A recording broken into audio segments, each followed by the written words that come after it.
Good afternoon, everyone. Welcome to the studio. So I've been reviewing some of the footage over this last week, and I've been noticing that I could be speaking more directly to the mic a bit better. So I've rearranged the microphone over here, and I'll try to speak to you guys here. Let me know if I'm too loud or, I'm no audio engineer. Today, we are painting the swamp. We're gonna get a little muddy, gonna have a little fun, we're gonna get a little spooky, because we are painting a witch's hut, also known as a Baba Yaga.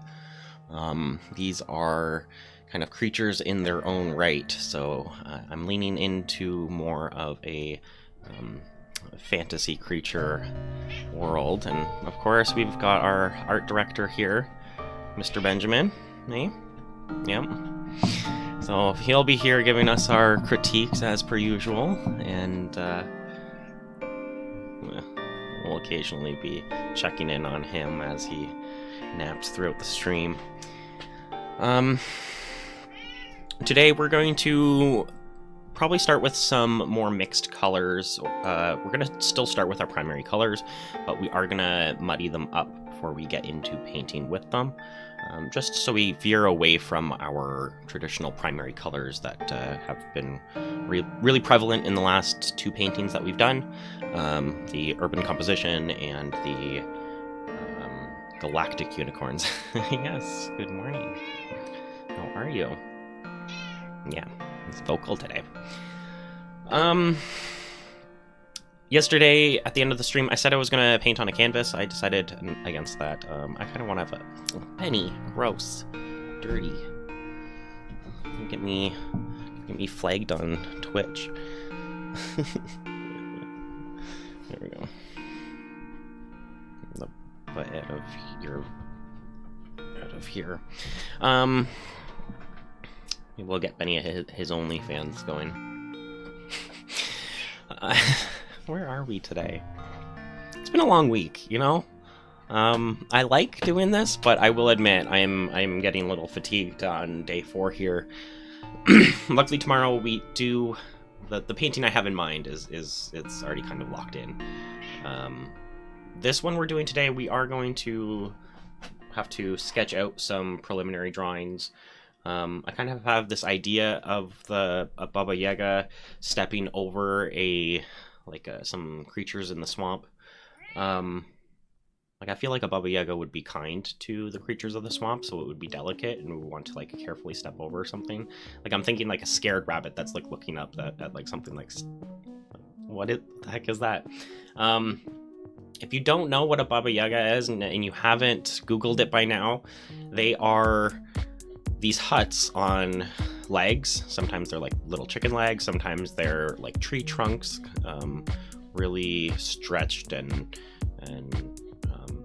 the cabin itself kind of is amorphous, and the idea is there is no front to the cabin. You could walk around normally if in the daytime, if you find this cabin in the woods and you were to walk around the 4 sides of the cabin, all 4 sides would just be like a windowed or closed off side. You couldn't find the side with the door.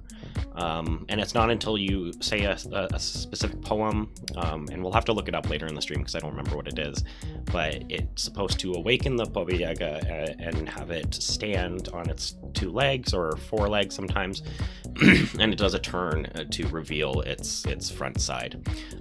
There's a scene in The Witcher, of what I did watch from The Witcher. There is a Baba Yaga scene that I was like, damn, that's really cool. And I think that's kind of where this whole Baba Yaga fascination in my mind started. But I have a sketch that I put up on Reddit a few months ago, and I've just been thinking about it more and more and more. I'm like, I need to do something fun. I'm gonna do a painting with it. That's what I've decided.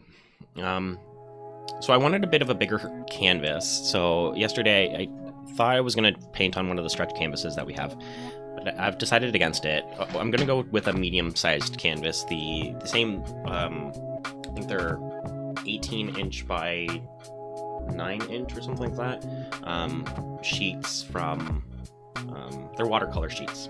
I should get the right dimensions. What are they?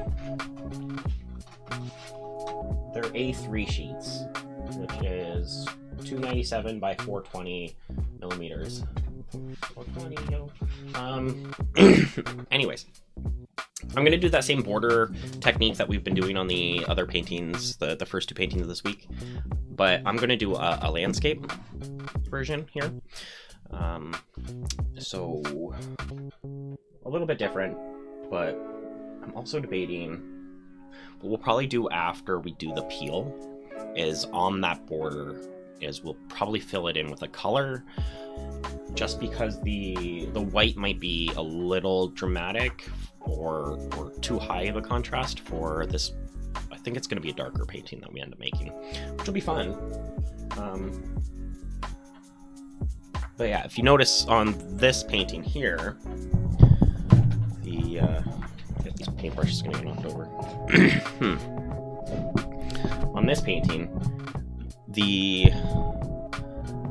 white border is almost distracting, maybe not. Sean was saying he really likes this method of putting the border on. It's like a free matting for the image, so I do agree. Something I was shown back in high school, and I was like, yeah, that is like, it's just a smart way of presenting your work. So I'm gonna tape this down onto my board here. I'm gonna get started in about 5 minutes. Close to the end of the song, I think. How long is this song? No, it's only a 2-minute song.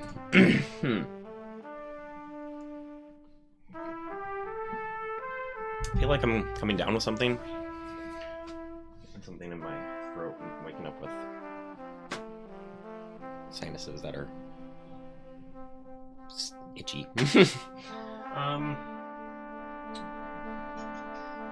need this to draw out our painting first. Sketch out the composition and the ideas.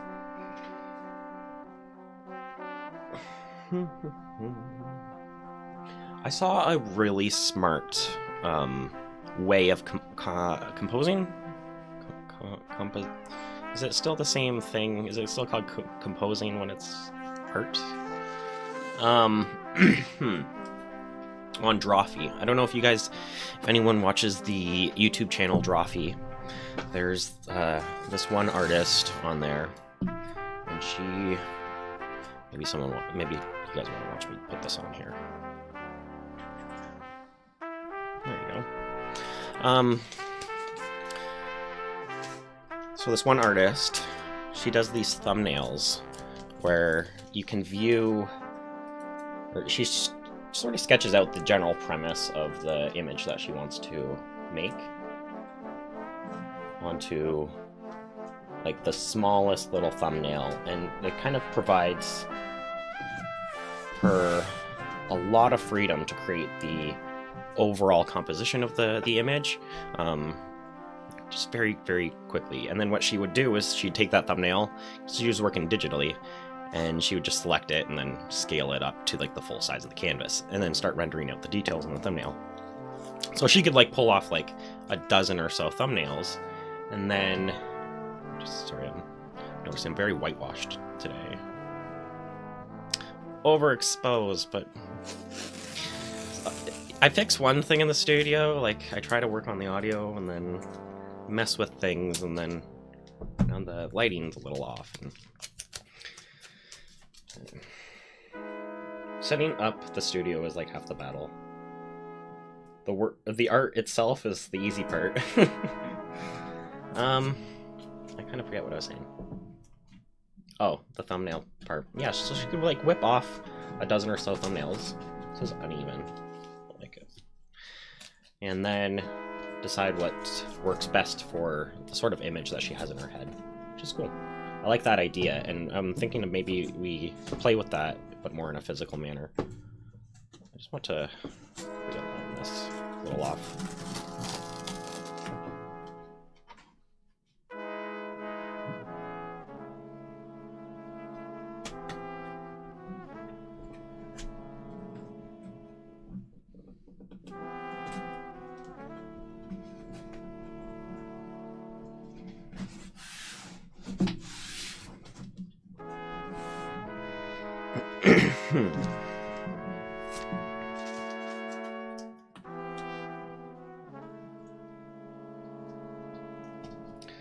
You guys have been enjoying the the stream so far, this paint-along session that I've been doing all week. Please hit that like button. I'm a small YouTube channel, so those little engagement pieces, those little things that all the big YouTube channels tell you to do, that I definitely don't tell you enough to do enough, they really help out. So hit that like button, smash that like button, leave a comment, tell your friends, do all the things.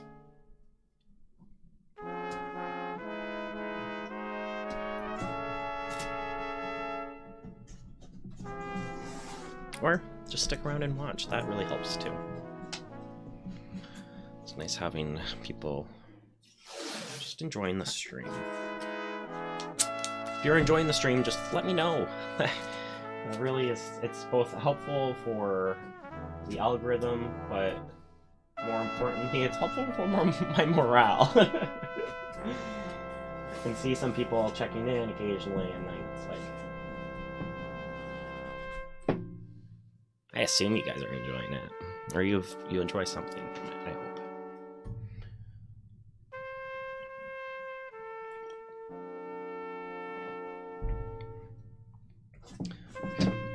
I'm gonna tape my canvas or my workstation down to the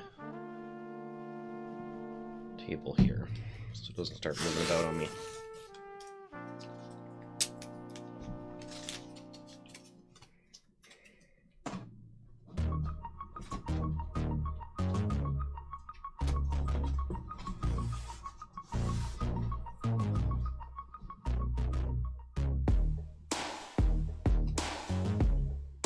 on the bottom of the screen there is kind of helpful, actually. I hope we can utilize this new, smaller little window here. It's hard to like create 3D space, and it's almost helpful actually. It's like in its right space. This is our window.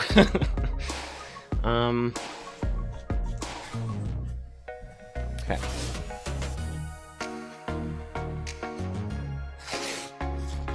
It's very bright in here. Maybe that's my problem. I need a dimmer switch on this overhead, I think. Or do I need to turn this?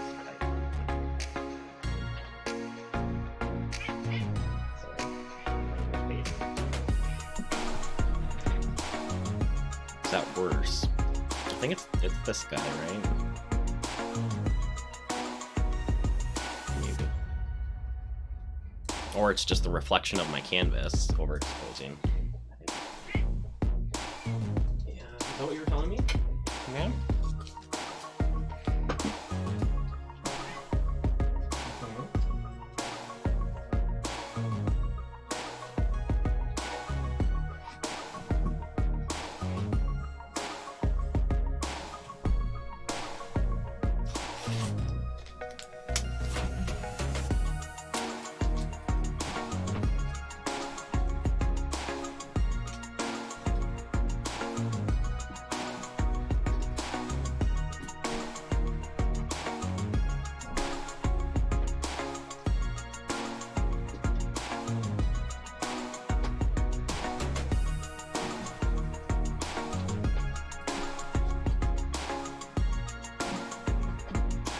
What did I say? I'd start 5 minutes ago? I would say I would start in 5 minutes, about 8 minutes ago. Yeah, that's what it was. Well, we're everything but timely, I should say. Okay. Let's dish up our paints. No, let's not do that. Let's draw. Let's do some drawing.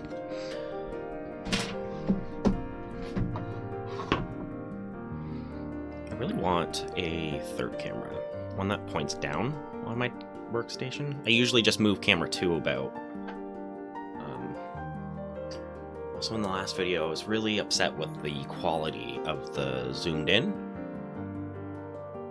I ended up watching it on my TV and I was like, oh damn, that was... It's more blurry than I anticipated. I need a nice camera. I only have like... Cam 1 is a webcam. It's a nice HD webcam. And then Cam 2 is an old Samsung cell phone.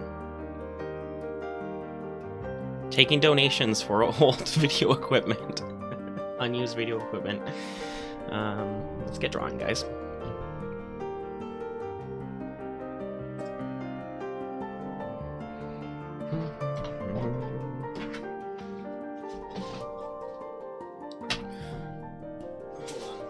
I gotta take this garbage out.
This pencil's lead is off center, which I hope it is that, or this is a really crappy sharpener.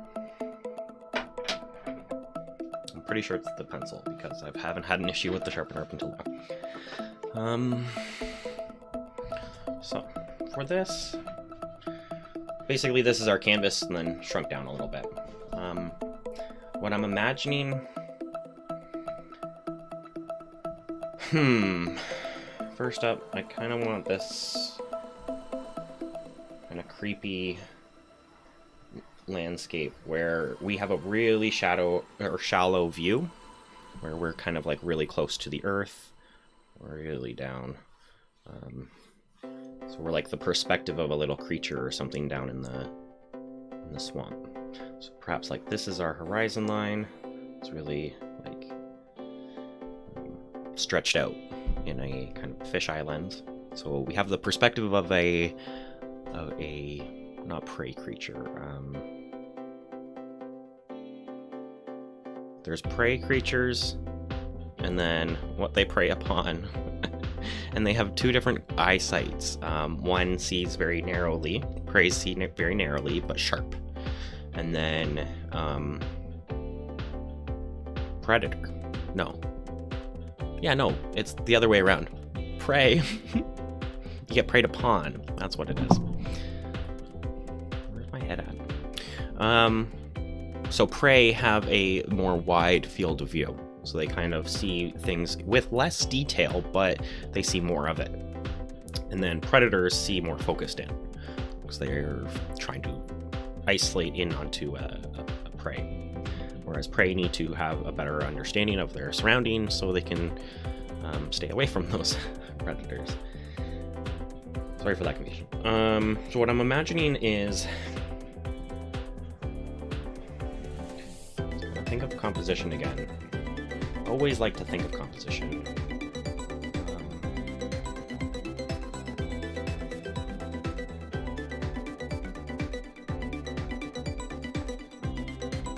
Kind of want this form up here, and it's our like Yaga hut. It's kind of square, very distant. It's way up high. I'll get into the details on how we're going to draw that in a little bit, but like a pretty big foot is coming down and almost stepping on, but definitely not stepping on. A little bunny down here that has like his little ears pulled back as he's spooked. His feet are flared out. What the heck is that?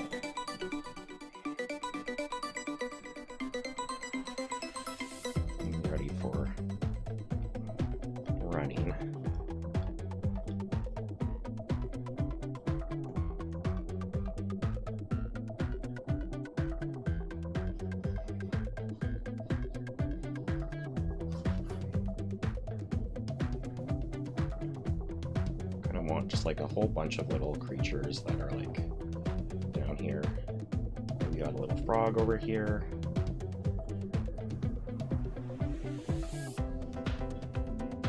Some bugs that are flying about the... Hi, 09 fanboy.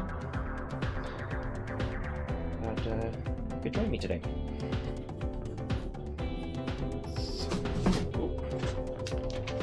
I'm a little scared.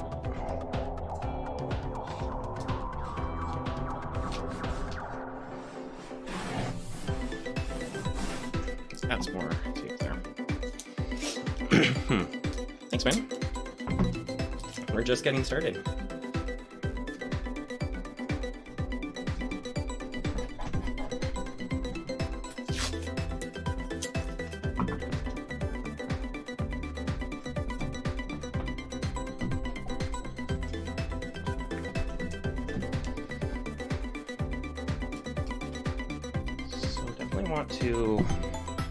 I'm thinking about a compositional tool called the golden ratio, where we start to twirl in. There's actual...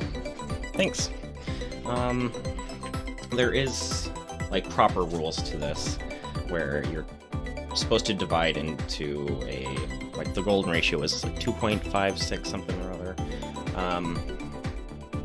The easier way to just do it is working in swirls, because ultimately we're going to lose our perfect compositional lines as we paint over it. But I feel if I follow this swirling effect and kind of give the legs a motion following those.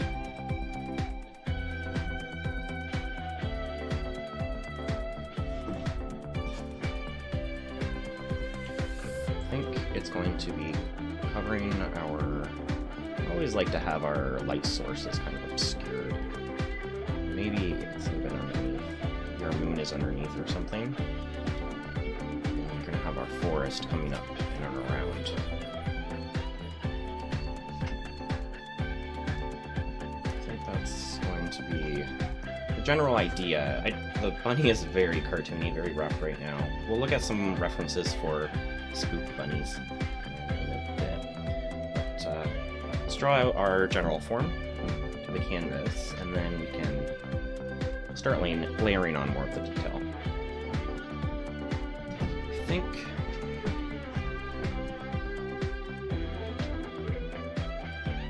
two-thirds up is about where I'm going to go for that horizon arc, and then 1/3 up from here, just about. It's gonna be nice and dramatic. Okay. What I'm gonna do is I'm just going to try and get that nice swirl that we're happy with into here.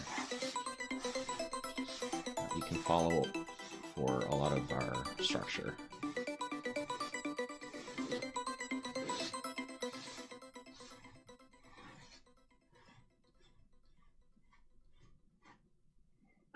So what I think I want to do is try and follow these general forms here.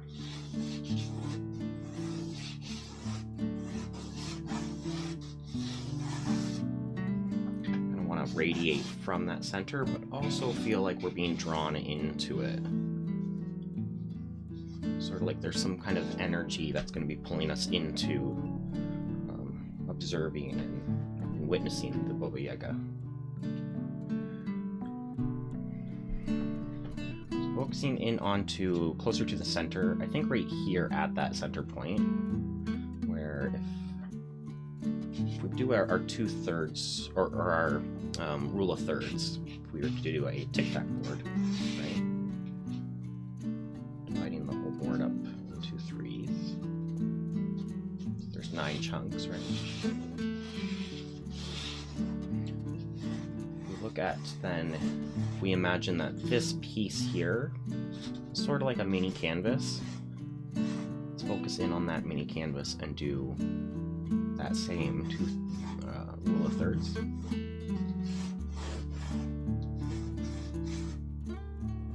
Here, that's exactly where I'm going to put that moon.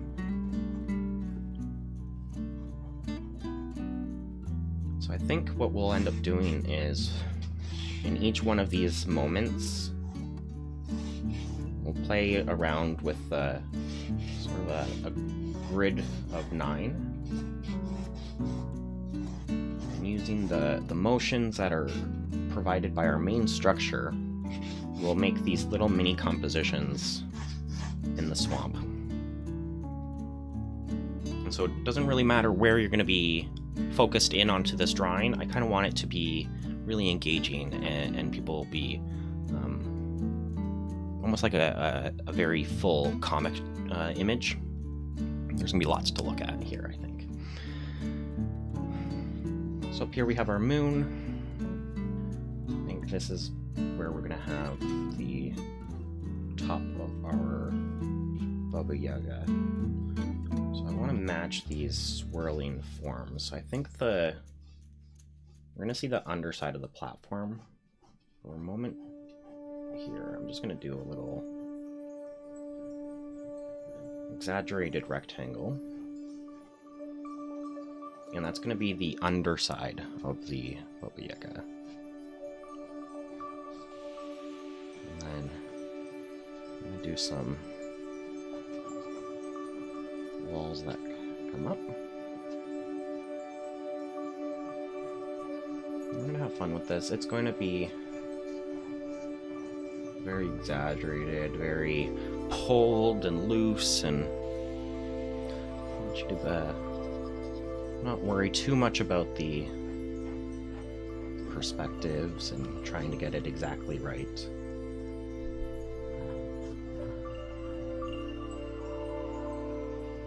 There's like a little janky smokestack that's funneling out some smoke. Continues swirling down into the distance.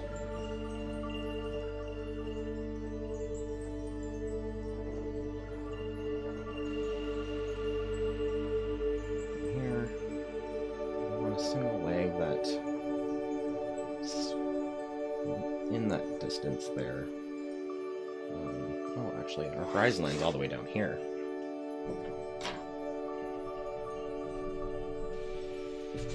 Ooh, I have an idea. So this is where I think we have a tree line that's coming in.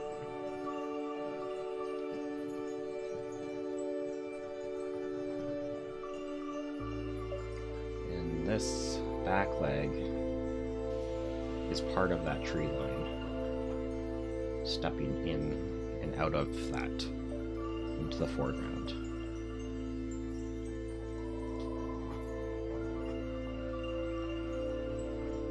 This side leg here, it's going to be gripping something here.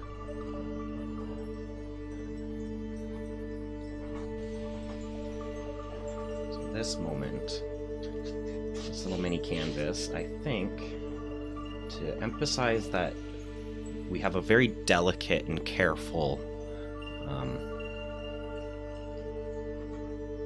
little Baba Yaga. I want to imagine that the Baba Yaga is an innocent creature that is only just kind of controlled by a witch, and it's a creature of the swamp, so it doesn't want to hurt anything of the swamp.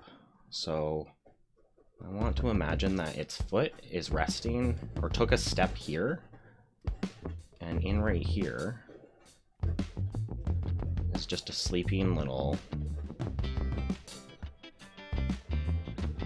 deer, completely unaware that a Baba Yaga literally took a step on top of it. But because it's so delicate with its roots on its foot, it was able to find a landing without touching the deer.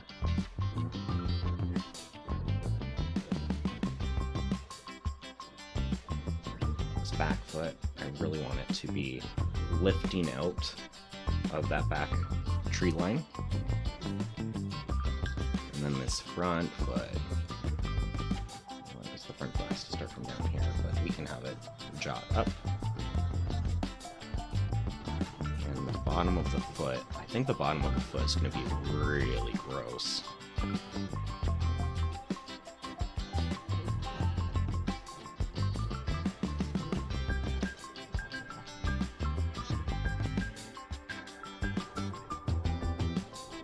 Almost like it's very alive. It's reaching for things to step down to. Also very careful. Doesn't want to touch anything it's not supposed to.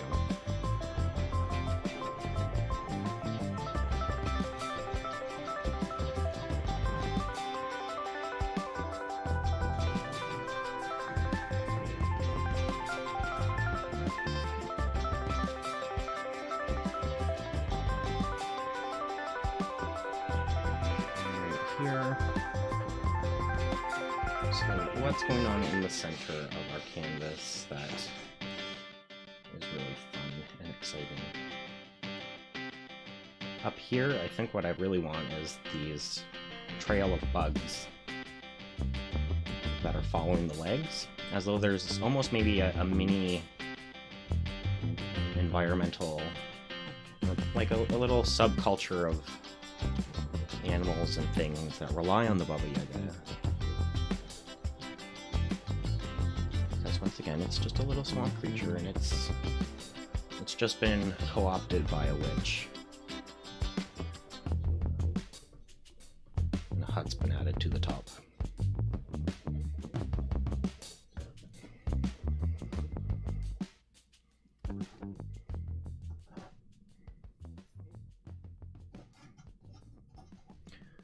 going on in this section here?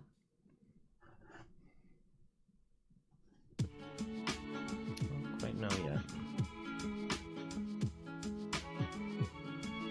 We'll return to that spot. I really want the rabbit to be kind of a main focus. So I'm feeling that the rabbit itself needs to go right here. Its eye is here. And now's a good time to look up rabbits. Maybe a hare would be better. What kind of rabbits, or what kind of rodents live in swamps other than, like, I don't want a beaver. It seems almost too on the nose. What about like a muskrat? I still want to go rabbit.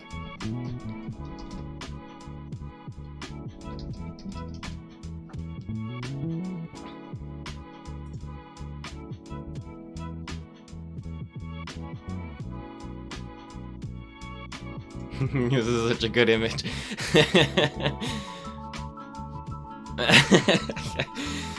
I have to do this. Okay, I'm gonna try to just draw it.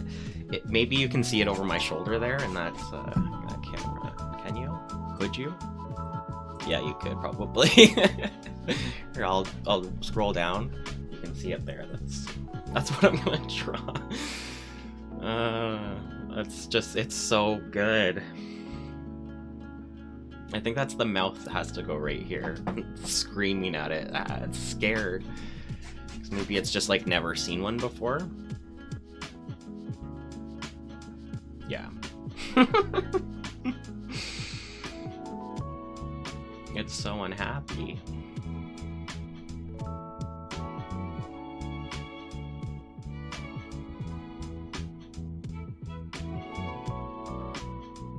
Okay, I have to simplify the forms here, because I'm over scaling some of this stuff.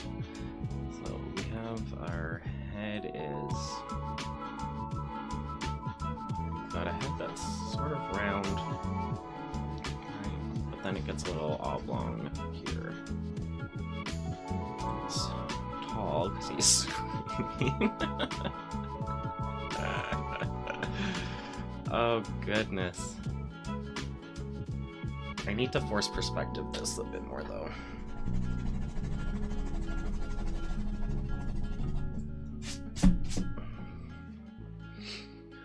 Overall, the bunny is kind of this direction. His back legs are really riled up. He's taking a moment to like pull back. His front legs are really coming forward. This is my force perspective is getting all out of whack, but you know what? Let's keep trying. Let's do rolling and see if we can't fix it. I'm gonna go with the idea of this bunny. I'm drawing the bunny, but I'm trying to rotate the bunny in my head. It's a challenge. It's not happy. Screaming there. His legs come forward.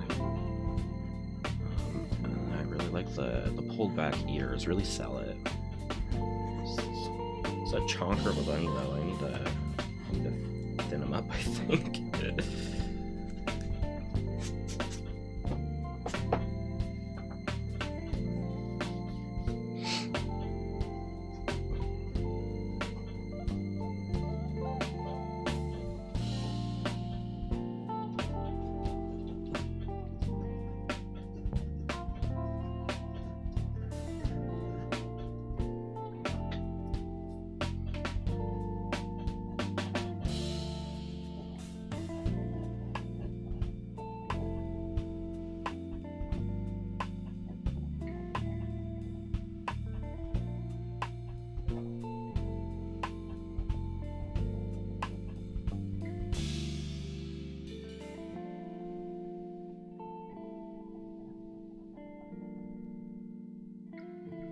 Spooked bunny. I think we're there. The idea of our spooked bunny is there, I think. I'm just gonna get his little nose. It's so funny. Are there any other funny spooked bunny images? That one's silly. It's not really that spooked. I think he's like yawning.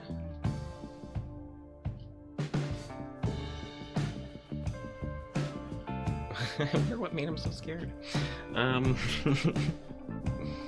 Too funny. Good evening, Keep. It's nice to see you.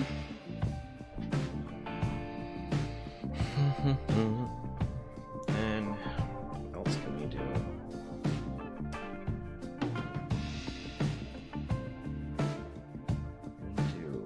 I want to add a little bit more life into here. If we have a bit of still water.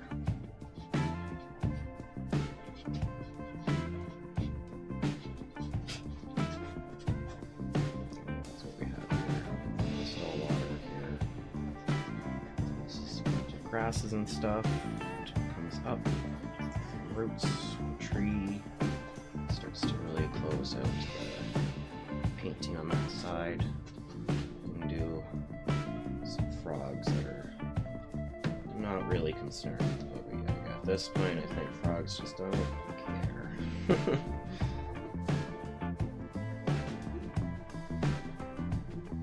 got some big toads over on the side.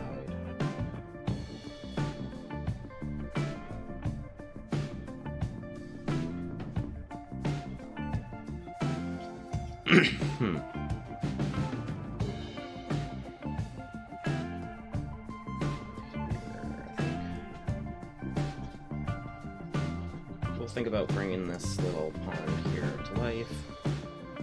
In this background, we need to catch or something that's being illuminated by moonlight.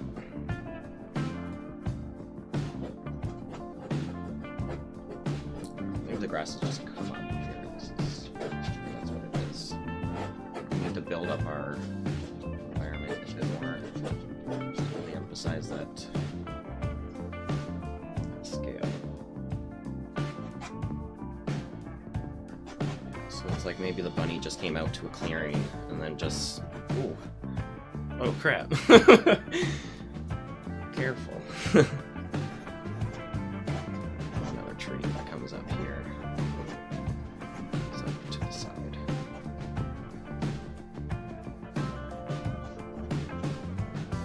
Oh, maybe like this gnarly tree's not there. And some greenery and things here.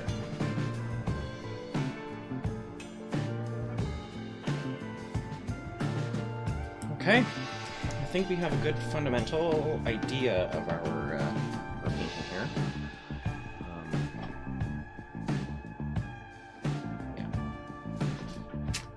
I'm going to do some paint mixing.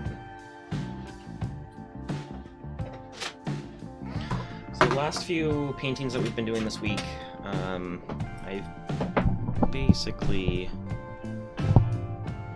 been using these primary colors, right? I think I want to veer away from that. Especially with this painting here, the urban composition. The reds and the blues, once they were highlighted with that white, it was very like Spider-Man colors. So I like them. Don't get me wrong, I love Spider-Man. But thanks, man. It's gonna be awesome. I'm really enjoying this. I don't know if you've been watching any of the other series, Keep, but we've had a lot of interesting paintings this week. I've been doing a whole paint-along series this past week. Yesterday we dove into more of a fantasy realm, and today, yeah, we're continuing with that fantasy world and having a lot of fun getting back into painting and just getting some medium onto canvases. So I'm going to take a quick little break before I get into getting some paint into my palettes and mixing up some colors. I need to do a little bit of a stretch, and when we get back, we'll get our backgrounds painted in. So back in about 5 minutes.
And we're back. Let's get to mixing some paints. Okay, so we're definitely going to need to just have some titanium white that we keep coming back to. We're going to use a lot of titanium white, I think. It's just going to be used to desaturate our colors. A lot of our colors have been very bright. Very, very, very bright. So a mixture of white and black will be used to help pull those colors into the more gray tones. I mean, we could go for like a monochromatic, like heavy blue painting or something like that. It's an option. We'll see where things take us.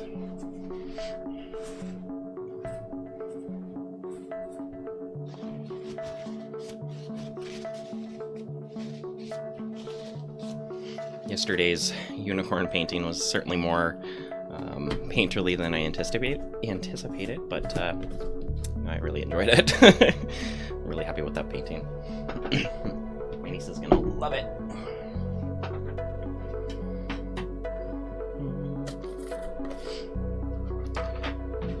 Yellow is another one of those colors. We're gonna use a bunch of it, but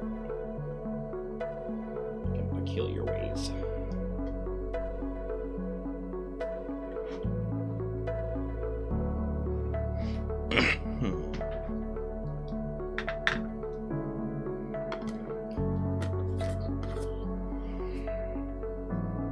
I don't think I'm too concerned about using samey yellow.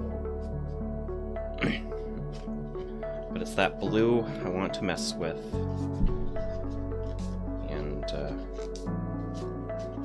the red. Definitely.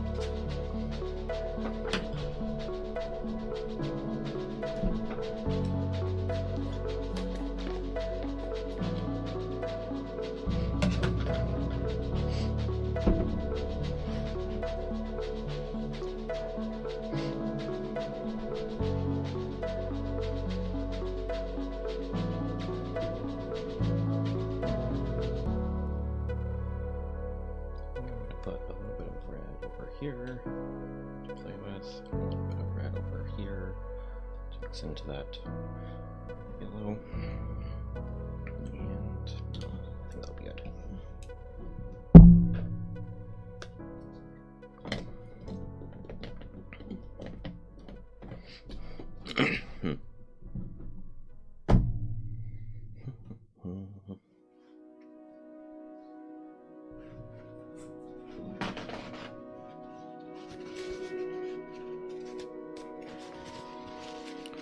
So keep you still there?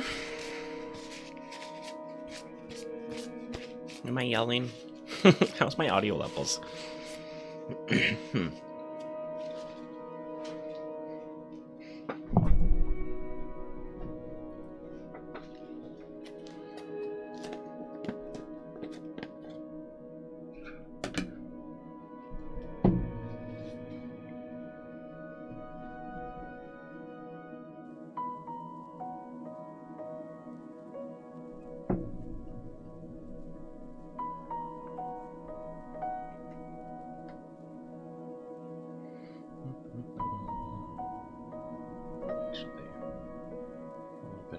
Here, start making some greens.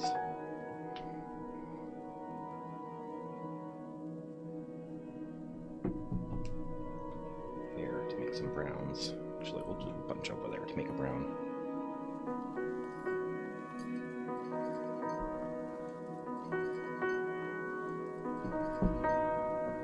And go back to the yellow, serve some of that.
Hello. I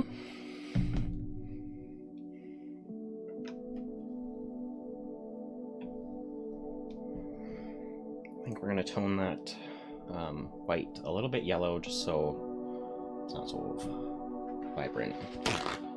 We'll come back with some pure white later to do highlights and stuff like that, but I just want to muddy everything up to start with some pretty gross swampy colors for our backgrounds to work forward into. We'll do our highlight.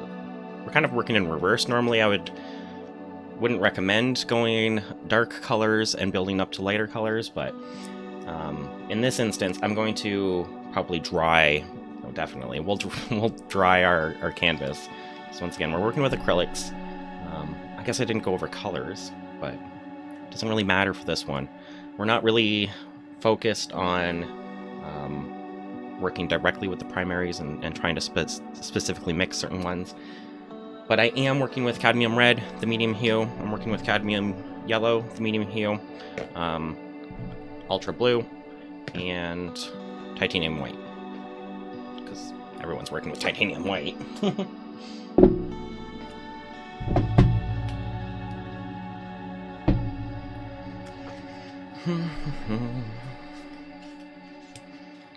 Alright, let's get messy. Let's mix these all up.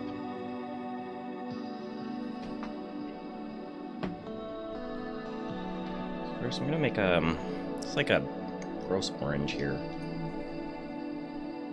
Just to have. It's actually making a pretty nice clean orange, but you know, that's fine.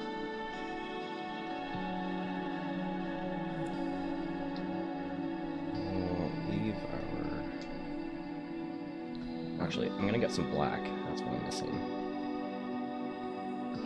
I like that orange. We're just gonna make a lot of appearances here, I think.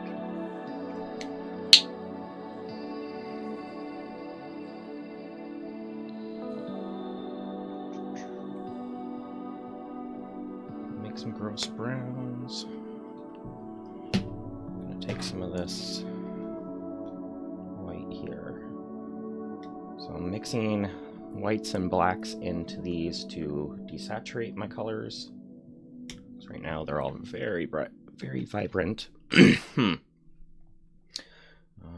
gonna want some in here to brighten my green up a little bit.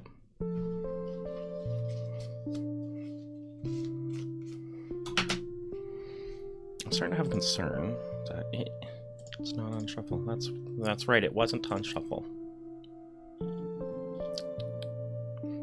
All week, my playlist of music has just been the same music running linearly.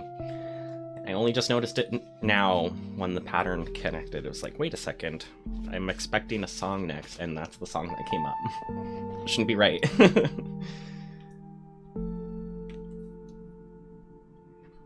Over here, we're just gonna have a gross muddy red that we're gonna be working with.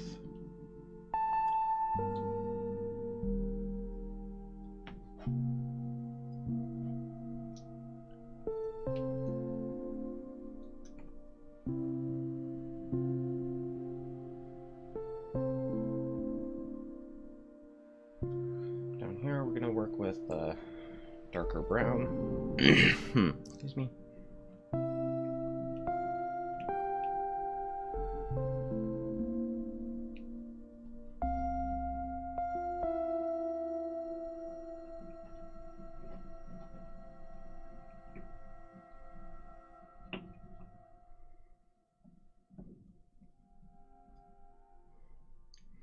I think I'm going to use this, so I'm just going to set that brush aside for a second. Good tool for this. Dink. Nice. I'm going to mix some more with this big brush. Oh, hey, Keep. Okay, I was going to ask Keep. Just making sure that you're doing okay.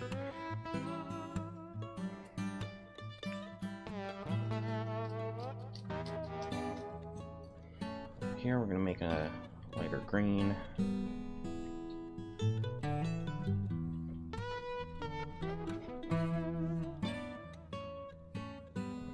when I mix this with that brown beside it, we'll get a nice forest green. And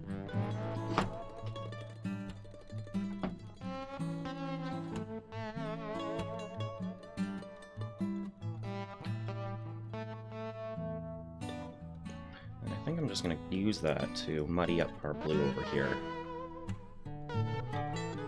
So it's not quite the same hue that we've been working with all week.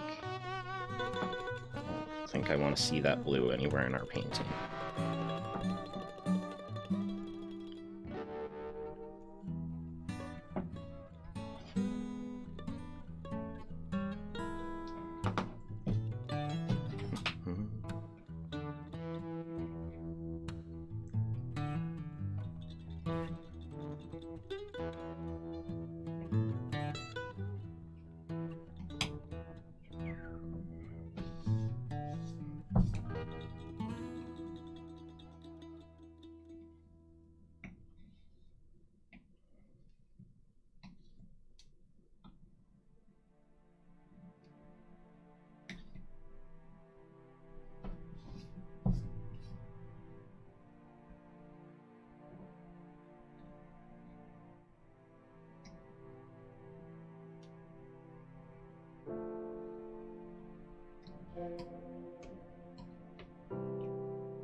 This is going to be a nice start for our sky. And that brown's going to be a nice start for the ground.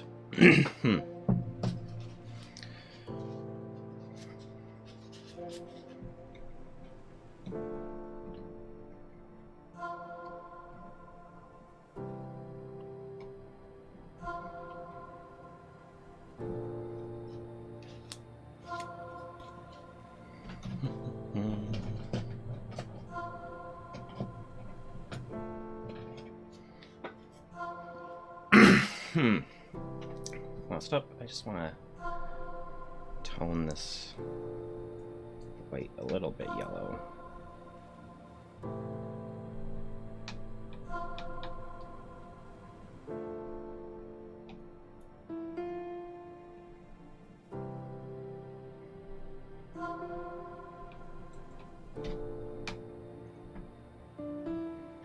Now that has yellow in it, the moment it starts to mix with any of our other colors, it should go a little bit brown, which is good.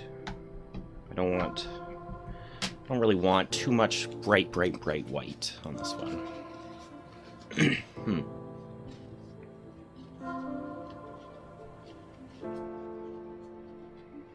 So I think we have a nice assortment of colors to work with here now, right?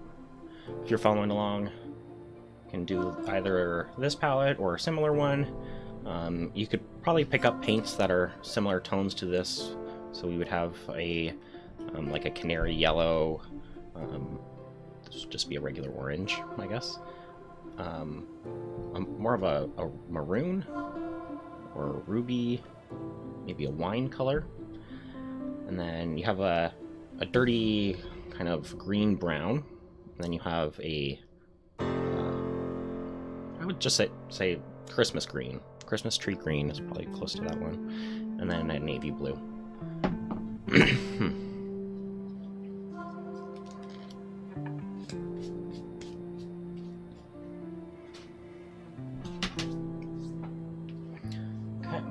I have to find a hair tie.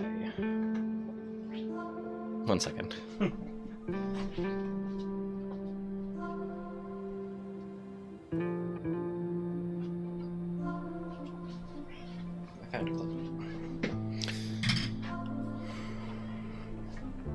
Sorry.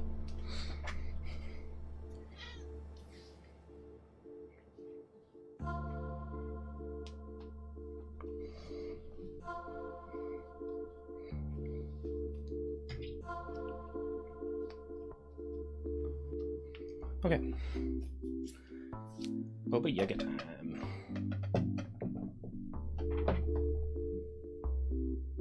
How's our zoom look? Let's have a look. Can I move that? Or, oh yes. Check this out, guys. Oh, technology. It's amazing. You know what? Yeah, let's get into that.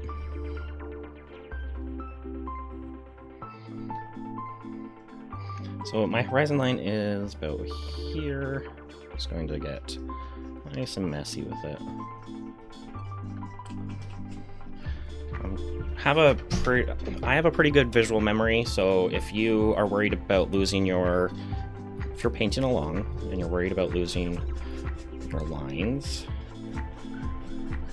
we'll reconstruct our drawing as we go. Don't worry.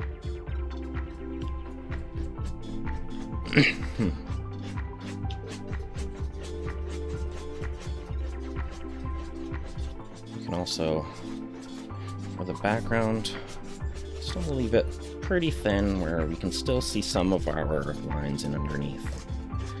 I want to follow this line around. Lots of green in this, and I'm really liking that actually. We'll tone it more blue here.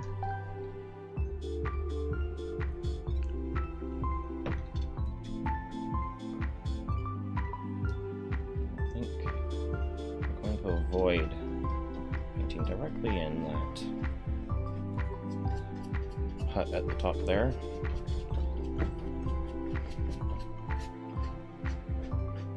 Well, I'm glad to hear that you're doing okay. Keep.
Alright, I think we're going to be done with that guy for a moment. I'm going to actually stick him in the water. I don't want to touch this paint directly on that. So, get this a little bit wet. Loosen up that paint on this brush. I think I'm going to start right here. Just sweep everything through. Basically, we're deleting our whole drawing, but it's here. It's here. Don't worry. We'll get it back. I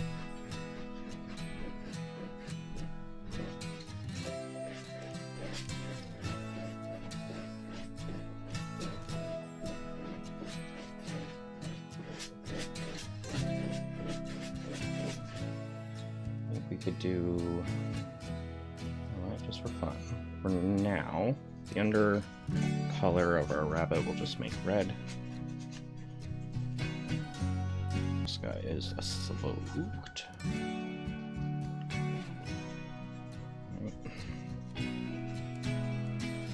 He's ready to cook it.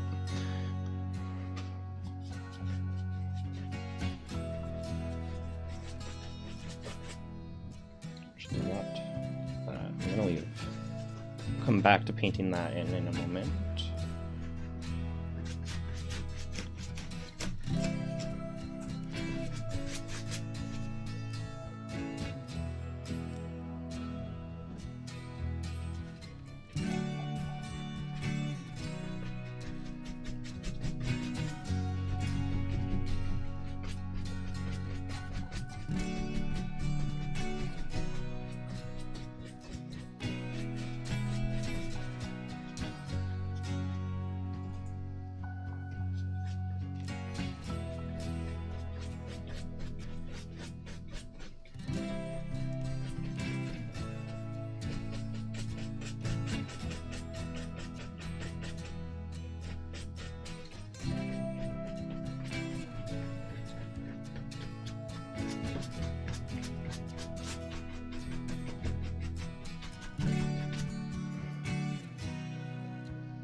Kind of giving this general location of where that moment of that deer being protected by the footprint or the foot's cage as it's stepping over.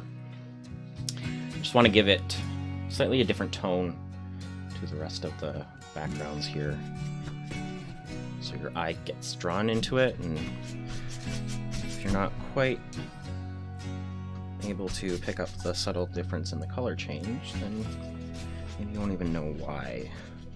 You immediately look in and you're like, oh, there's a little deer there.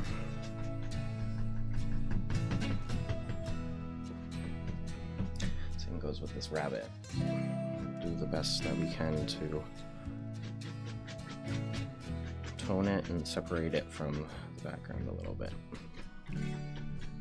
and other parts in the image. But for now, we are still working on our first underlay colors, so we are being messy with it.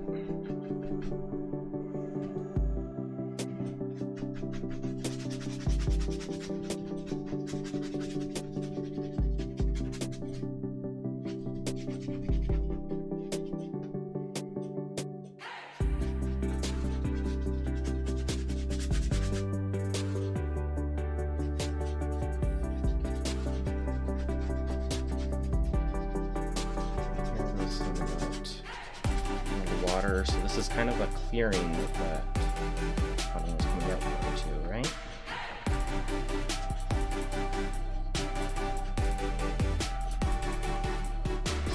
Or maybe a sip of water and it's spooked by this little Yaga that's just passing by.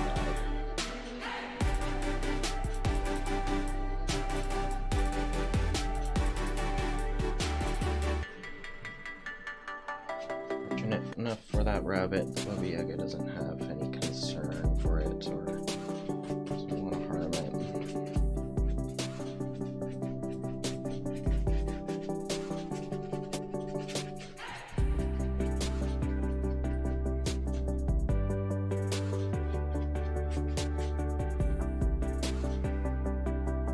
So here, we're going to let that go for a moment.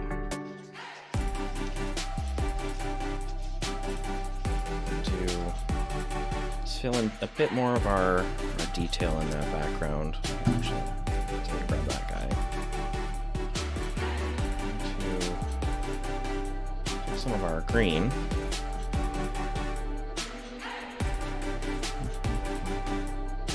Switch over here. A little bit of my green and that brown. Same brush. Just gonna start doing some swirls and stuff over here. A moment, I'll swish and smooth this out. Just working on our background. Overlay of that tree line here. The puppy, I guess, will be stepping out of. Here we're able to start brightening things up a little bit, and be able to be strategic on where we both brighten and darken to create our little bits of shadows and differentiate the layers in our painting.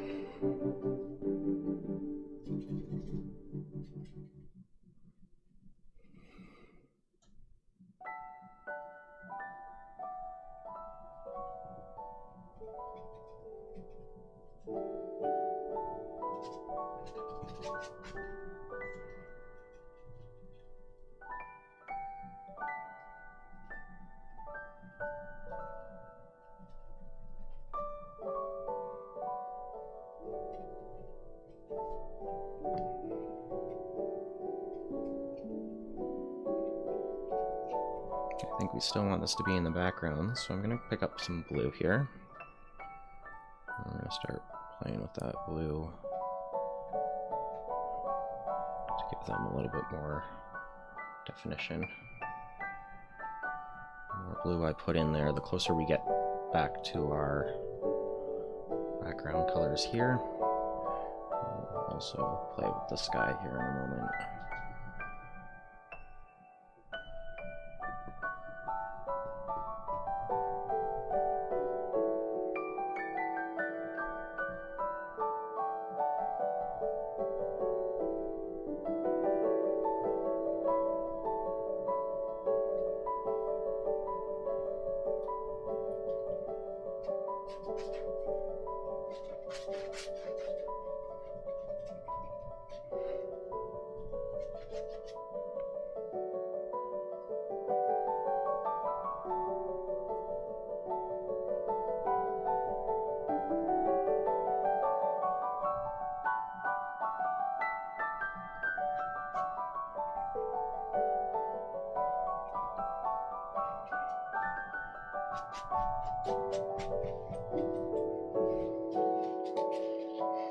I think we're gonna pick up some of that brown. Let's fill in that Baba Yaga undercolors.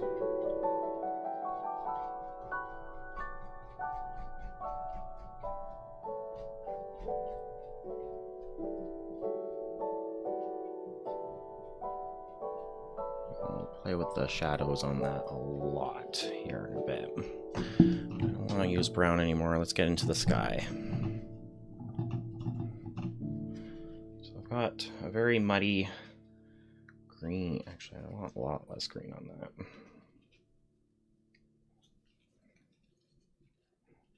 Okay, done with that. What I'm going to do is I'm going to grab a whole bunch of this white here. Canary yellow. I'm just going to start smearing this here, and I'm using the water on my brush to dip in, smooth this out.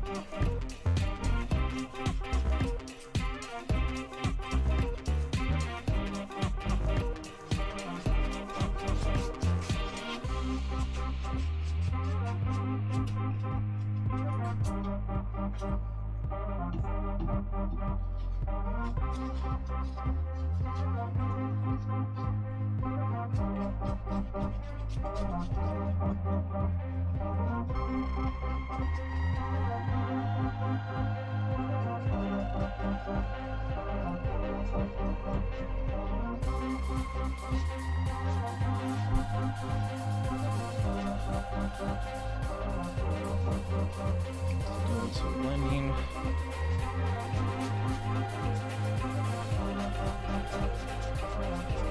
Not worrying too much about that tree line.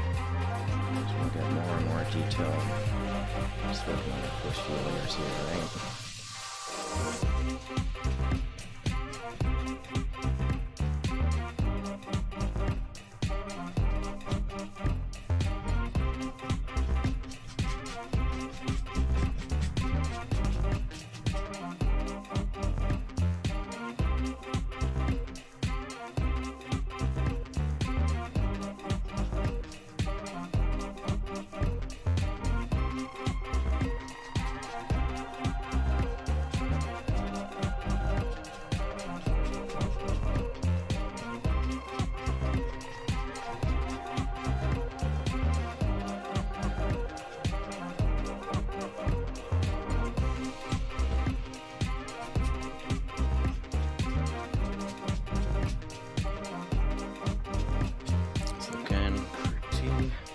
Liking that for our first layers.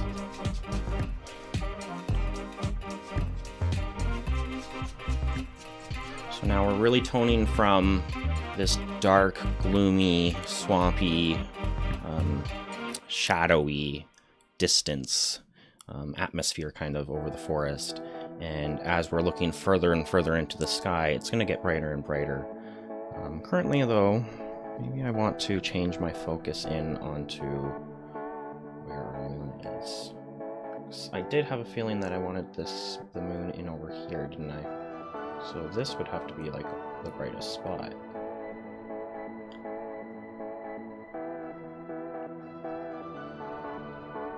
I think it's going to benefit if we do something like that. So then we can do a lot of fun highlights on our tree lines over our animals.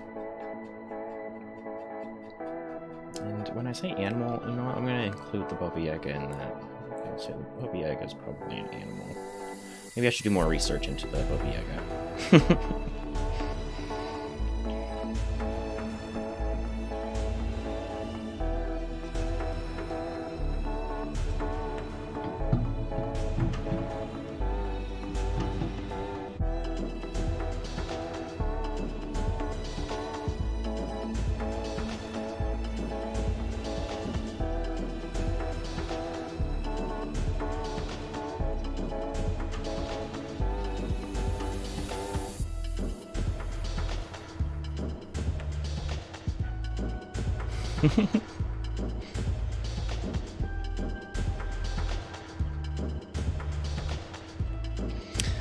Thank you, Gene Joy Art. Are you a YouTuber as well?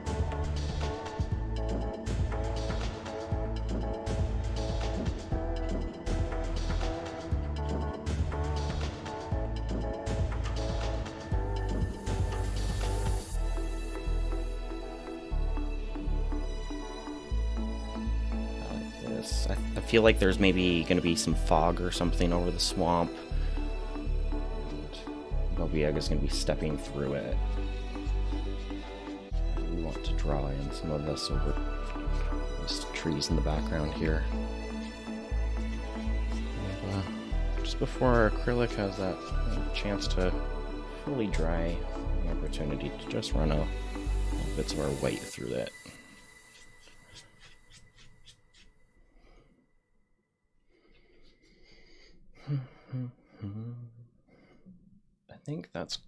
I think the sky is looking pretty sharp there. We'll return it to do some detailed clouds and stuff like that, but I think we need to play with building some of our structure here in our foreground. I think let's play with our rabbit. Actually, I'm going to use this blue.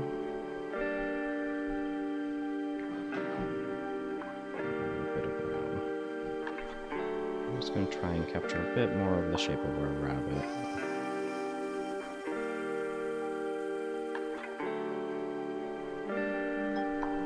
Oh, yeah, it should be silenced. Stop it, you.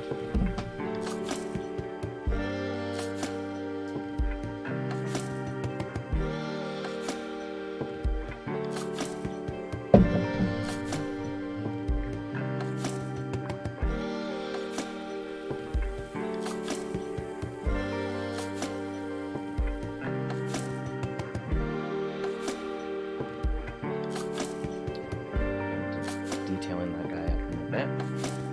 I really want to get some of the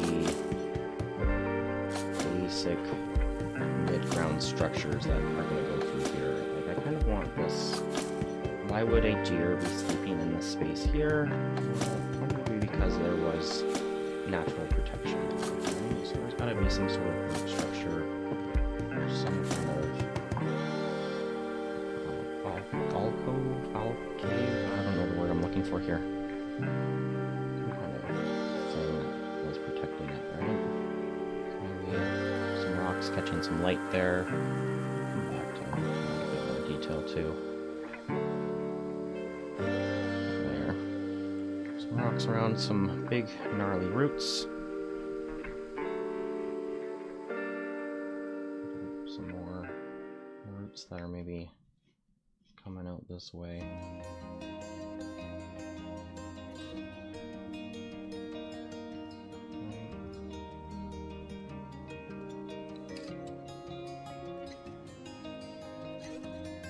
And then I think we need to turn our attention over here.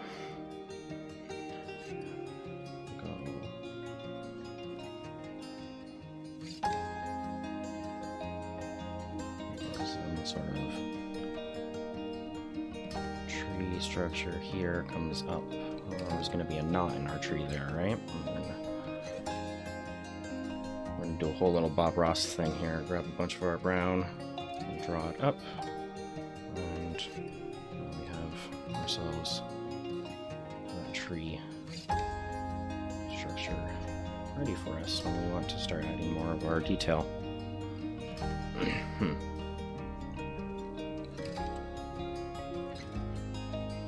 We need to get just a few more trees and things going here and draw into the sky.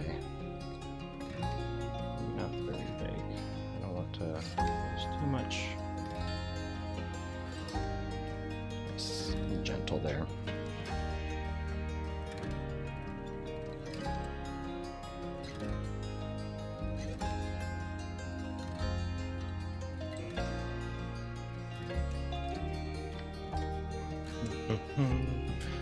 Let's grab a smaller brush.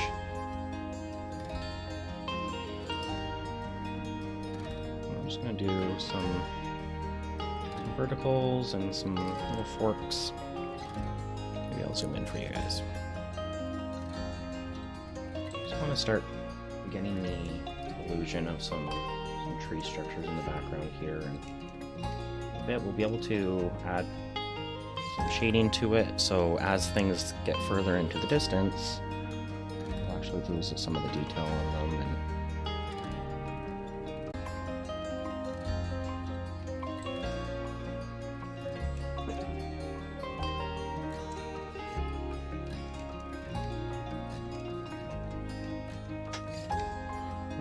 You don't need to be too fancy with it, don't need to think too much, just swoops here and there.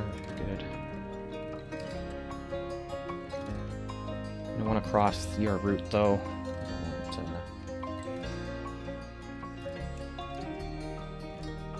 Otherwise those objects will appear as though they're in front of your route, right? You don't want that.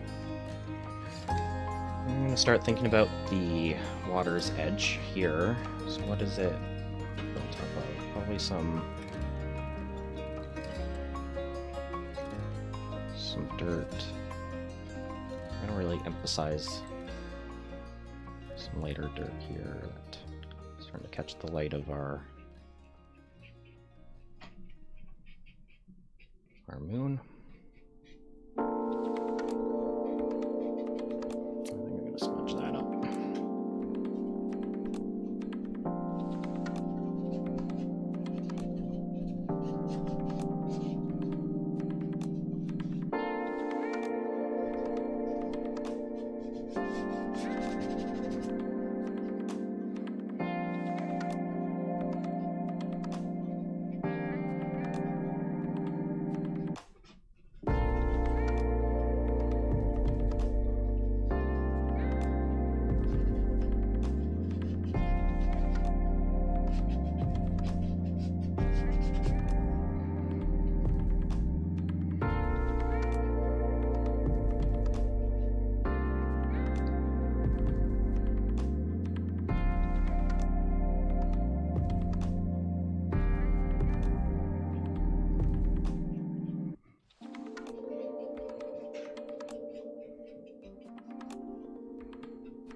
I feel like I need to... Hold on. See if I can't do this.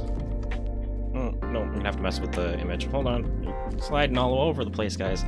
I just wanted to shrink it down. Hold on. There we go.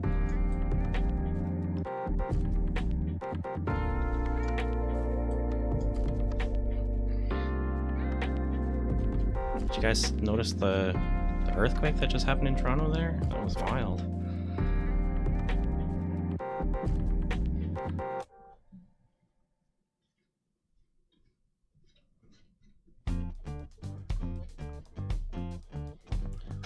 Alright.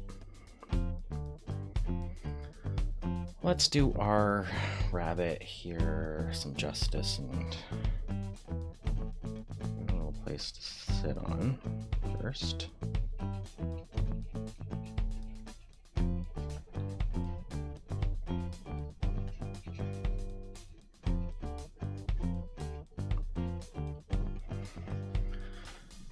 I think we'll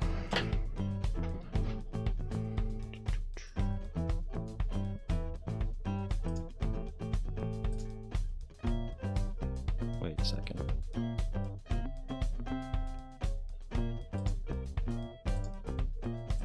There we go.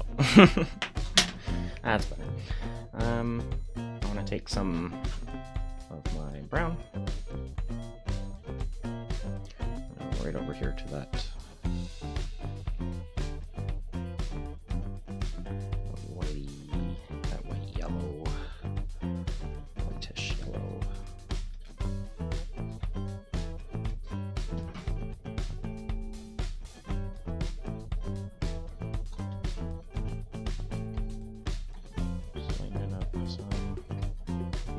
Messy.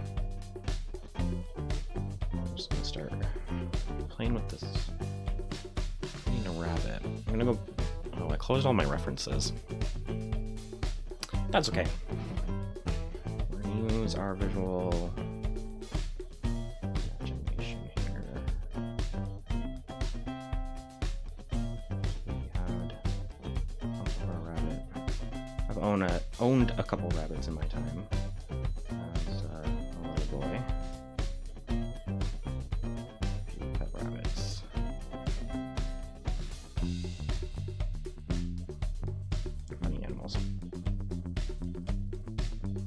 Something I never knew, and I wish I had known, that the tail is actually like 6 inches long.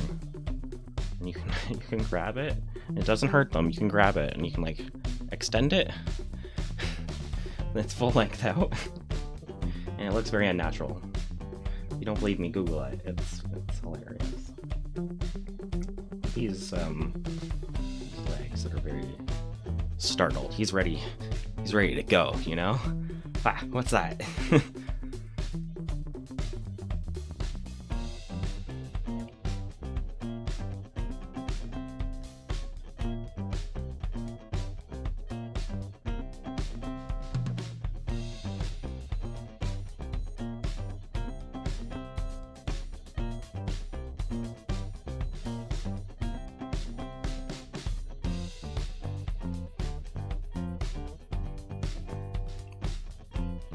It's flat right now, but the shape of our bunny's in there. Next, I think I'm going to try to do the same for our deer, but this is the first time. I think we're going to dive into this orange. I'm going to muddy it up a little bit. Alright, resting deer. We kind of have like a head here, right? And then it's looping back over itself.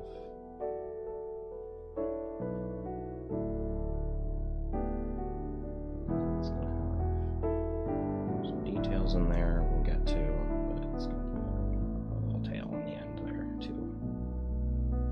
Feet kind of resting underneath itself, and that's a little deer.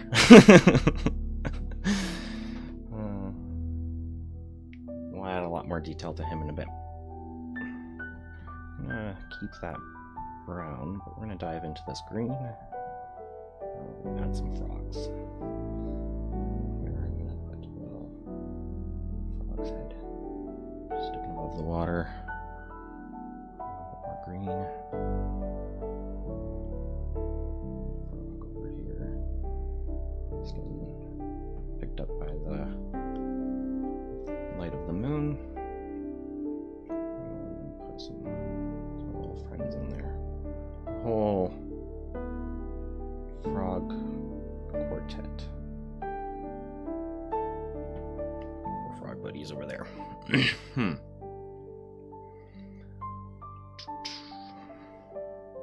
I think what we need to do is we get the Yaga's feet going. play with a bit of brown, green.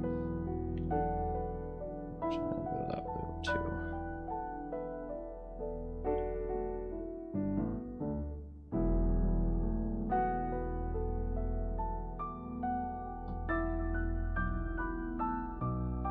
This leg was directly attached into the forest.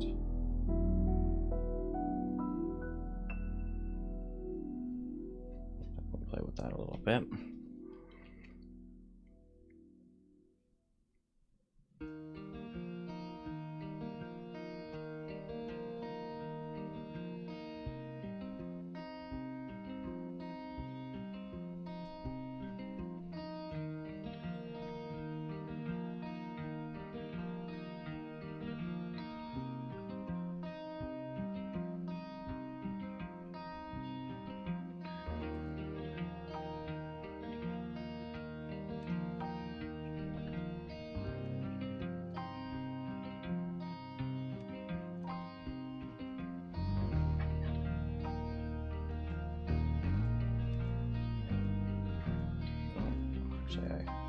And of course they're a little preemptively realizing we're all the way down here. I'll draw that footing here. I think I drew the deer a lot lower than I did in the initial sketch. I think he was more up here, but oh, that's okay. The foot lands here.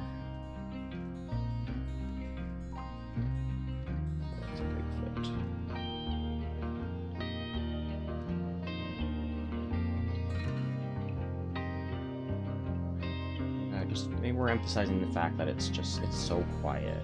This creature is so quiet, it's able to navigate through the swamp without even disturbing a sleeping deer.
We're gonna have to probably block the camera's view a little bit. The glare is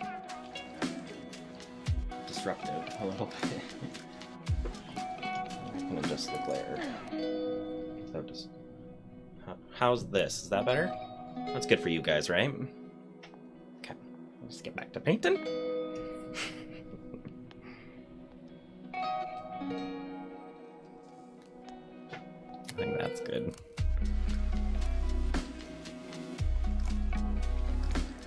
I want to get a bit of the underside structure of that of the Yaga. Just a little bit. Just the idea that there's a platform up there. I am also liking this very swept look, like it's being caught in all the fog. We'll really emphasize that, and we'll do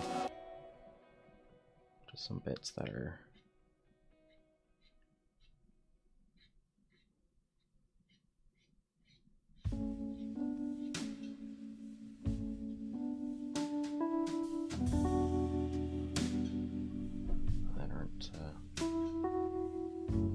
obscured by the fog, and we'll come back to the when we do the clouds. We'll play with that a little bit.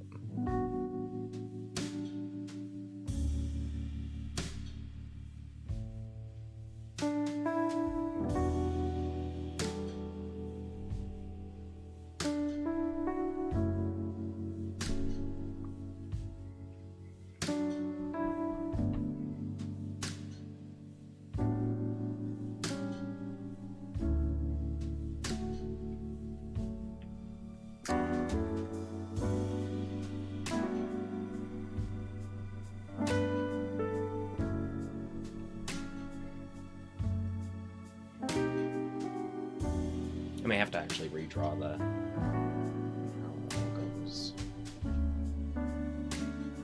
So now I don't think I how I want it.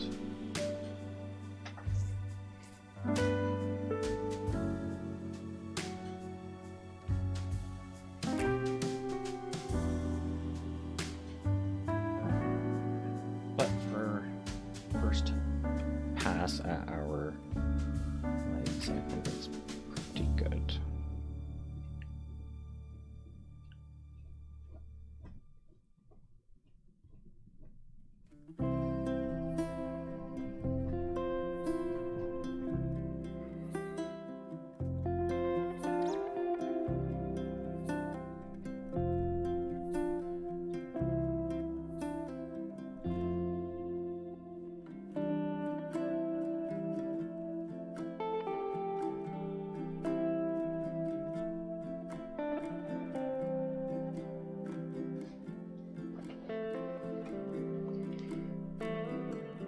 This is pretty cool. I really like this a lot.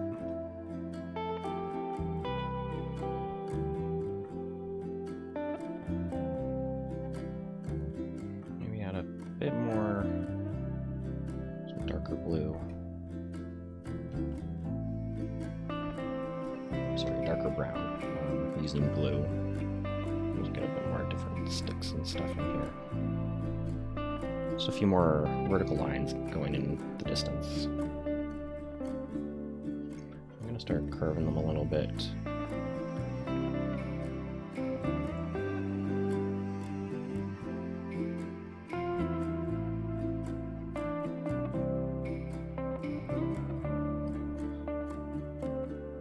Yeah, I think that was a good decision there.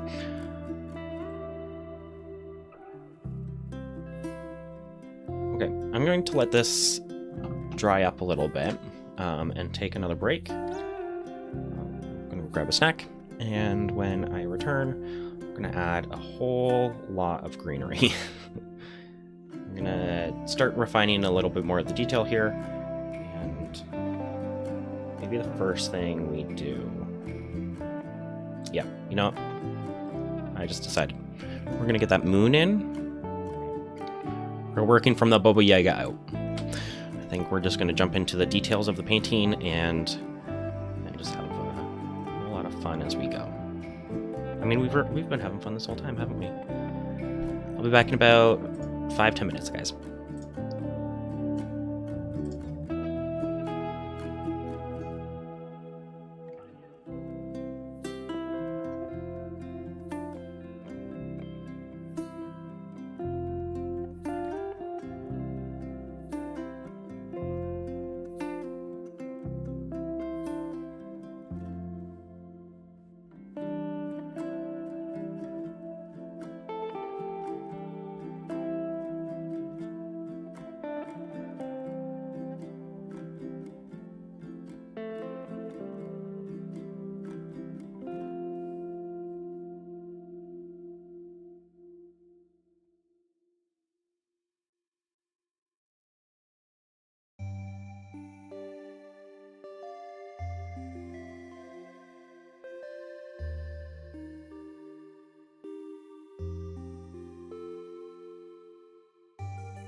guys ready to paint? What if we just brought this kind of energy all the time? It'd be hard to paint. Alright,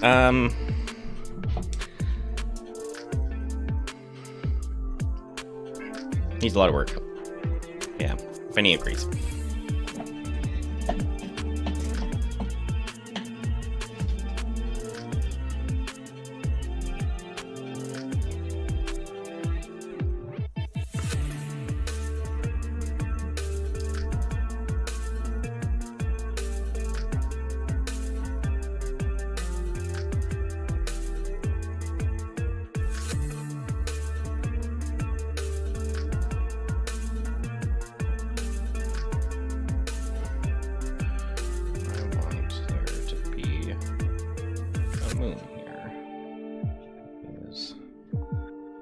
Some clouds.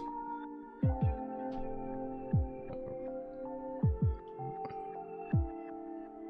just gonna pull paint a little bit with my thumb.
Capture a bit of the highlights on some clouds here.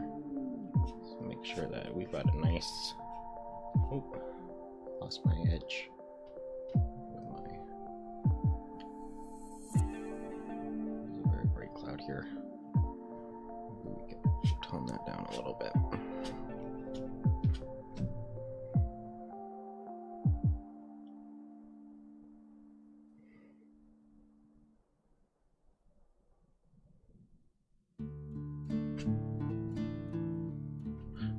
Doing this probably with my brush. I just have so much paint on it, and I don't want to remove it. Now I got brown on it. Oh well. Let's put some blue.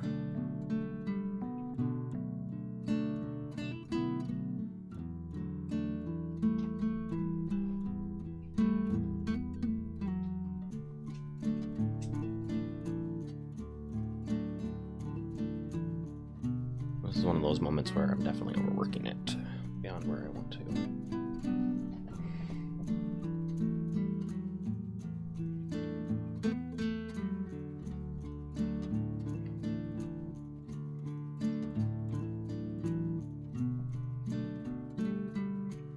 Okay, I want to define the bottom edges of the Baba Yaga, because right now it's very smooshy.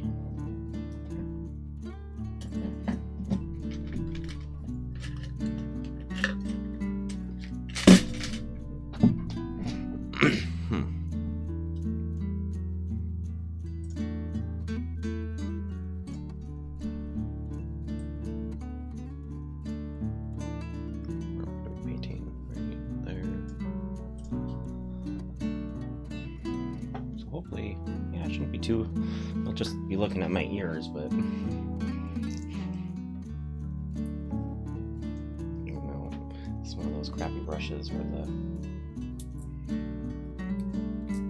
varnish or whatever it is peeling. I don't want that to get all over my stuff. So if I can't get this all off, then I'll set this brush aside.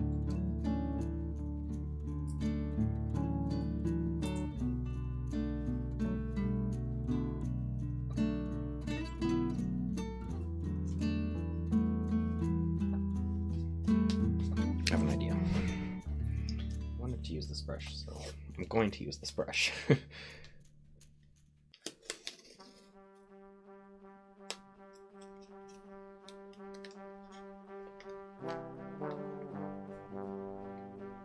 think what happened is this brush, I ended up cleaning it and left the whole thing submerged in water.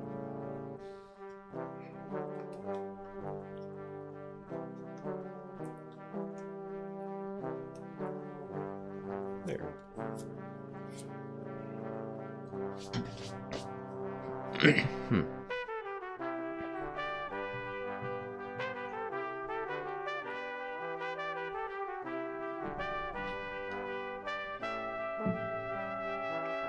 First, I'm going to add a bit of orange into my moon, just for fun, to bring out a bit more tone.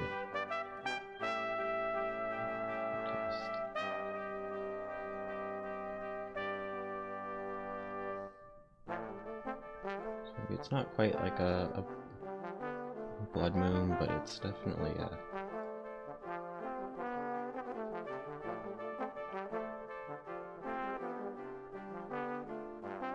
It's definitely picking up the colors of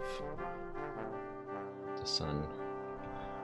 I'll like tone it a little bit more light again.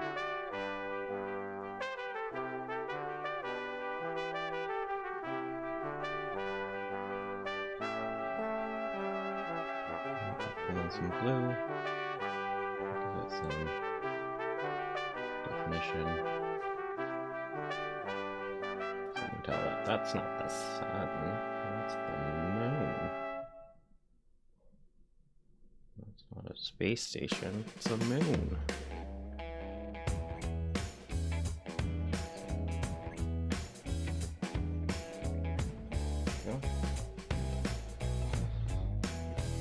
How does that look on the camera? Yeah, pretty decent.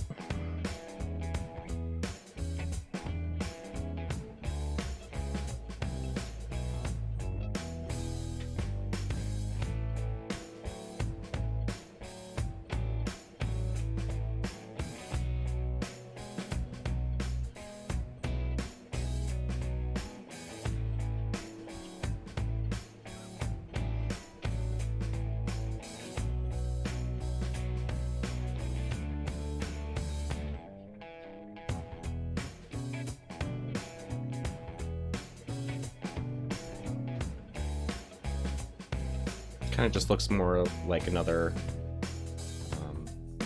cloud, and I was just thinking, maybe it is. Maybe the moon is completely obscured by the passing Baba Yaga, so it gives it really high contrast, which means we're going to need to get a lot darker. Maybe this underside. I was thinking I need to define the underside of this Baba Yaga a bit better. This.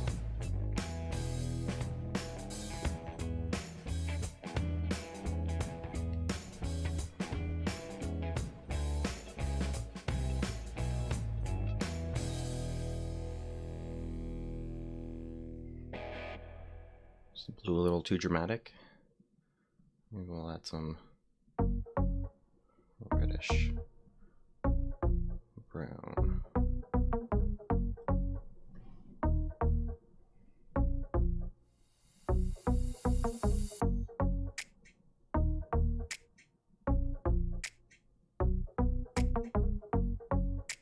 So now I think we're getting into the Spider-Man effect with these these blues and reds.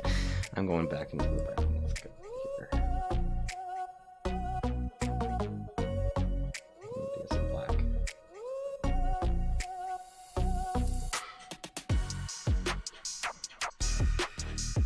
Although I like this now that it's kind of transitioning a little bit from a blue to a red. I wish it were in reverse. Wish it were transitioning. And, you know, let's do that.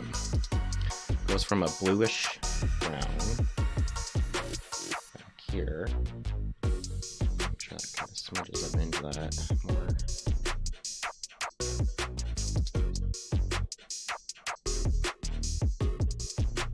Our background is going to be a bit more blue. all of these in this leg. Certainly brown, but I want more blue in them. So when they get down here, all that blue is going to merge more into the tree line.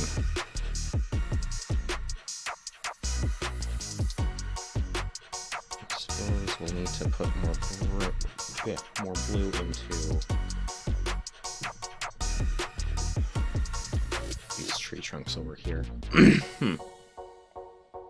Just realized I wanted this to kind of be stepping up. Do you guys think when a Baba Yaga takes a step, would it ever feel comfortable enough to have 2 legs in the air? And if so, I think they would need to be opposites.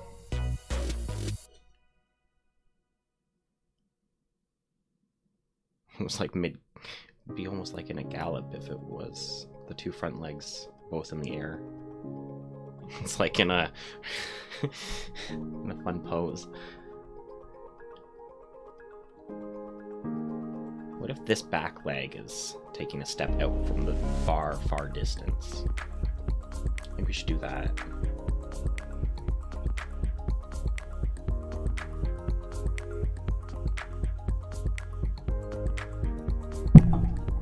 How are we going to do that?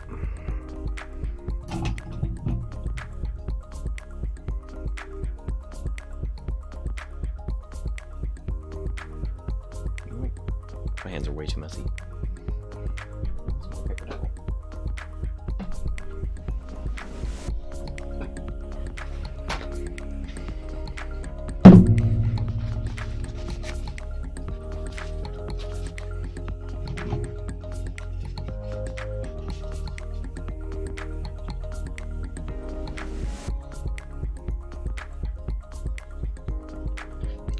I'll fix the tree line there in a moment. I want the back leg to be trailing behind a little bit.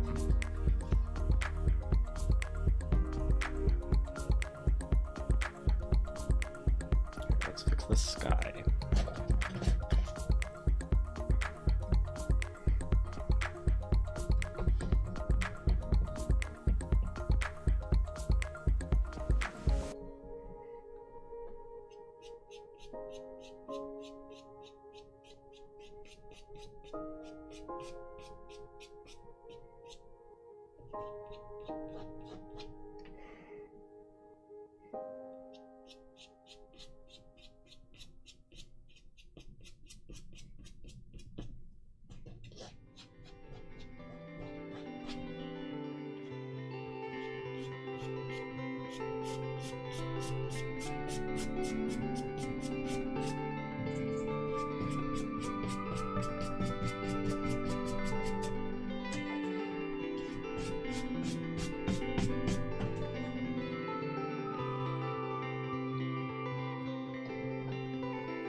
I think it's so obscure that it has that joint. I don't know if I like any of that.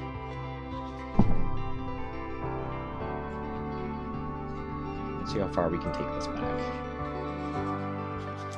Nice thing, acrylic is a forgiving medium. You do some undoing. Hopefully.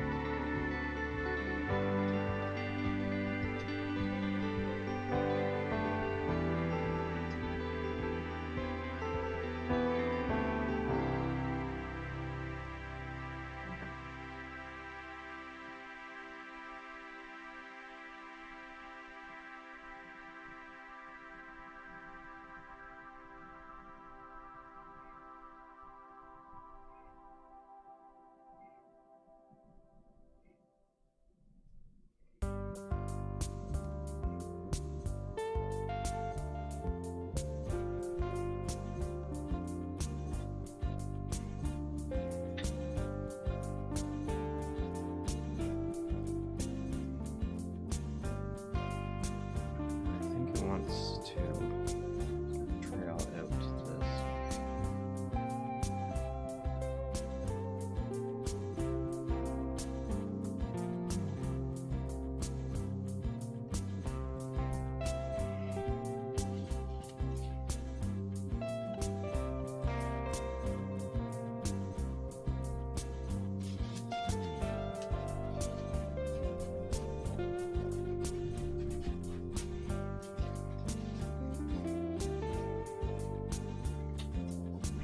Okay, let's start building up some of our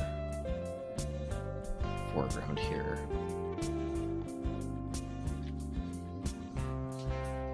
I think we'll come back to this guy after it's dried up a little bit. I want to make some fun smushy trees.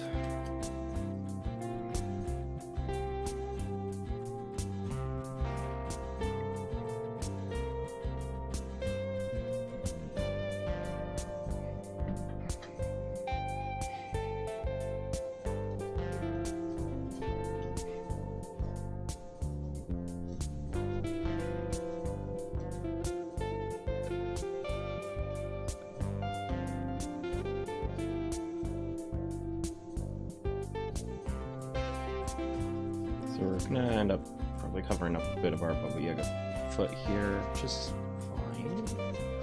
We have all of our brush strokes, that detail to go to as reference.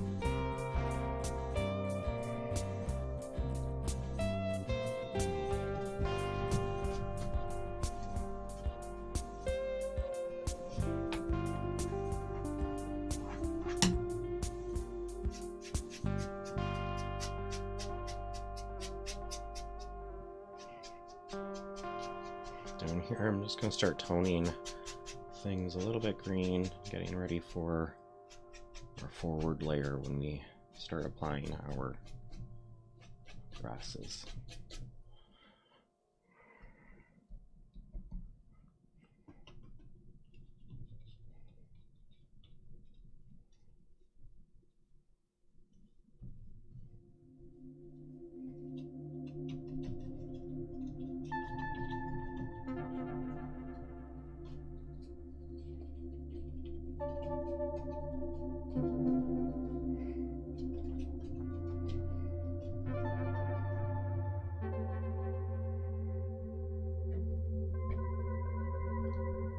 So I'm just playing with my green and my blue. Just making a nice dark forest green.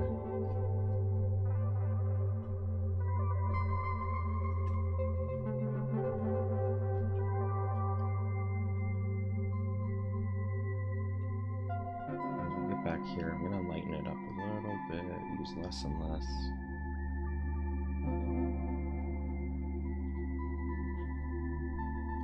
I want it so the moon's light is coming through this way. It's not going to be hitting the edges of the trees no longer on this side. So we're going to get into using darker colors. Then down here, just going to wet my brush a little bit, using those same colors.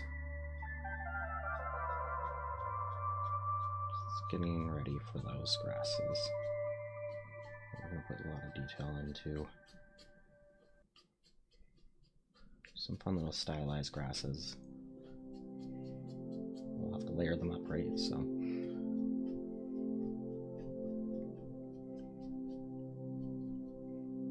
maybe we just do little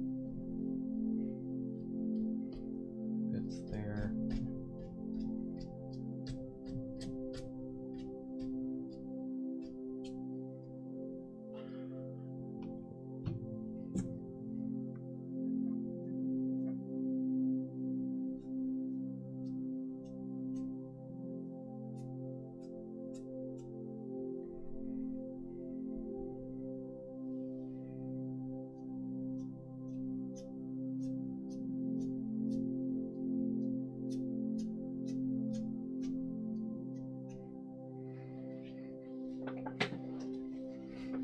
So I'm reminding myself whenever I'm applying structure to my painting here of that initial composition that I wanted was that spiral action.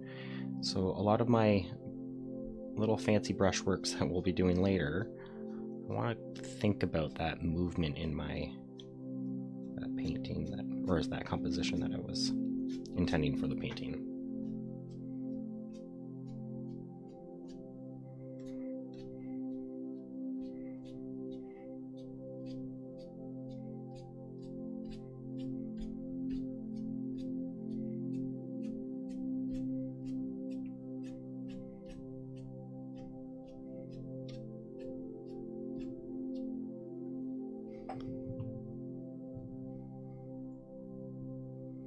I need to move this guy forward.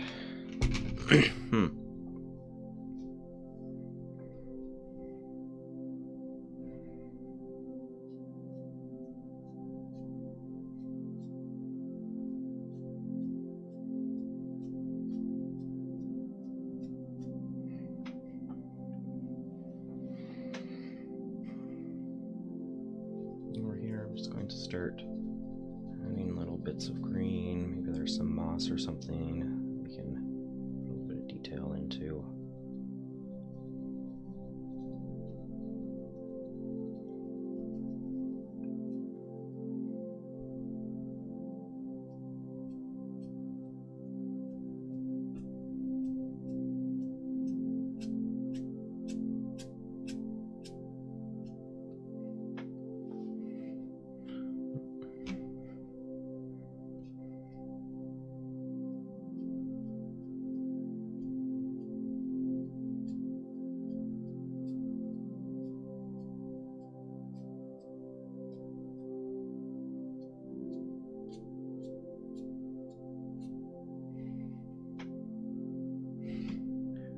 Definitely going to be one of the most dynamic compositions we've had in the paint series, I think.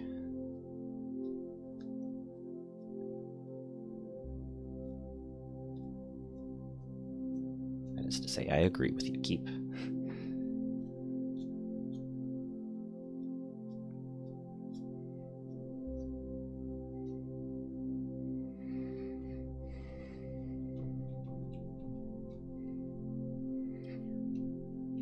Just because this is a swampy area, I think in this painting we're not going to be scared of green. This is going to be a very lush swamp. And maybe we consider we have the eyes of a prey animal, because we are down on the low at the viewpoint here in the water, right? So maybe we're able to see very well at night. See all these colors. Over here, I'll do the same. I'll try to grab the same details, but specifically using blue.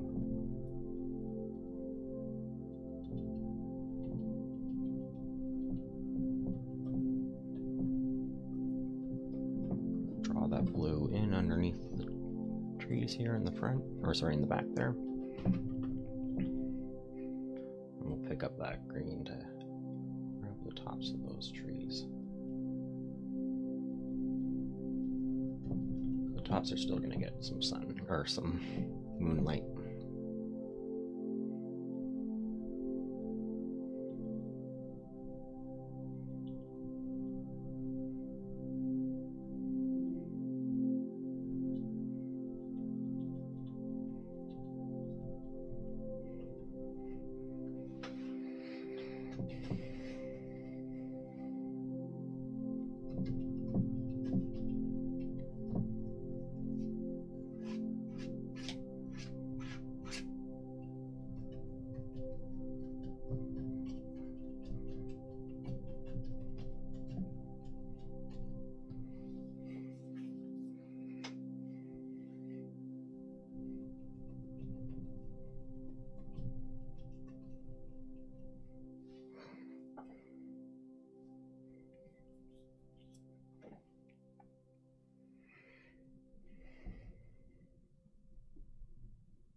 loud song.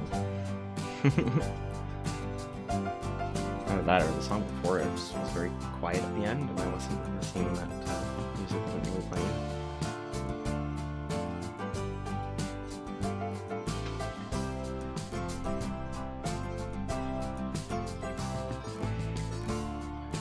I think I want to get some of the trees into the sides here, and then using those same tones, we kind of know where to go for the Yaga legs here.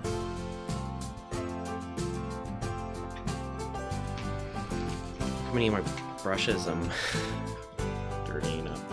Any of these that I can use?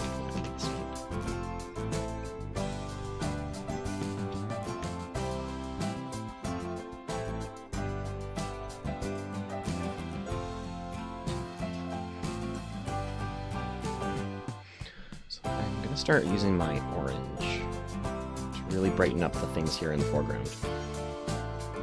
Make a nice orangey brown.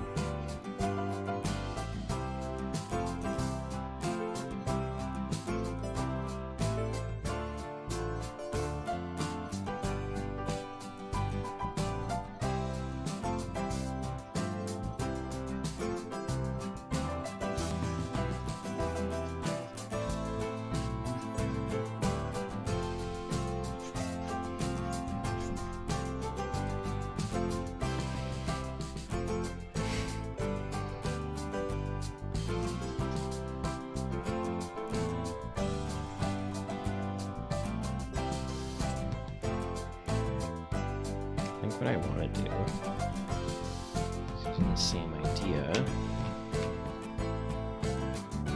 Where'd my little holder go?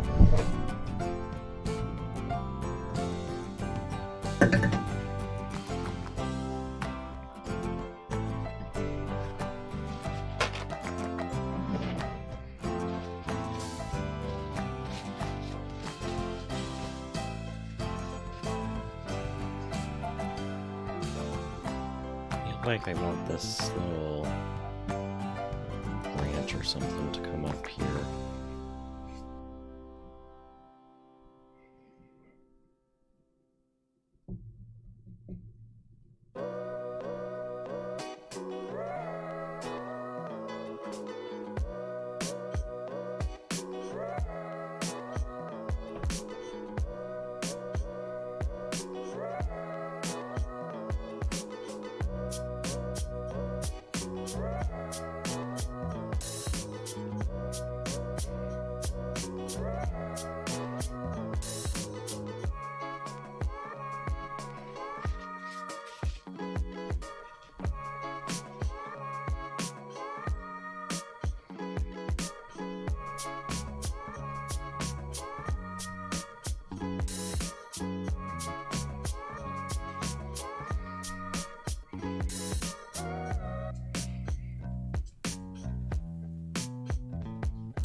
Don't quite like this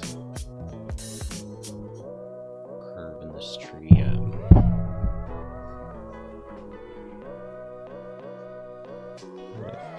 What if this?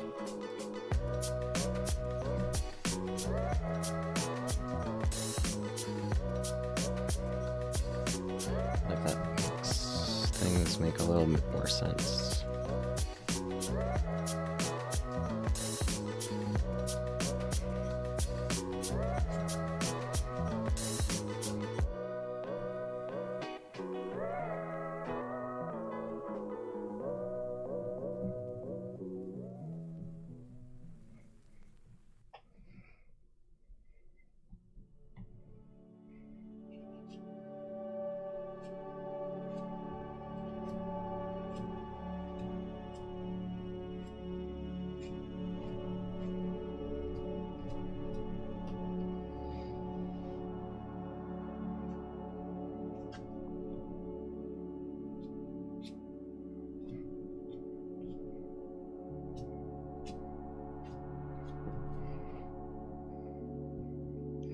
So this orange is basically our highlight color for any of our woods getting light from the moon. So that's why we have so much of it, and we haven't used it quite yet because we haven't been working on our top layers. It's a little too much there.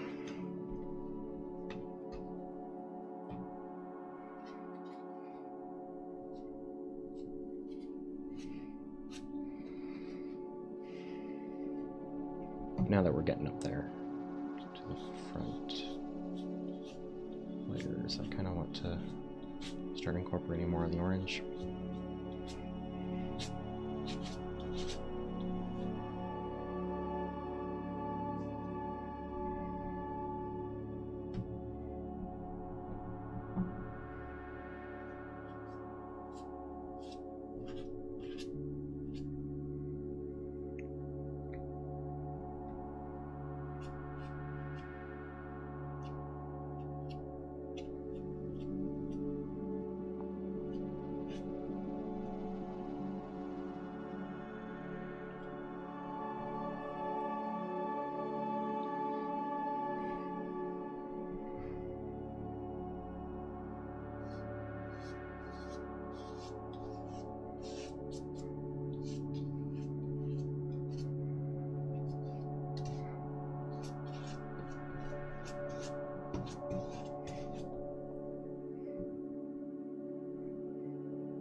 Need to start getting into our bunny friend here soon.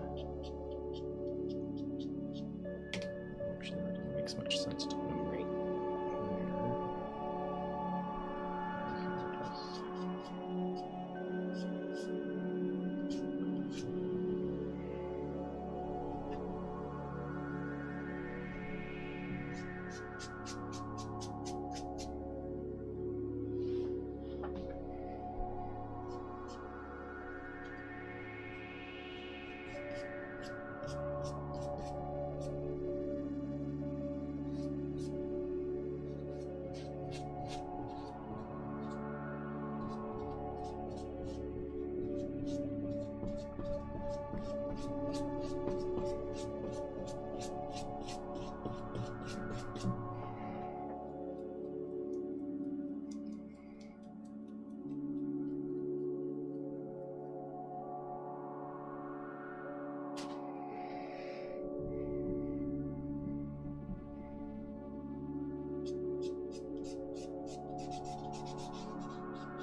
I think what I want down in here is just some like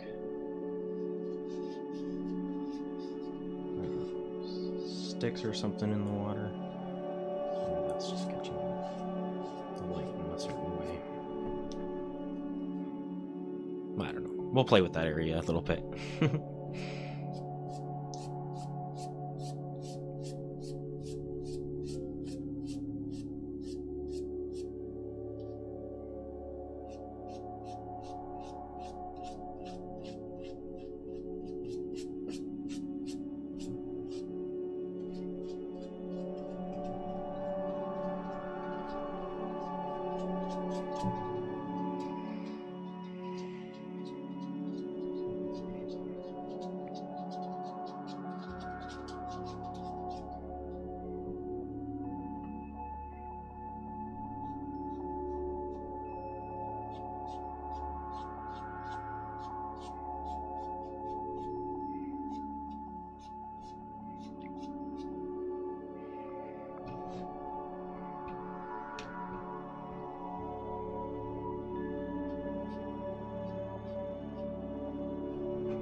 Trying to catch, maybe in the back we can see some highlights of the moon grabbing some of the lower structures of the tree.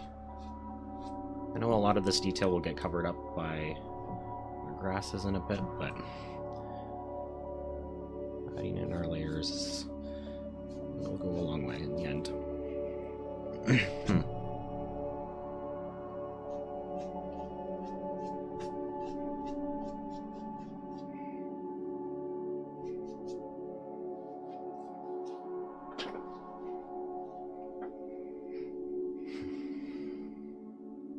Okay, what was I using this guy for?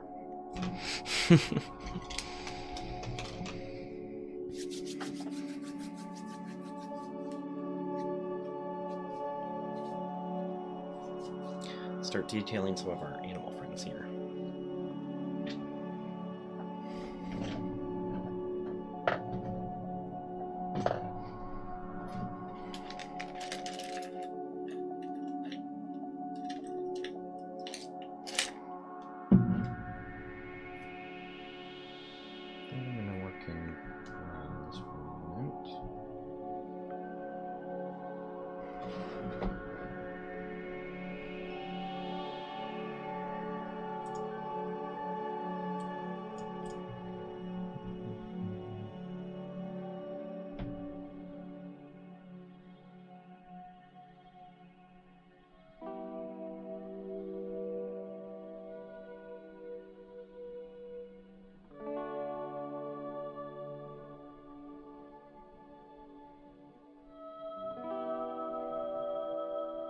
I just want to try and capture some of the light hitting the top of the rabbit's structure.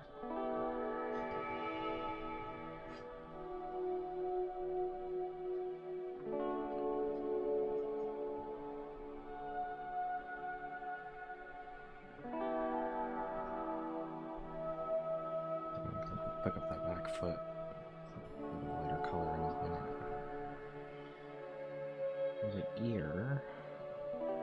First, I'm just going to want to put the little bit of black underneath that one. And this one, I think I'm going to try and outline the ear a little bit.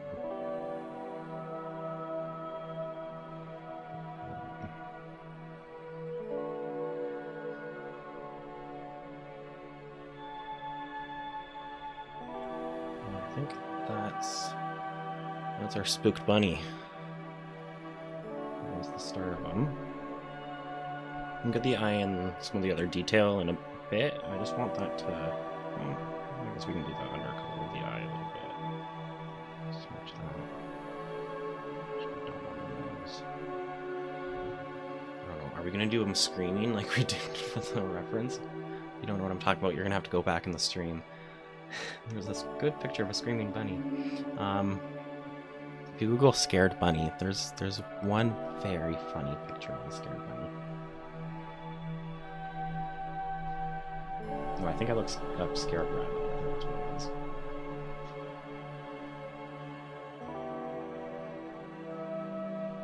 As for the deer, I want to have a little bit more definition for the colors.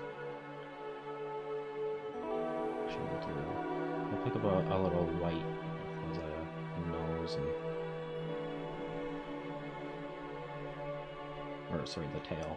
The nose should be brown there.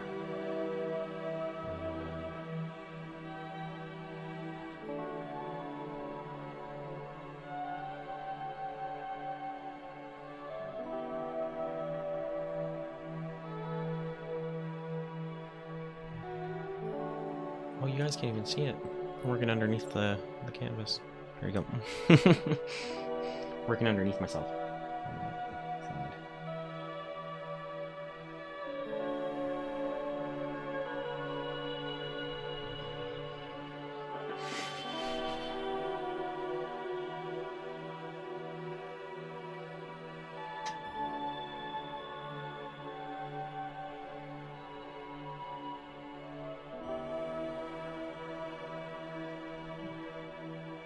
Pick a little bit of white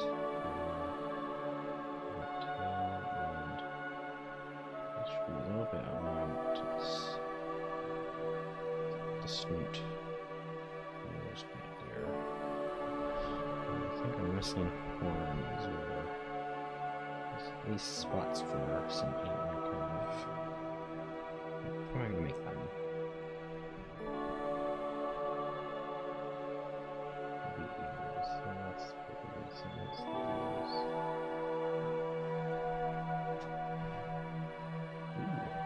There we go.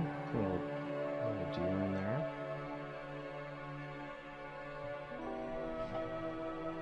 There's a little deer in there now. Almost looks like a fox as well, either. You know what? It's a little forest creature. Let the imagination do the work. This is impressionism. We can. I'll try to add more detail in a minute and see if we can make it more deer-like.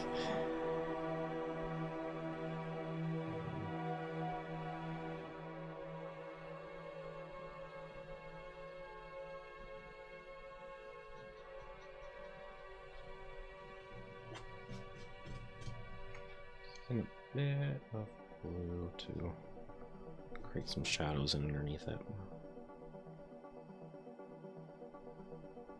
Around here.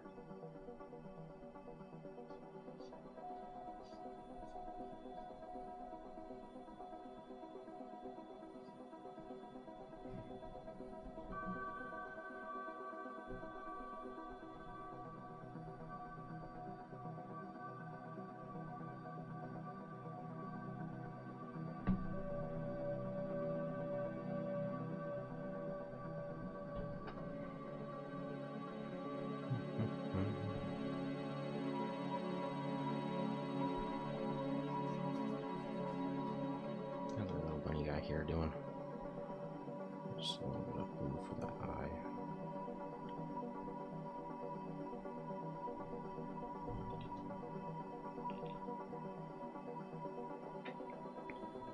We'll start giving him some shadows as well.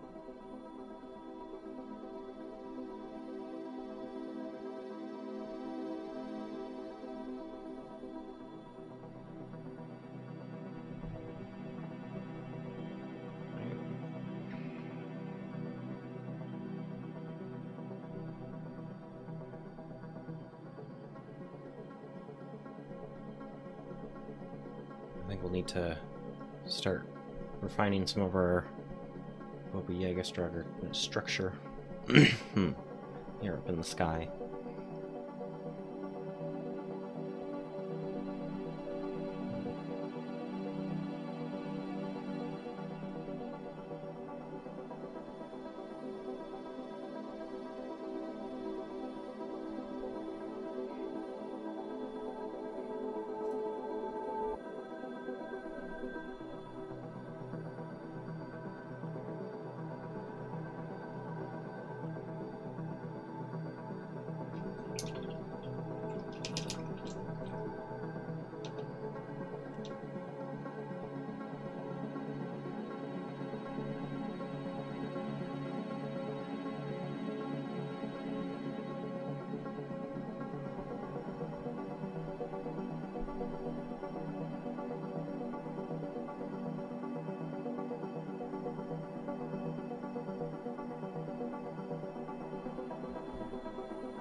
I want to put a window in there.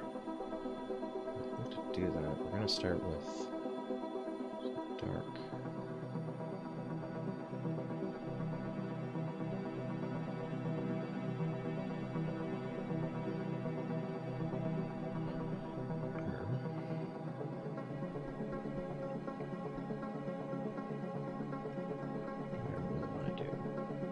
Define more of that.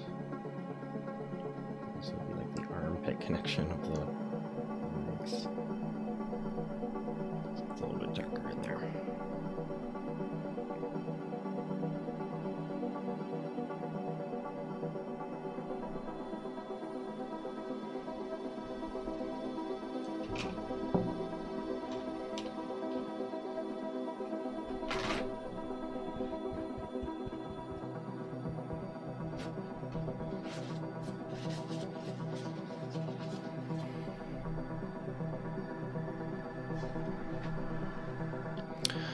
Maybe I'm not referring to it the correct term.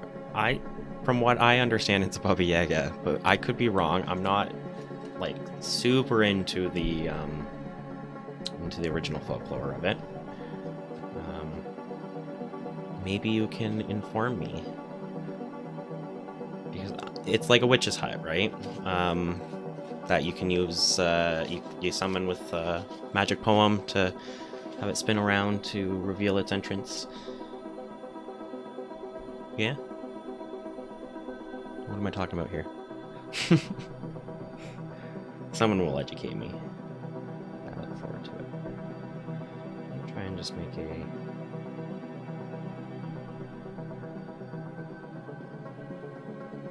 paneled window here.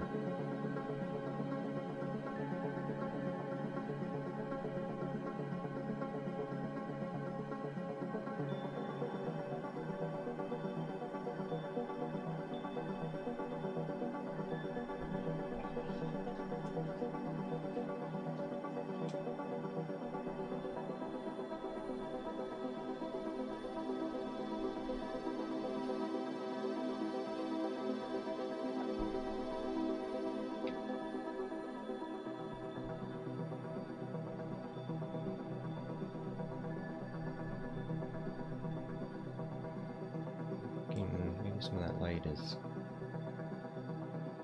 creeping through some cracks in the wall.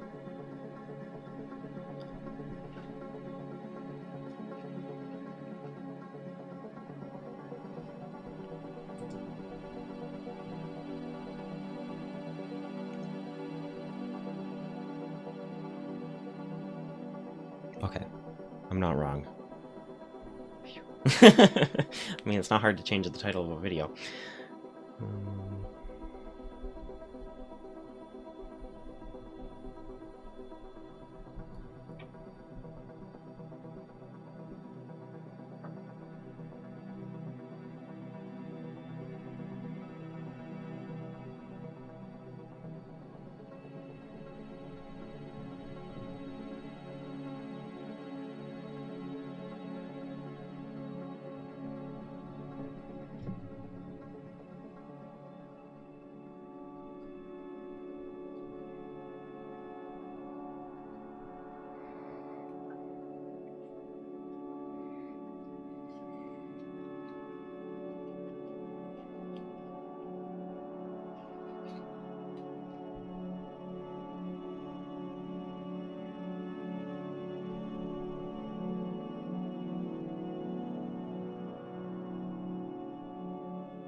Is it gonna be at the big feet of the Baba Yaga, trying to make a nice delicate step down. Once again, I like the idea that the Baba Yaga is just a careful creature of the swamp. Maybe not to humans, or anyone who means it harm. The swamp, that is.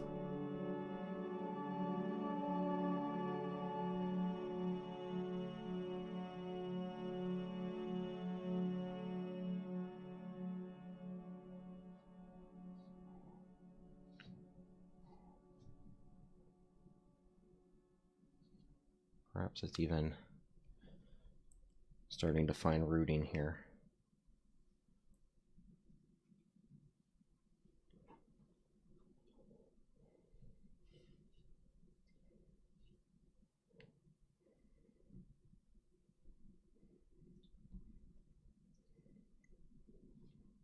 But it's trying to reach out, it's trying to grab something.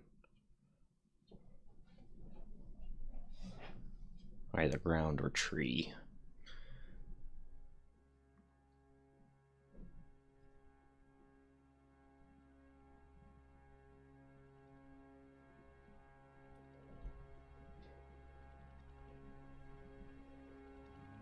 Can you see that, or is that too much glare? I think there's too much glare there, isn't there?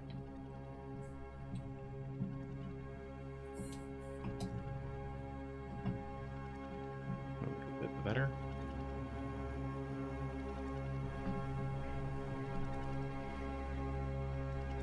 I think in these deeper spots of the root are these really dark spots.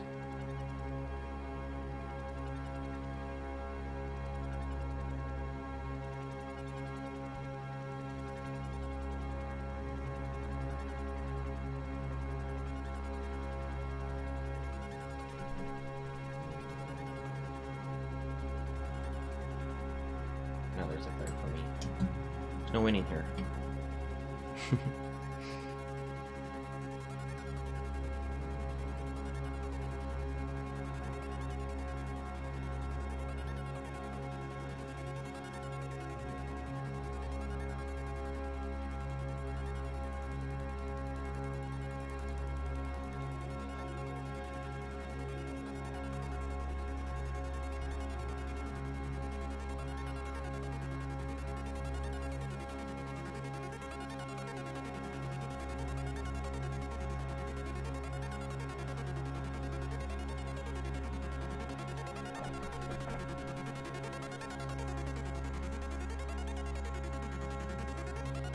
Yeah, I think that's better too.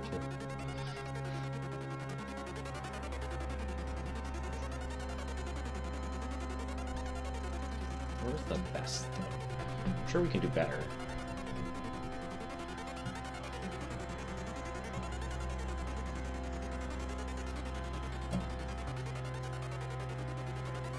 Sounds pretty good, but still a bit of a glare.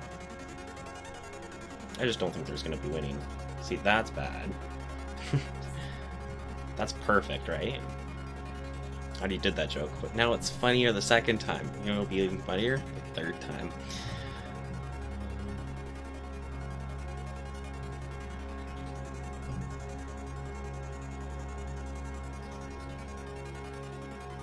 Yeah, that's the best we're gonna get. Have a look on this side. I'll go on this screen for a little bit.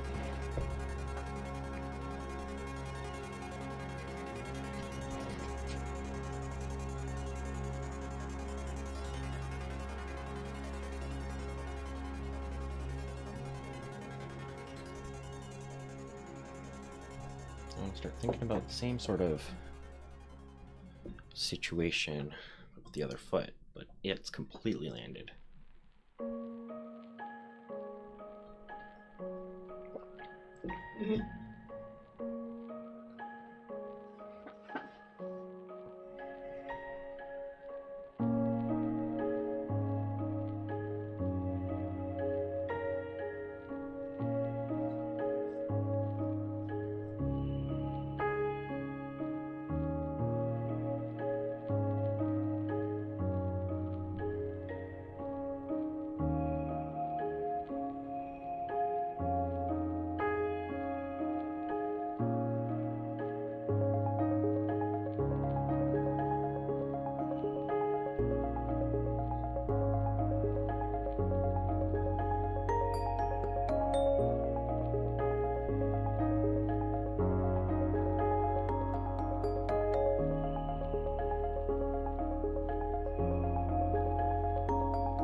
darken it right up in that space there.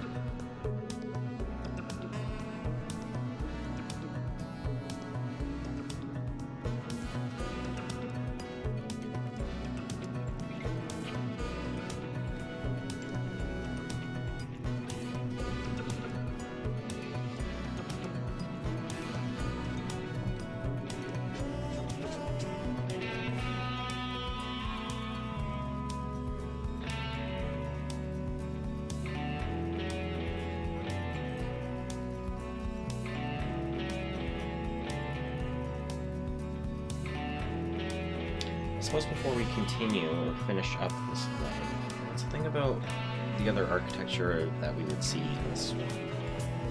And I'm going to use that word a lot when we talk about structuring compositions and paintings.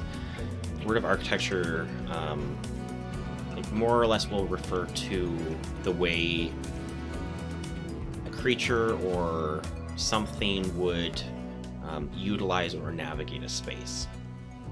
What are the objects that would require navigation or would allow a creature to interact with it in some manner and provide utility to that space? So the most important piece of architecture in our image right now is the trees and that tree line, of course. But I would also say the little bit of water that we have in the image here as well.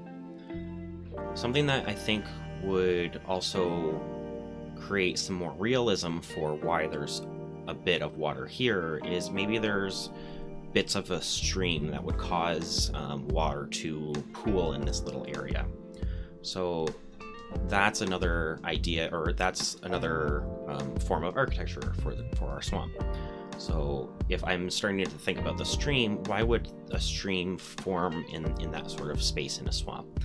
Well, maybe it was forming because there's just larger rock formations around that area. So now we're really starting to create some of the interest in our image.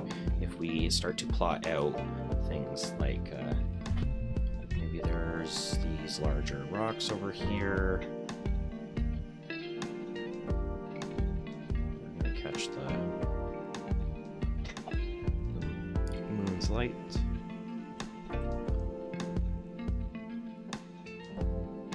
Over there. Add a bit more detail to it too.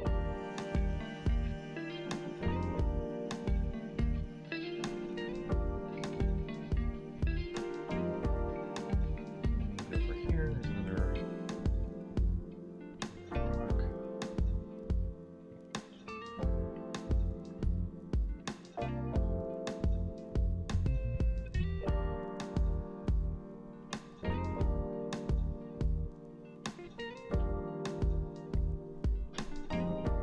Uniform. Maybe this one just has a weird little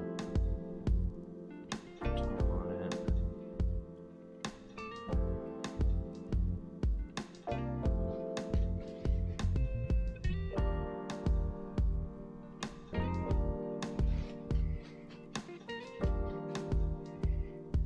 So do that, and then maybe there's some parts of I don't know, some trees or something, a little bit of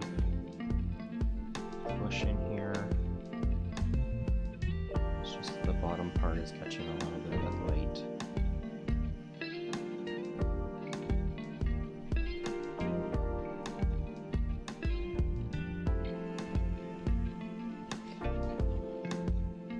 It's really rough, but that's okay. Are you alright there, Benny? Living a dream.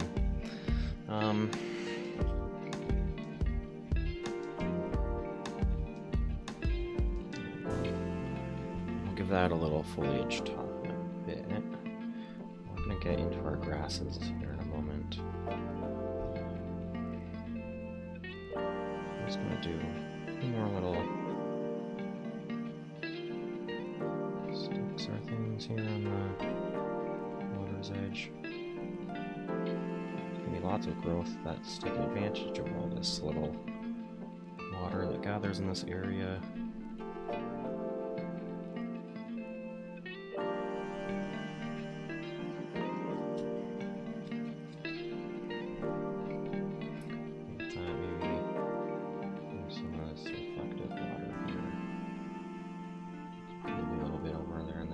advancing over here a little bit.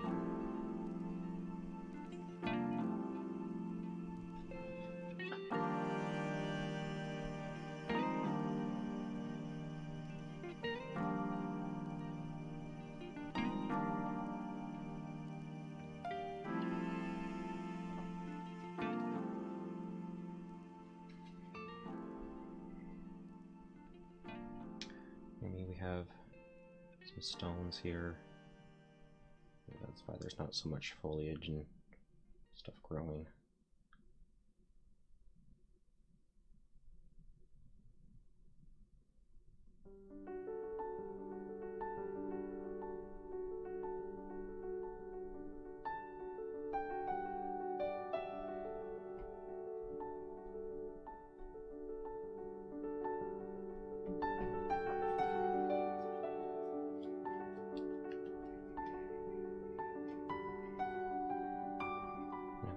Bunny friend is just gonna have a few little highlights on their head here.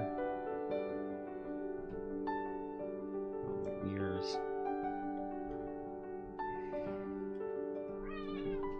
What do you think, Benny?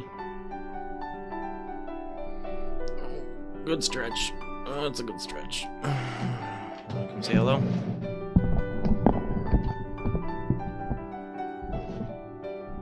Do you have words?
To some shadows underneath some of these dots of paint, so it looks more like they are rocks.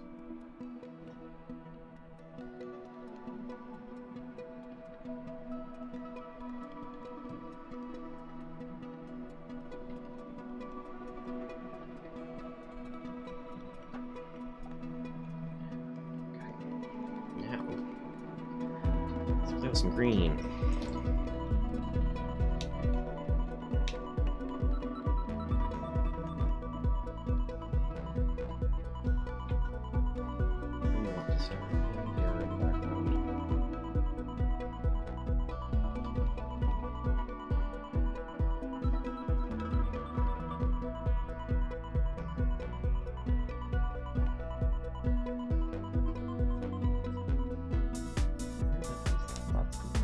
What did I do?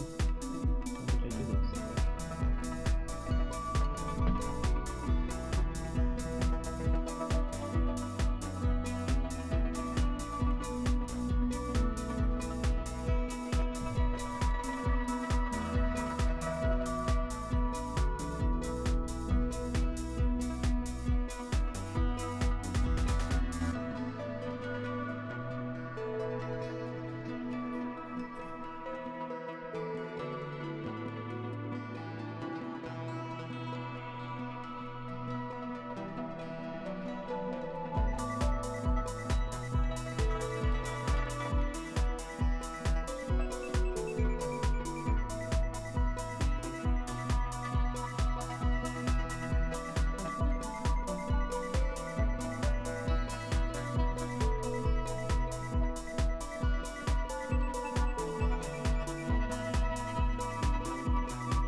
grasses in. I'm just starting in the back. Just trying to remember about my positional lines that swirl when we put through the painting.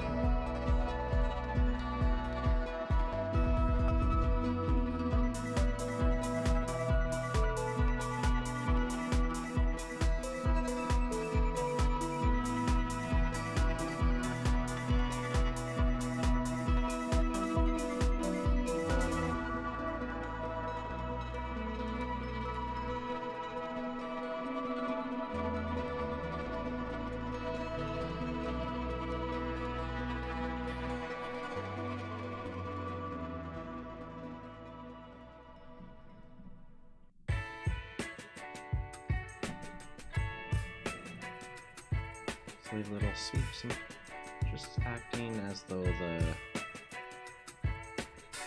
moon's light is just capturing the tops of our grasses.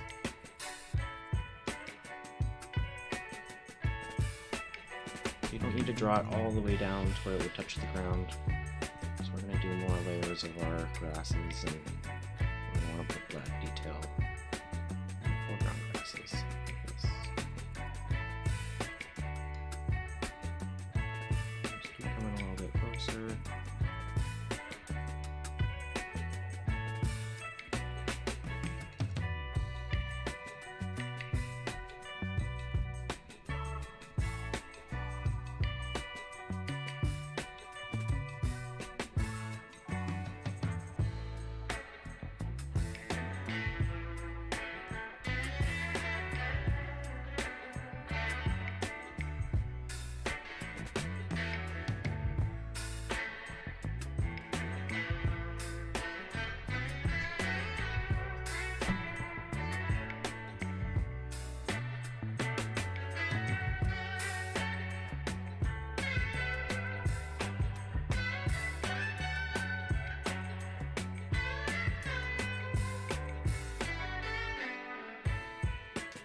Tall grasses in the foreground. I want to just spend a little bit more time being careful to really to try to get this thing.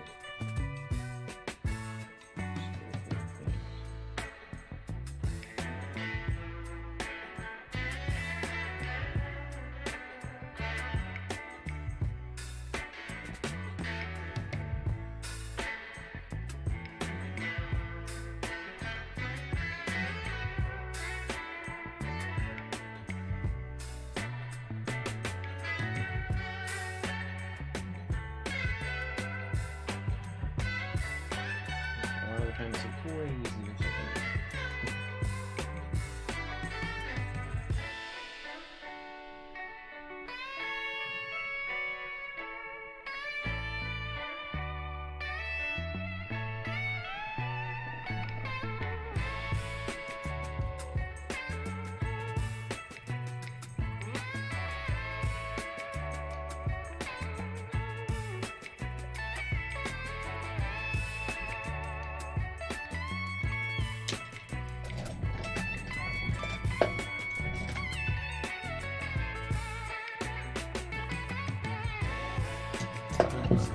Gross smushy brush.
that's not brown into this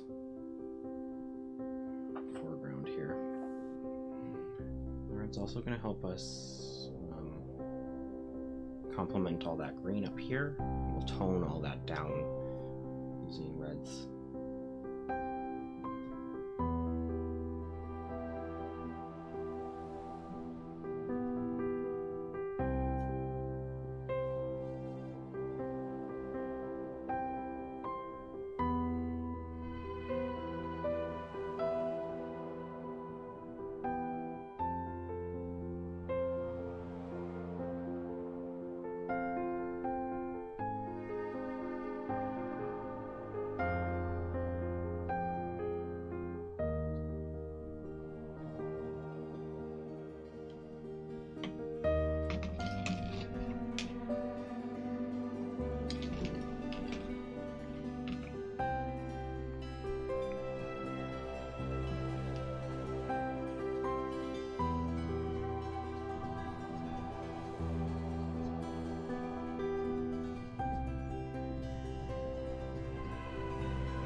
Frog guys, we've got our other Baba Yaga leg in here done.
How are we looking on screen?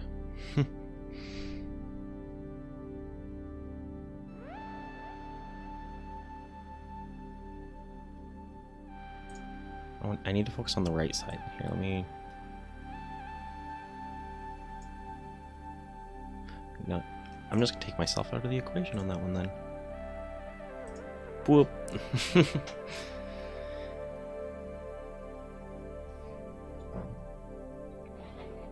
I'm still here. See?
so that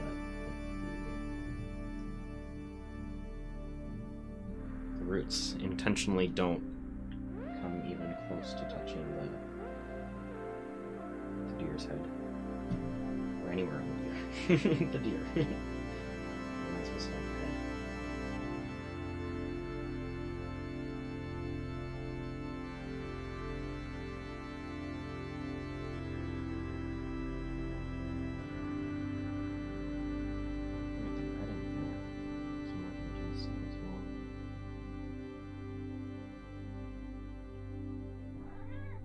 Yeah, it was a good choice. Yeah, I agree. What time is it? I don't know. It's nowhere near dinner time.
I think for these moments where it's going to be touching the ground, we're gonna have a lot of fun with Shadow. I still have a little bit to go here. A few more steps that I want to take. Just like with Baba Yaga.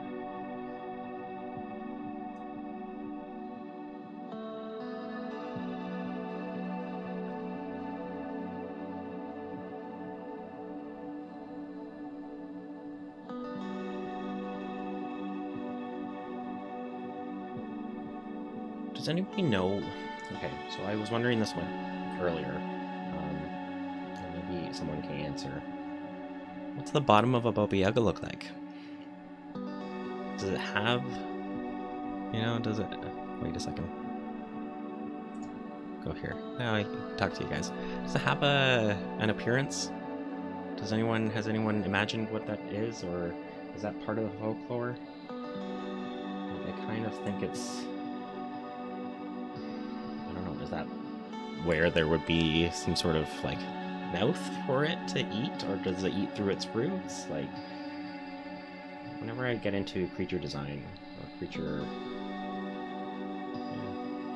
creation, I always start imagining like how it actually lives. How does it eat? How does it reproduce? How does it do all the gross stuff that comes with life?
Reaching out to the rabbit. I don't think I like that.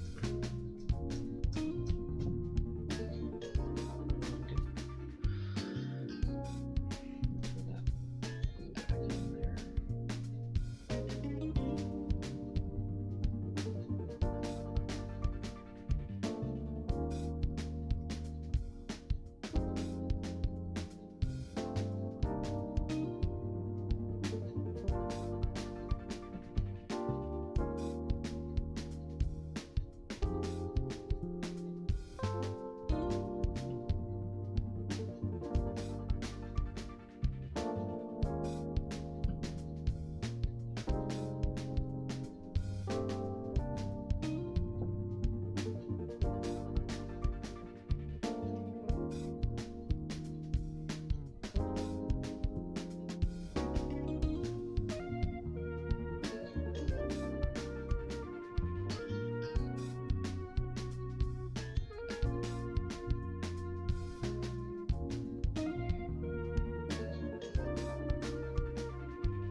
can't be a door. The door would have to be on the side of the side that it wants to show you. Boba Yagas are confusing.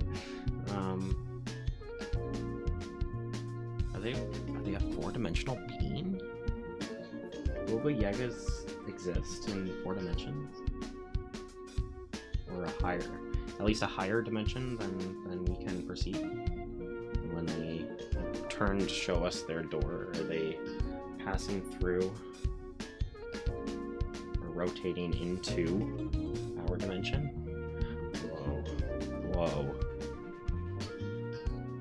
Whoa. My thought on them just changed a lot.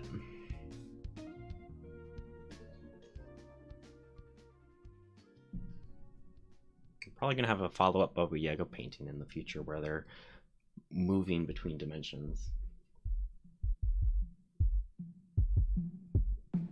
That could be fun.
That's okay. These will be my studio jeans.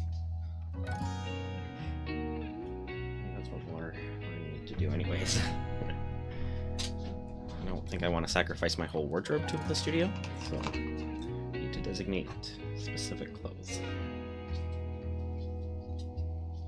It's surprising I haven't done so yet.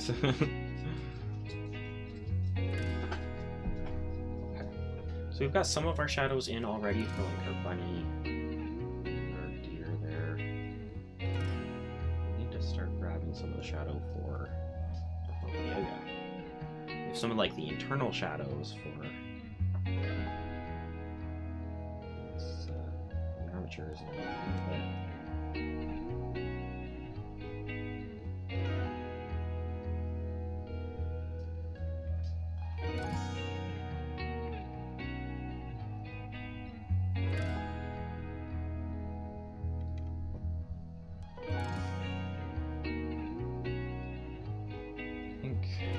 to start thinking about where to shadow hit for everywhere else.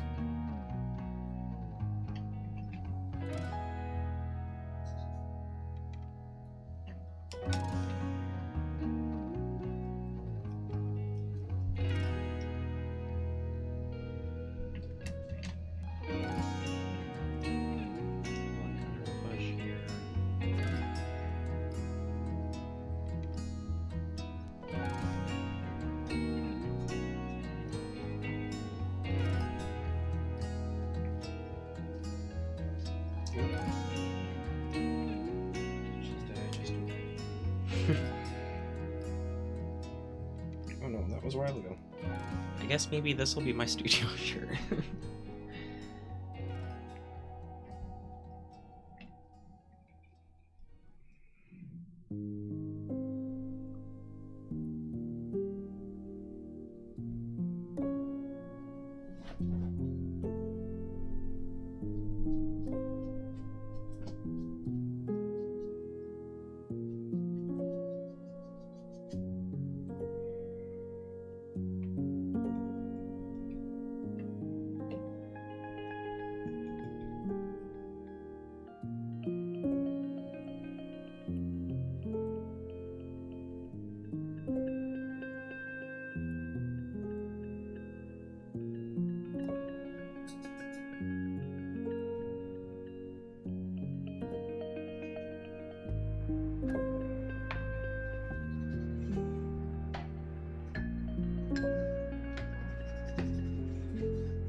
Shadow for these legs.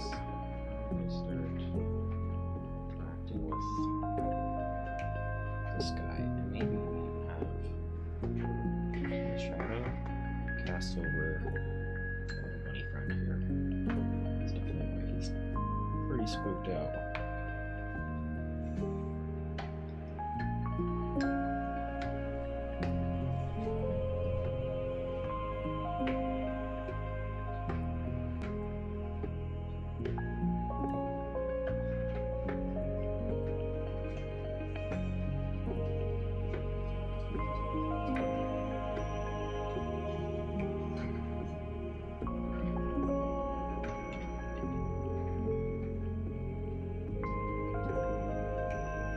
This is where the majority of the shadow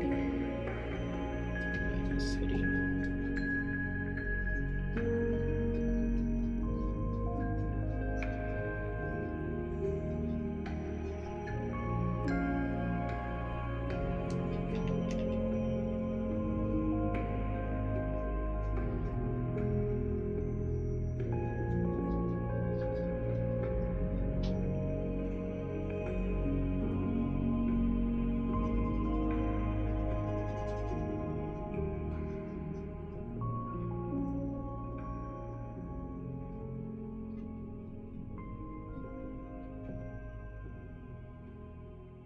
Some dark shadows in underneath these grasses here.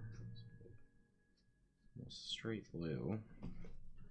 Use a paper towel to draw them up. I'm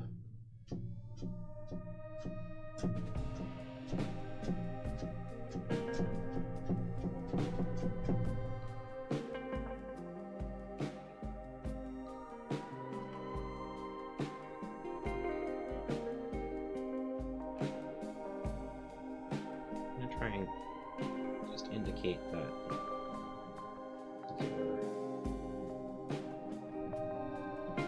shadows of the beast.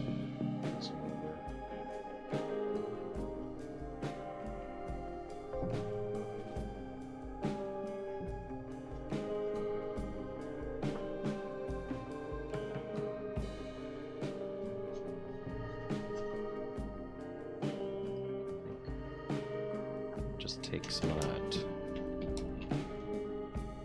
blue and just smudge up the inner sides. Yes.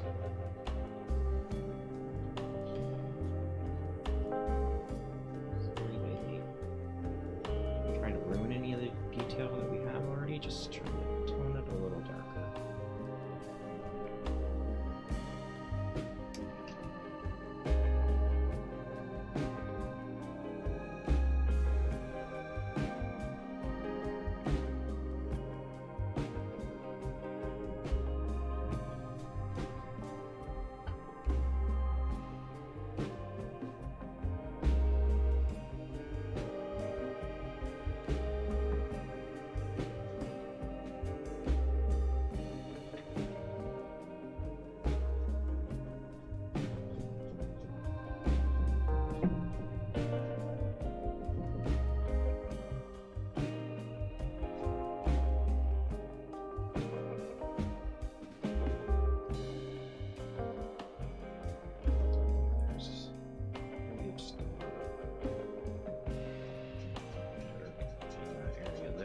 We'll add some details.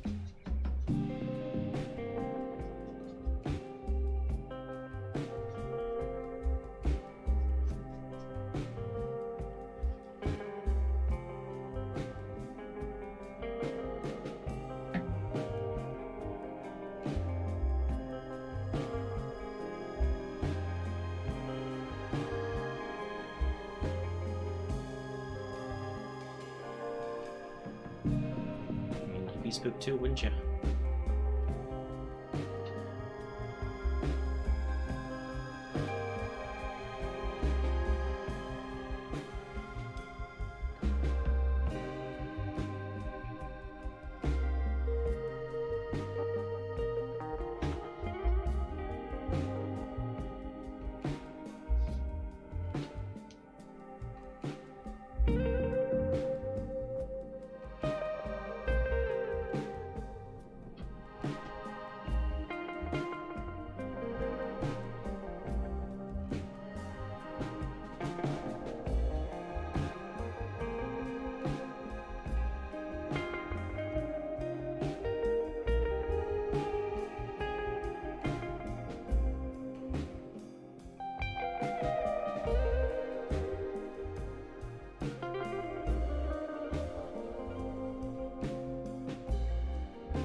what I want to do is for the Yaga, I think it's going to have some cool filament.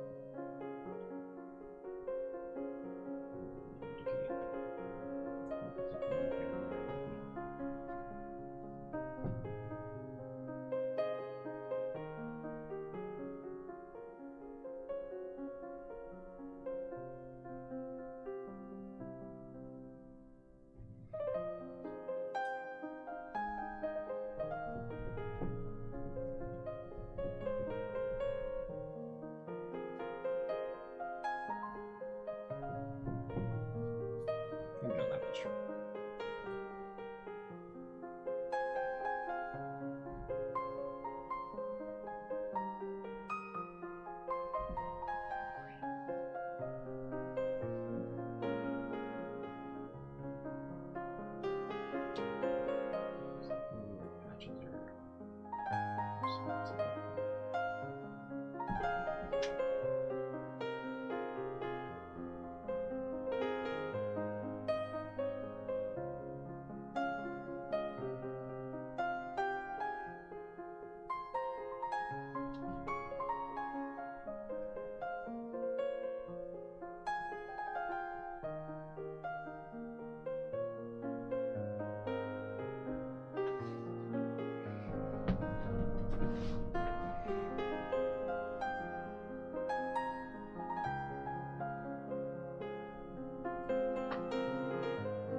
I was thinking there would be some sort of that comes with it, but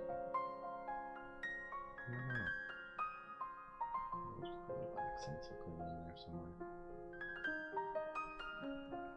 It's implied a little bit.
Trees here. If I'm catching a highlight, I want to make sure that I don't the highlight where the shadow is. That shadow should find itself.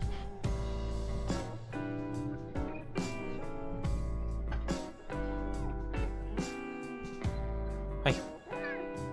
Hey.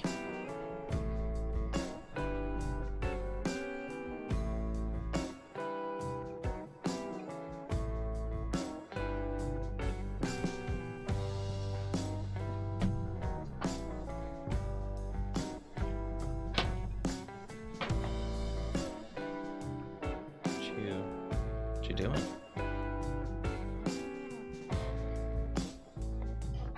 He's trying to play with the sharpener. He knows he's not allowed to play with sharpeners.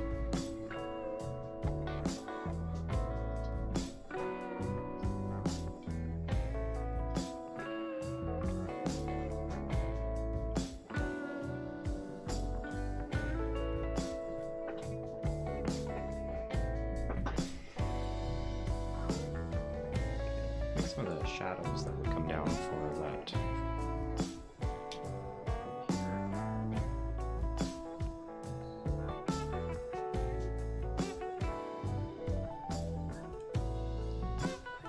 replicate that. Like, I got pretty close to touching the deer.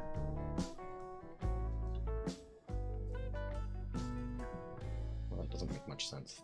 I'm trying to, no. What we'll do is we'll pull those shadows out from there.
I'm going to continue those highlights that I was starting earlier with those trees in the background. Start the highlights here in the foreground now.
I'm gonna make a brush. Yeah.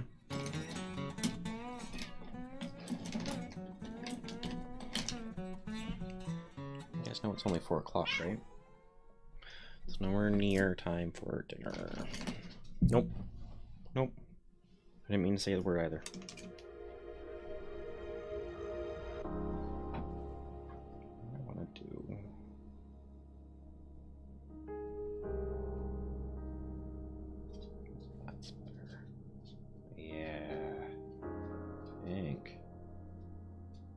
pink highlight color for these red trees.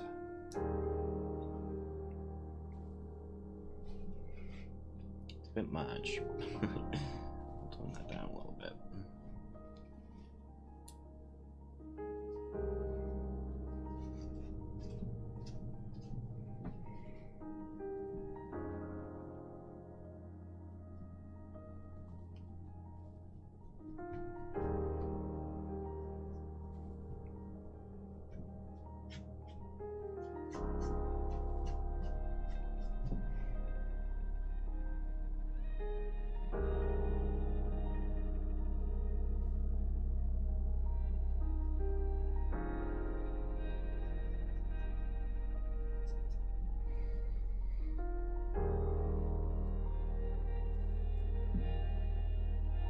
Too much. Don't like it. I'm gonna pull back to rounds and arches.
to the foreground. A little bit of highlighting here.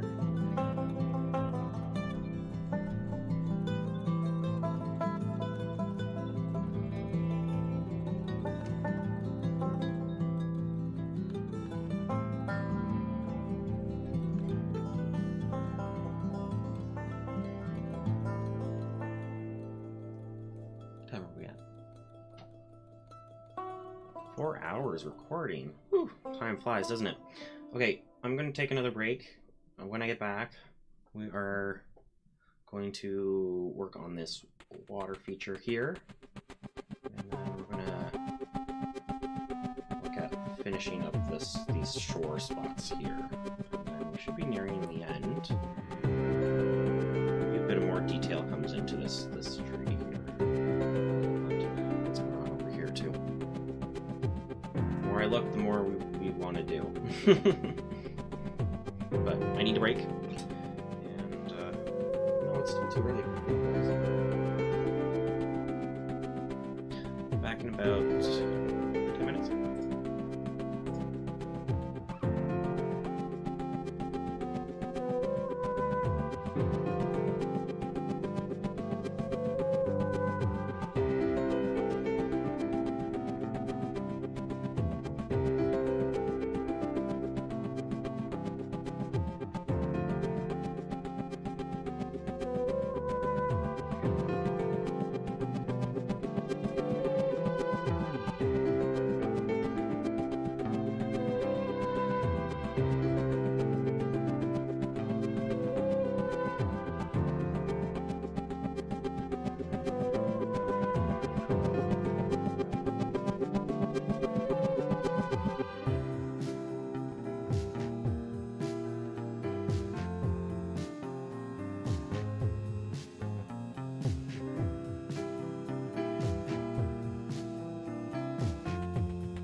get into it. So jazzy. How are we feeling about this? I like it. I think I could use a bit more information in places, and to be honest, I think the glare is working against me right now. Oh, things look different like that. To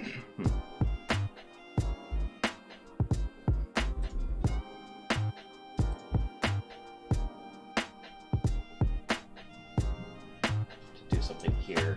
I think I'm really going to play with the sky in a little bit, I think. We'll want to talk about world building. Yeah, definitely. Let's talk about world building. Do you have any comments about Yaga? I'm all about world building.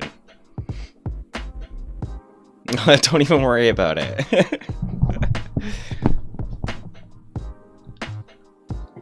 I'm pretty certain I'm on the spectrum as well.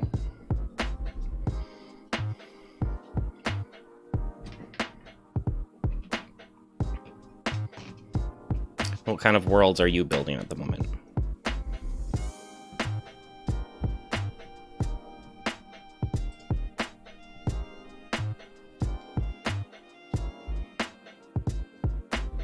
Baba is. I've never actually played the game. No, that's a lie. I've played the first few levels, and at that time I was learning how to code, and so I kind of had my own program that I was writing. And so about 5 minutes of playing the game, I was like, I gotta do this. I gotta go back to coding. There are. What are the fantasy creatures? Do you do any art, Miha? Am I saying that correctly? Miha?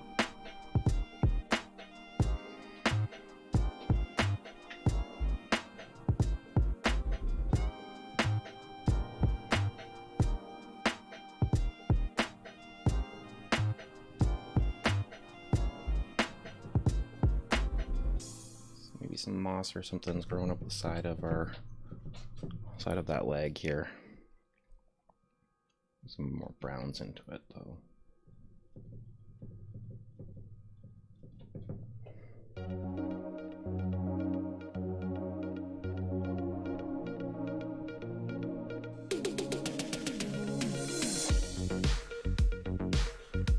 I'm not familiar with the sand weasel, to be honest. Sand weasel.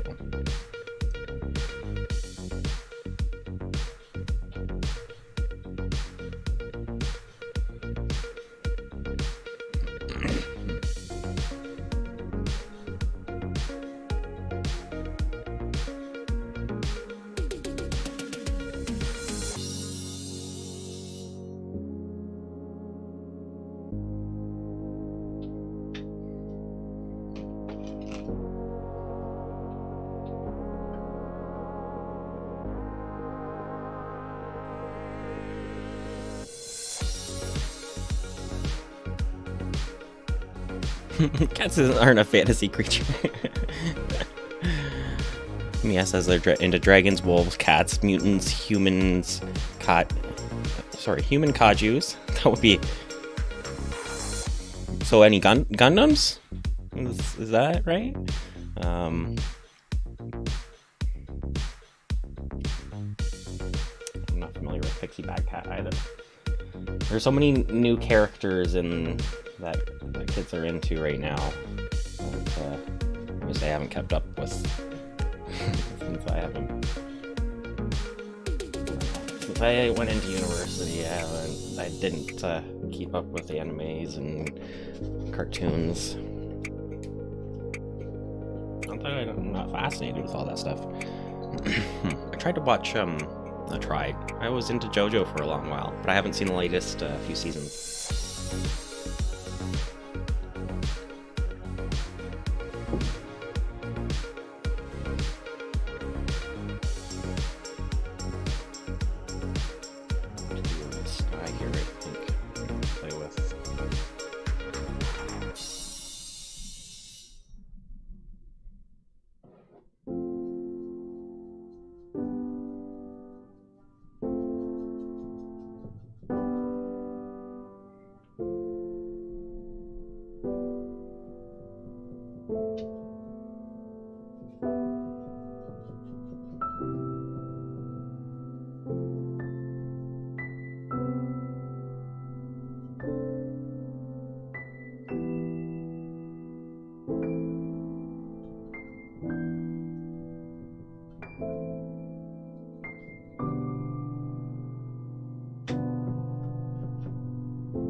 Is fantasy... Oh. That was... Yeah, there's... I'm gonna have to do some reading up on this. I had another audience member of mine talk to me about Bluey, and although it's like a real young kids show, it does have a lot of positive messages, even for adults, and I'm sure older children as well. So I've been encouraged to watch Bluey as well. So I might check it out. What is the name of this cartoon you're talking about? Is it literally called Fantasy Creatures?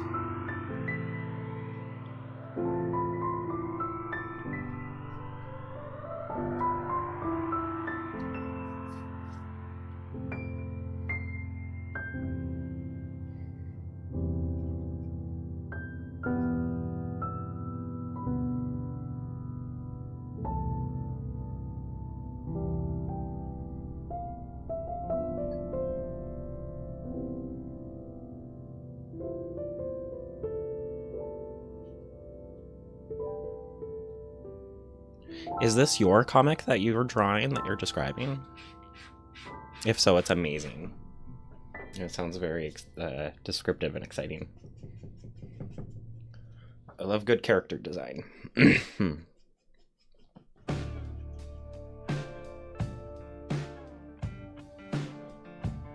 awesome. Have you started drawing any of these characters? Are you an artist?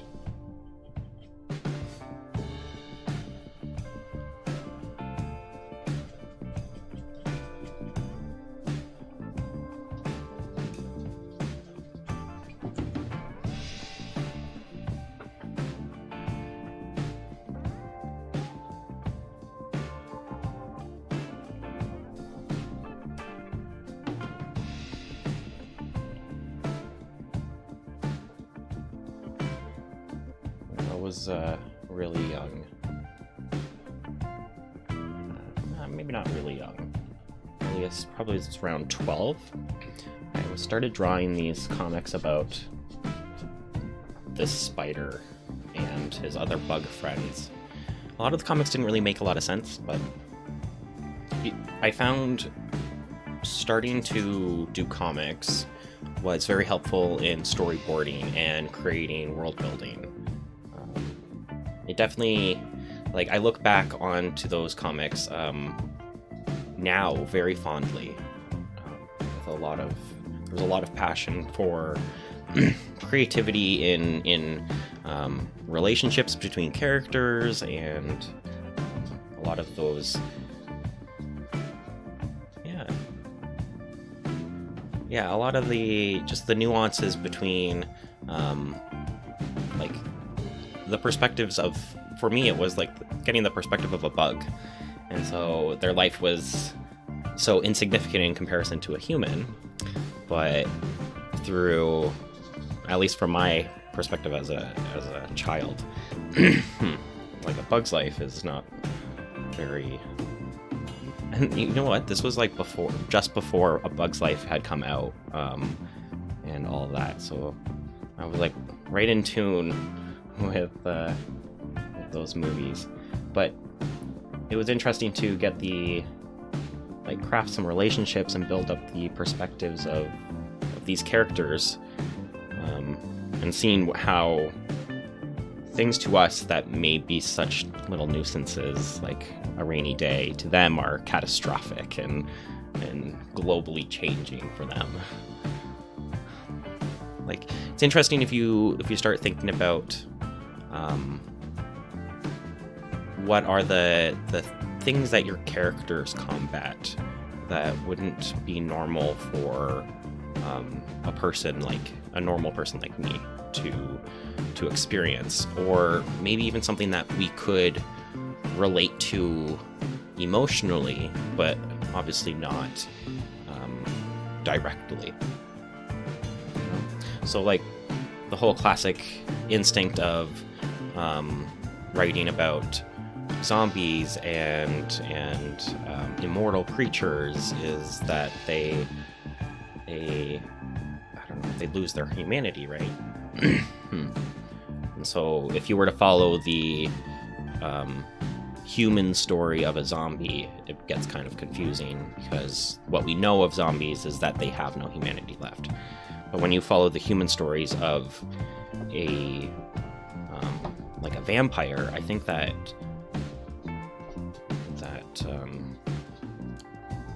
sense of humanity comes from the fact that they still have these certain rules that they have to abide by. Like, they have to eat humans, and they ultimately can die from the sun. So they're still slightly human, right? And they still have an ability to comprehend emotions. They're just different. They're at a different level. And that's at least what I find interesting when it comes to like world building and things like that.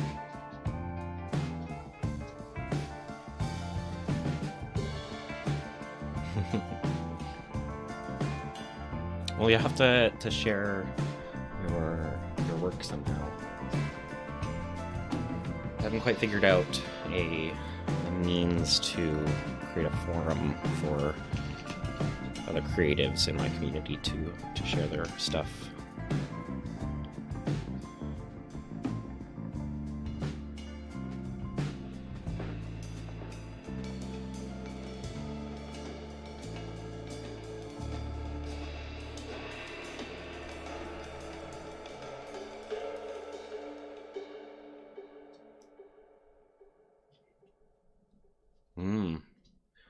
There's there's a show, speaking of vampires, I know I was the one speaking of vampires, but if you've seen the show What We Do in the Shadows, there's a energy vampire, and they basically give a depressive emotion or energy out, and they absorb everyone else's positive energies. So you won't notice who they are, because they'll just start talking to you in a very droll little voice, like, so I was visiting my uncle this week, and then he had me painting walls, and so that droll and annoying voice starts to feed on your emotions, and you start getting brought down to them, and then that's them absorbing your energies and your positivity. So evidently your fluffy beings would not do well against an energy vampire.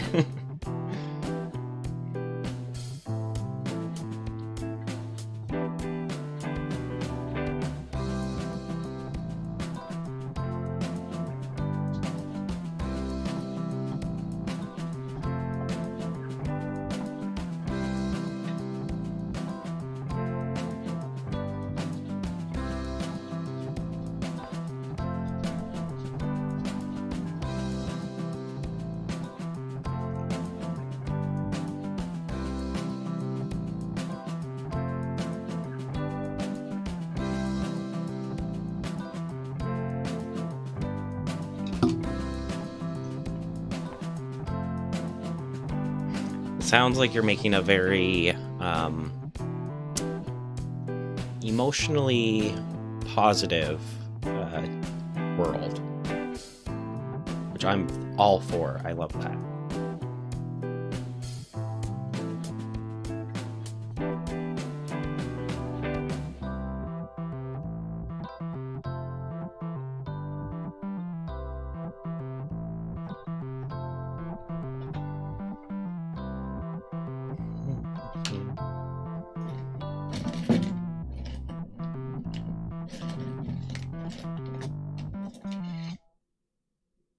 Oh, it's an alt universe.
do you mean by start counting me up?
These all of your characters.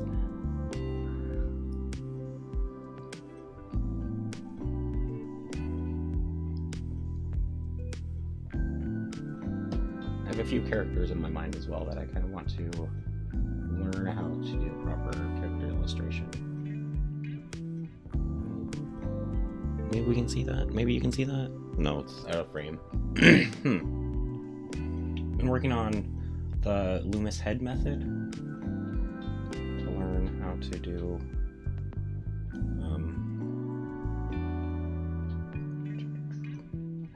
head faces and how to draw them in certain directions.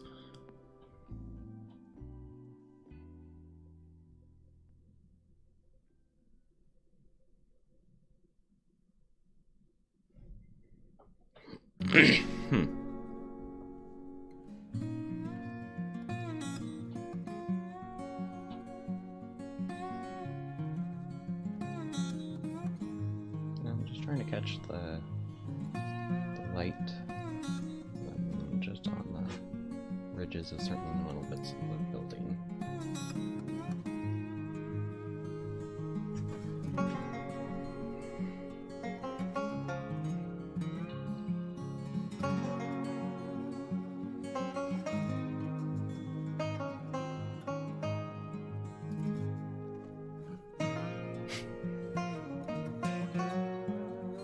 Flying off the rails there, Miha. I don't know what you mean.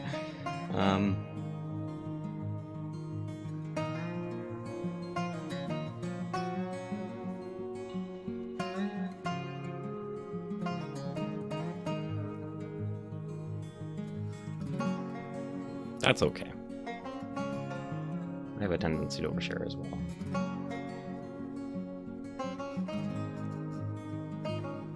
Let's just not be offensive, okay?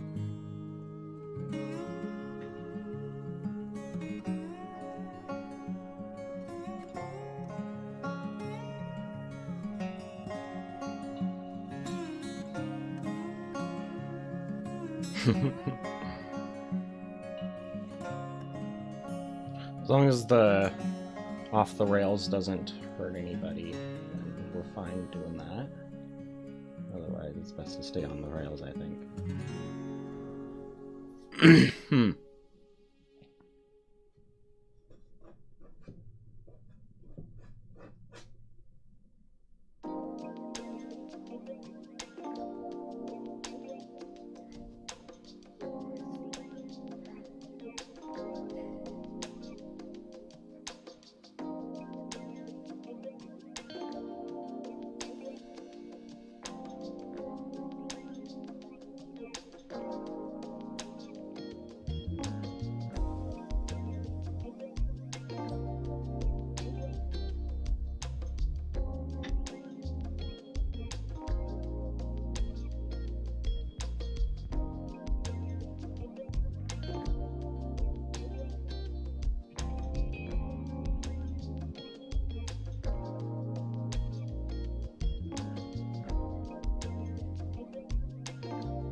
Sounds like you have a lot of characters going on. You're read them all, I wouldn't be able to paint.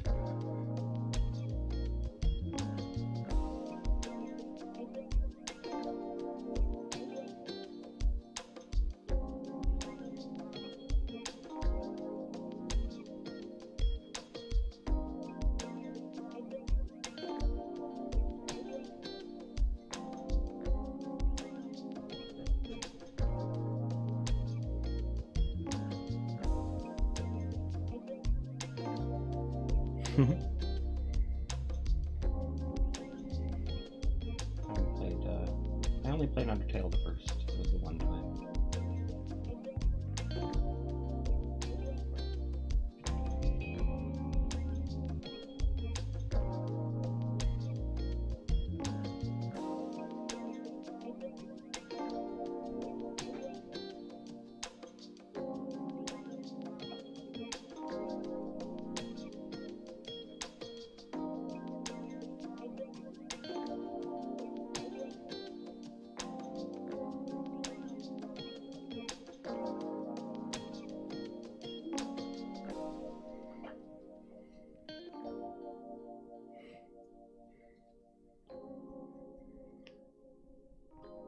Back when I was growing up, I used to watch Bob Ross on PBS, and he would do a lot of live painting.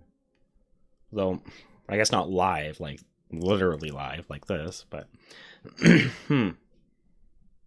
he recorded painting, and then a lot of people would watch his paintings on PBS. I had a fascination watching him. It was all very calming. Being a very anxious child, it was helpful to be able to tune into views like his.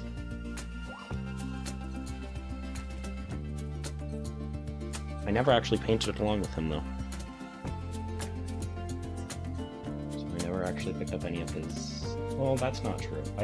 I'm a visual learner, so I did pick up some of his skills by just watching him. But most of my skills were developed in high school.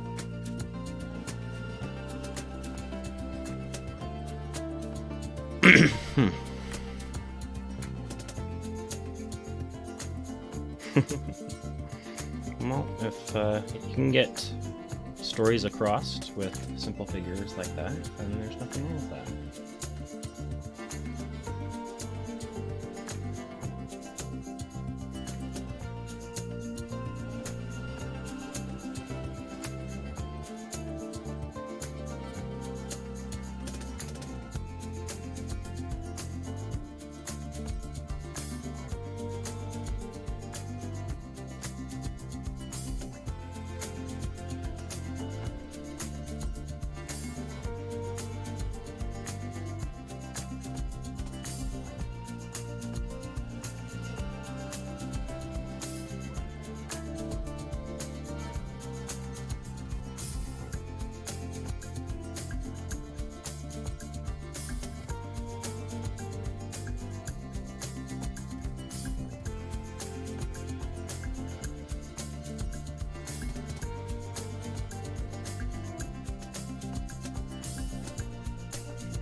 Businessman and the Wolf.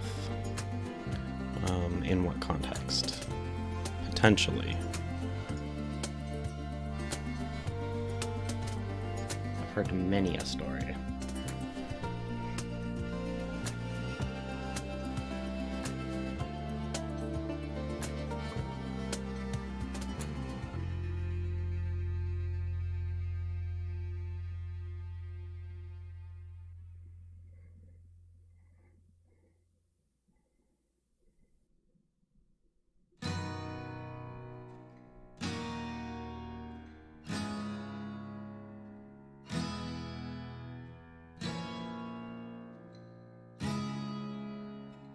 In an anime context.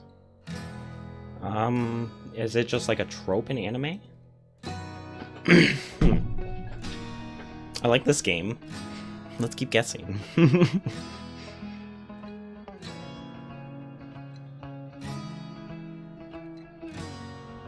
Or is it a specific anime?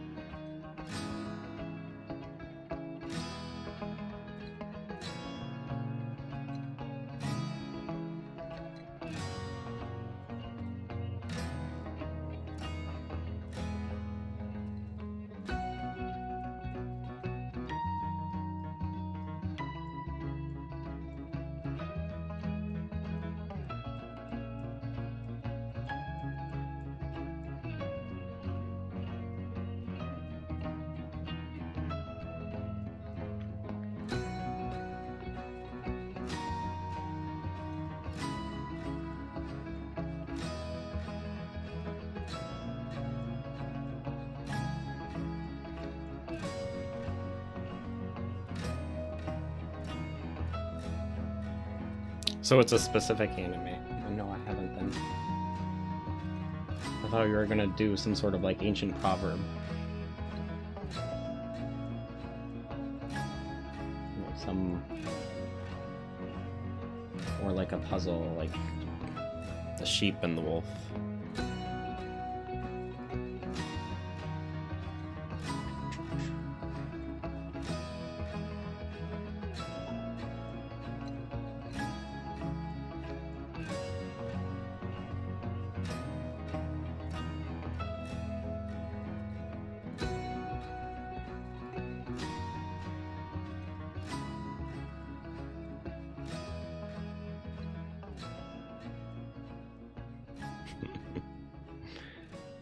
So that's fun. When you start thinking about your character's interaction. So storyboard that then. What would bring the two characters together? And then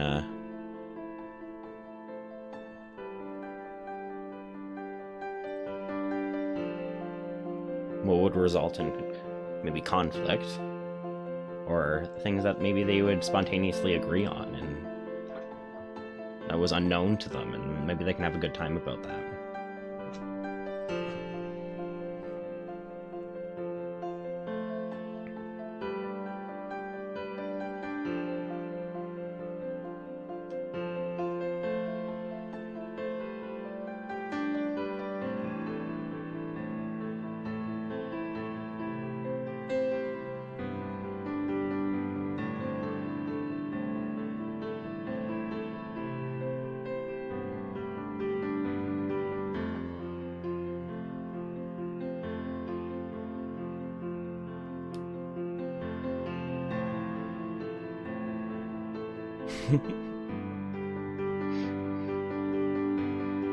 I'm enjoying the little story it's building in the comments, in the live feed.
If I could ask your character, one of your characters, something. One of your characters something directly, as though I was speaking to them, or one of the characters a question to the other.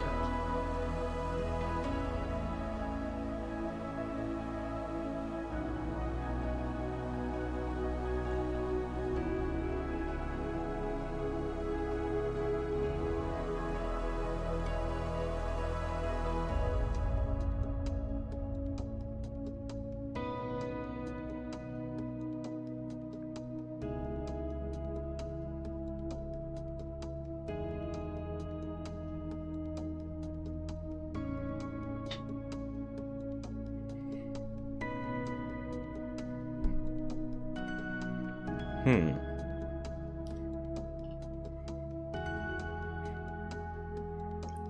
Well, you said it would be unordered. No, it probably philosophy.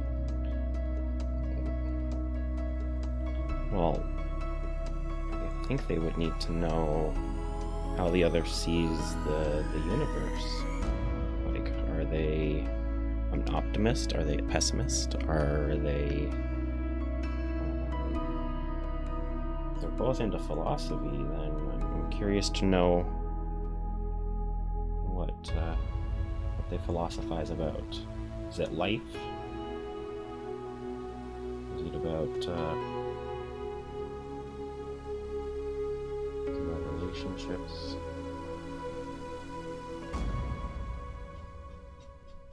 It's about creativity. You said they potentially would murder each other. Is it about the what they philosophize about war and conflict? So that's what I would ask them: is what's their philosophies?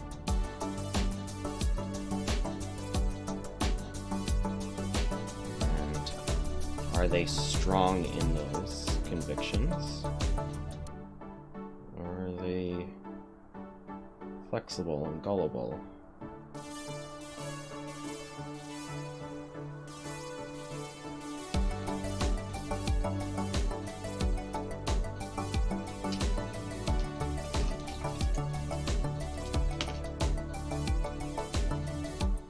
What's an average child? I don't think there's such a thing anymore. To get deeper into Miha, I think Miha's had an average child. But the fact that Miha thinks she's had an average childhood means that there's something interesting going on there. She been, is it a she, he?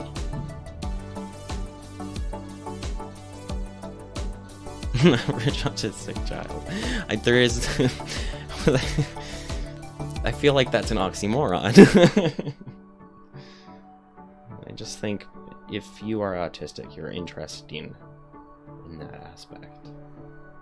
You see the world through such a fascinating lens.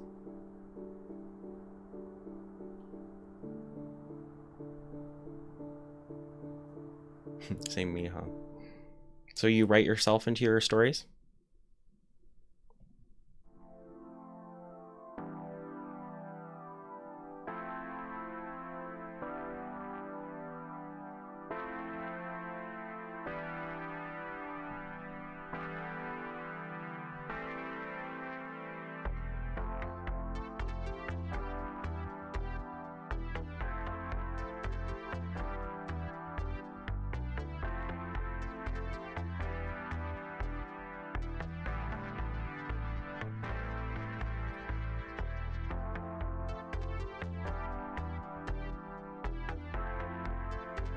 Well, by writing, I mean daydreaming, or the act of just creating the story itself.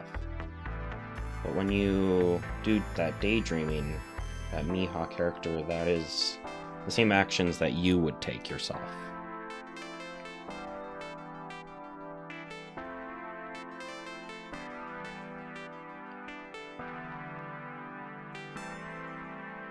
Who is all we? Who is we? Hello, all. Mind. I'd like to know that I have an audience. It's fun. Or are all those characters you're saying are you? Or each character is a little bit of you?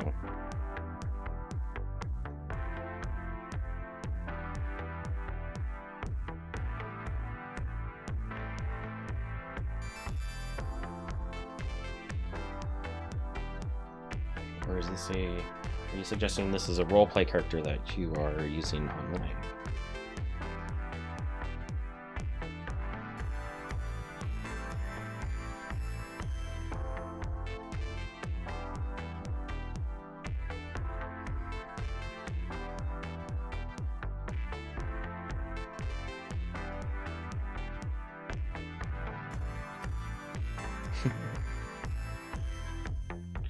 It's nice to meet everybody.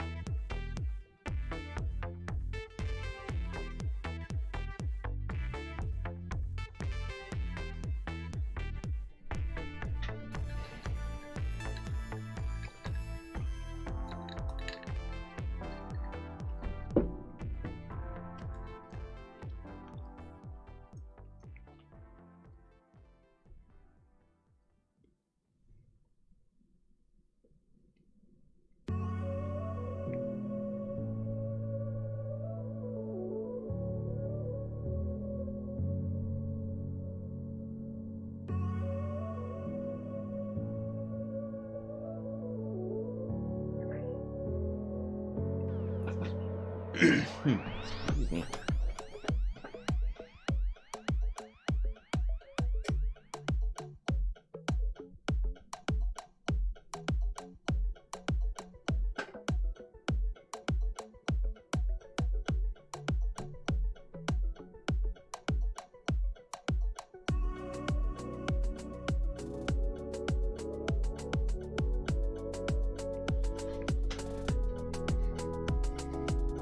Anyone personal?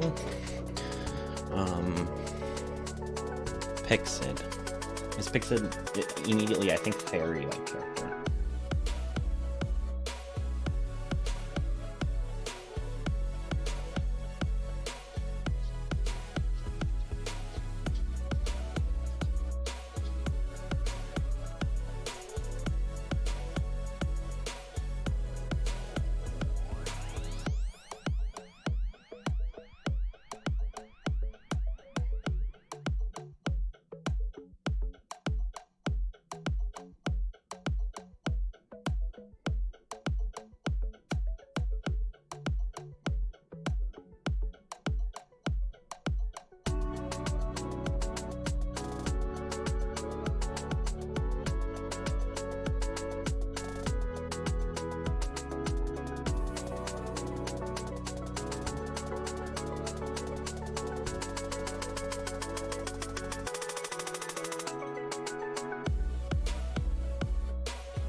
Tell me about yourself, Sid.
Eating a buff cat, like 13 years old, tall. 13 years old is pretty up there for a cat.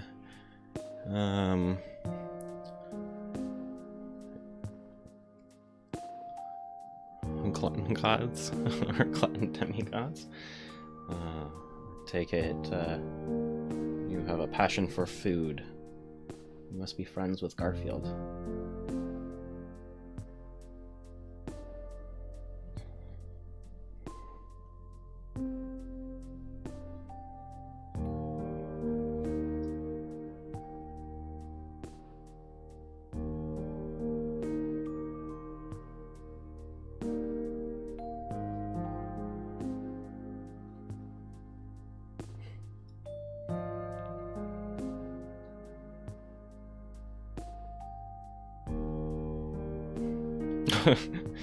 Garfield has had his run on the internet, hasn't he? With his demonic self.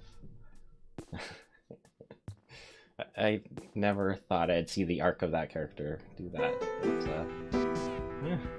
When the internet wants to have fun with a character, they have fun with a character, eh?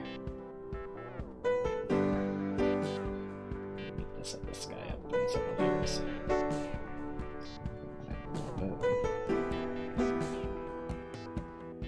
Corfield. Is that... Have you asked him personally, or has the internet decided that it's Corfield? I'm not familiar with the word, but I suspect that that's apt.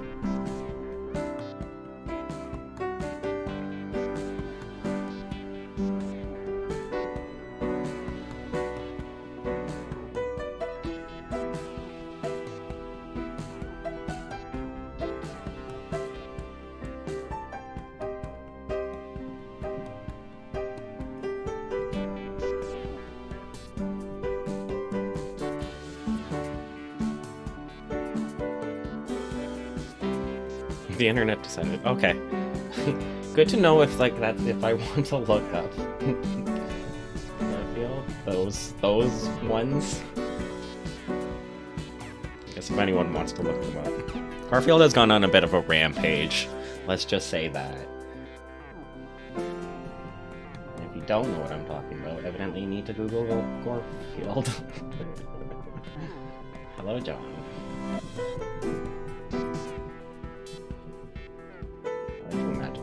Of Gorfield, or yeah, Gorfield. So he must be a pretty big Dragon Ball. Almost forgot the name of the anime. Dragon Ball fan.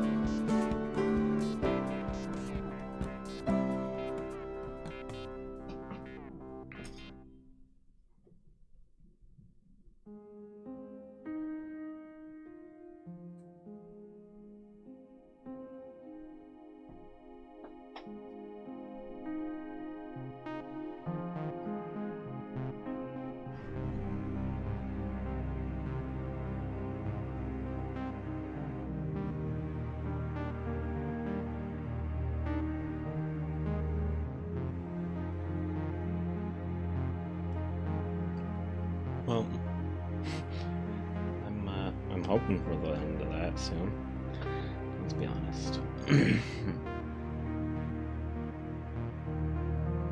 friend here in the audience that knows that all firsthand. So, well, not first.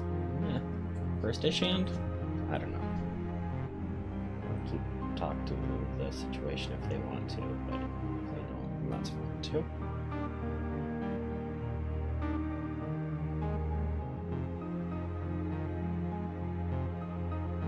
Personally, I look forward to the end of the Ukraine war.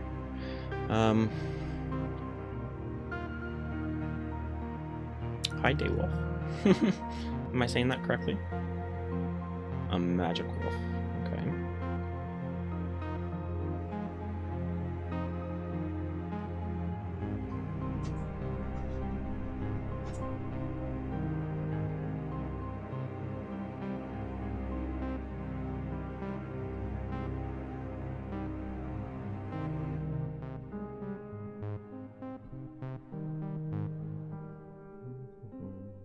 You know what I haven't done yet? I haven't put in my little frog buddies yet.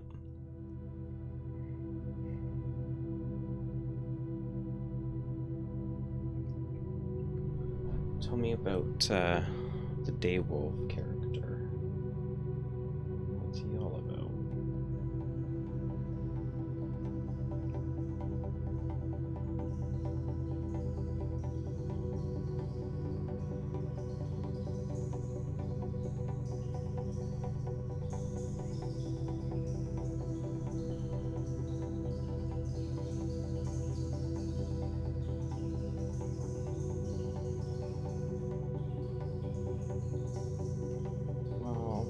Is Daywolf also 13 years old? And is that in dog years? Yeah, no, you said Magic Wolf. Okay.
Little green fellers down here.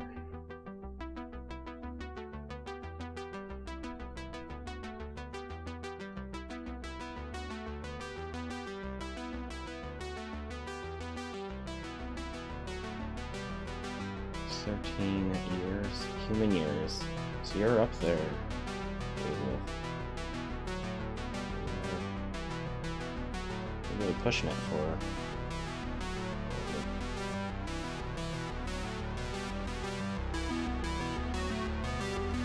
This song might be too intense for me for painting.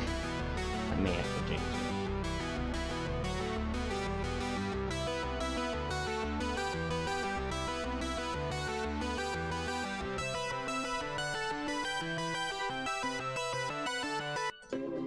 Yep.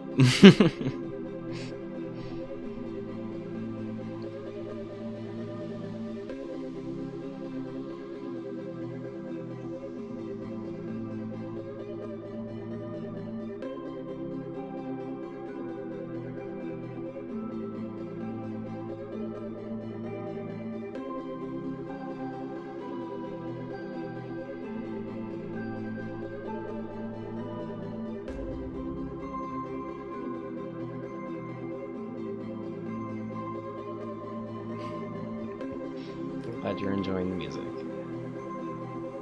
It's all royalty free, provided by YouTube.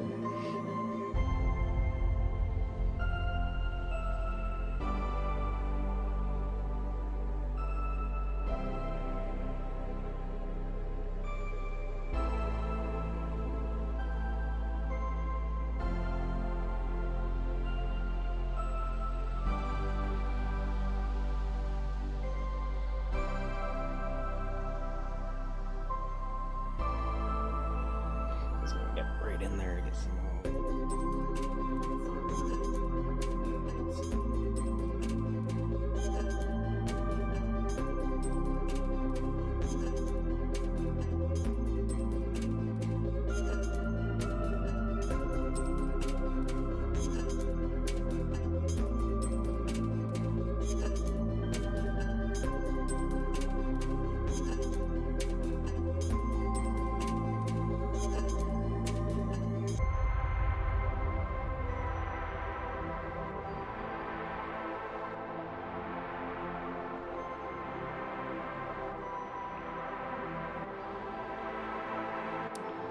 Oh, sorry, I didn't see your messages. Oh, that's creepy. Your messages are creepy there, Mia. Buy food.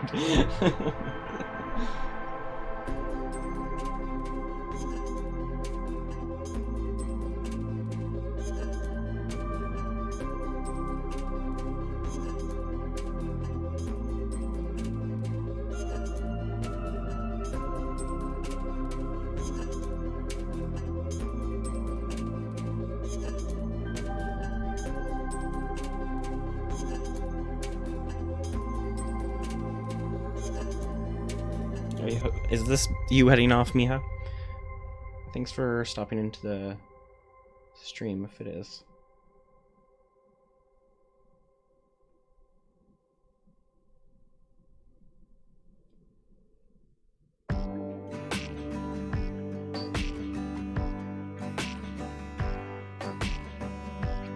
A wolf trying its best to be a good person. Well, a wolf should try its best to be a good wolf.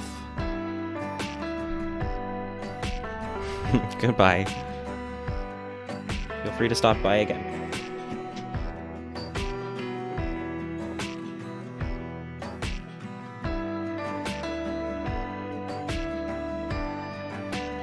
Now I'm wondering if we get another Miha's characters or if that is Miha.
shade these guys up a little bit.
I received 100 messages today with restream chat.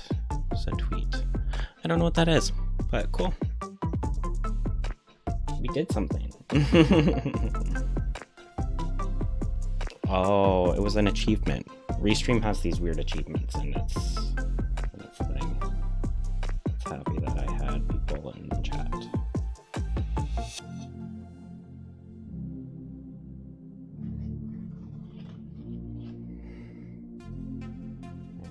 Have some froggy buddies in there. We still need to darken them up a little bit. I think a lot of our scene is quite bright.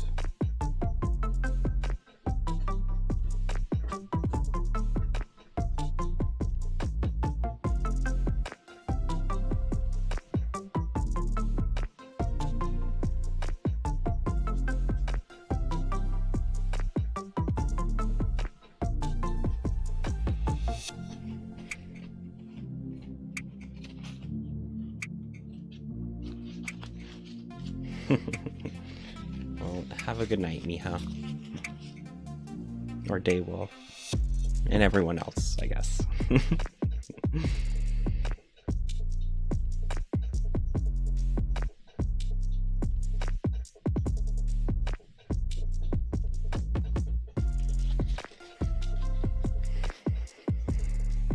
think we just need to fill in some of the foreground with a bit more greenery.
now realizing if the moon is behind here, we should be in shadow. And so all of these gnarly prints, well, that actually needs to come out from here. And this shadow needs to come out and cast out into this way. Just kind of means we get to play with just darkness, which really works for me.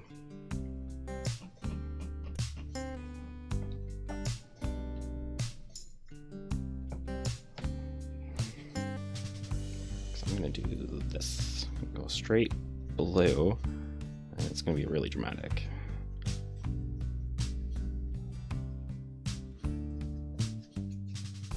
And then this is gonna, this has to do this, basically.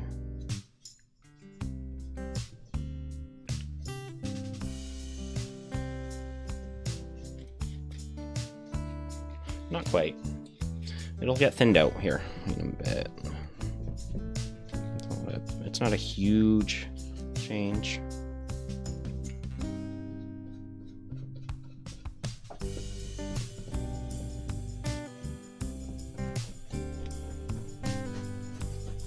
It's just the shadow of the Yaga is casted onto the observer.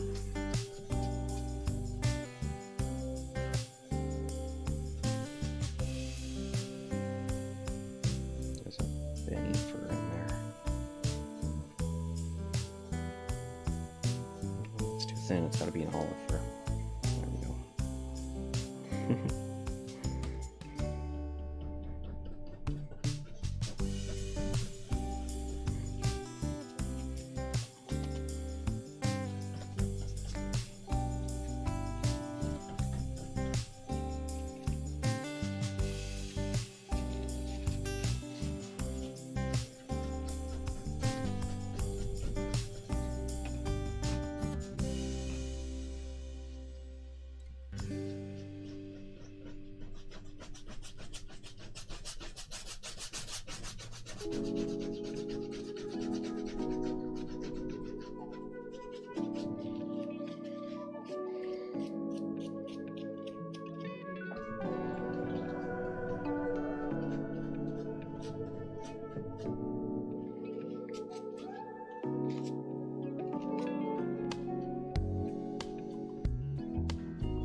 Oh, that makes way more sense to me now. Sorry, you're not seeing the same thing I'm seeing. Nope, this one. Actually, let's get rid of this guy in the corner. It's super annoying. Look at that.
maybe went a little heavy-handed on that right side. I really like it on this side. That's really cool.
All shaped together.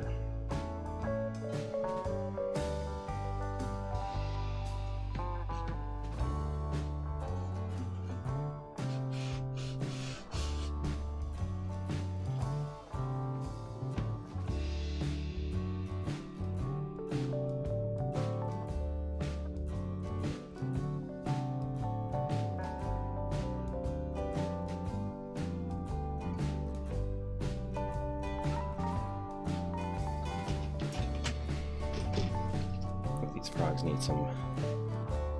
A little bit of dark blue.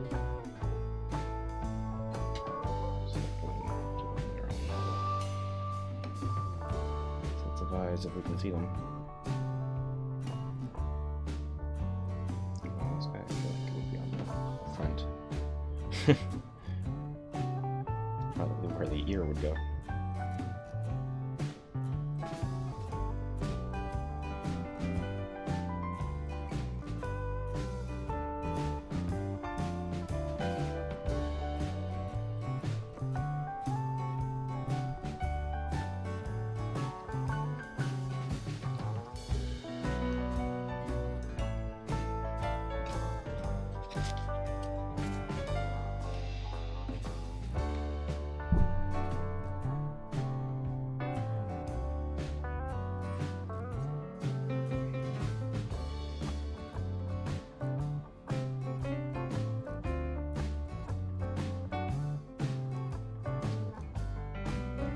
Some of the reflections that will come up on the water.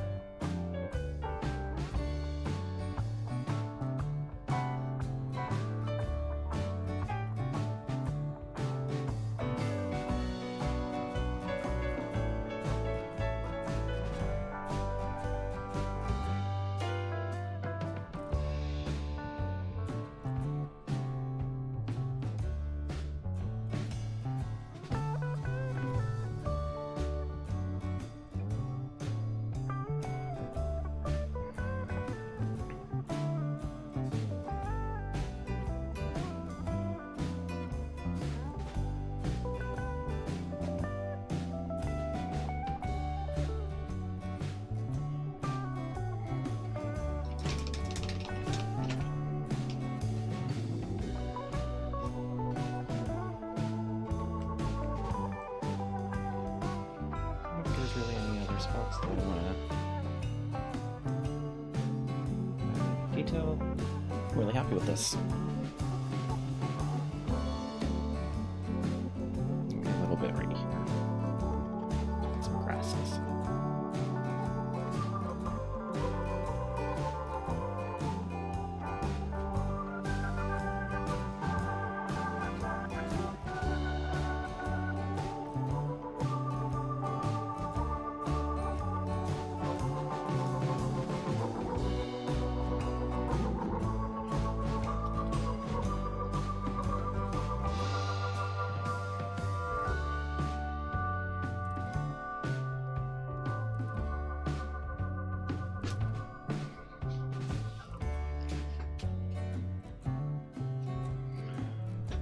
Grab signature.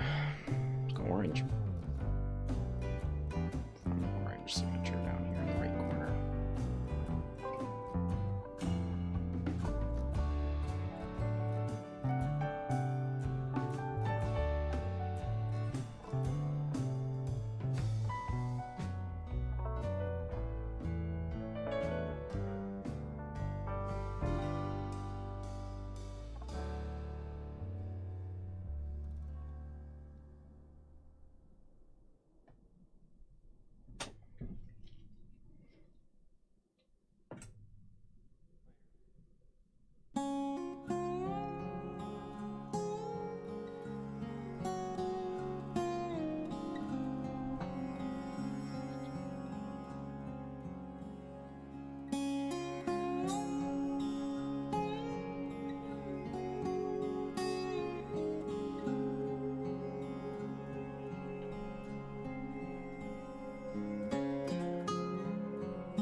I think we're all done.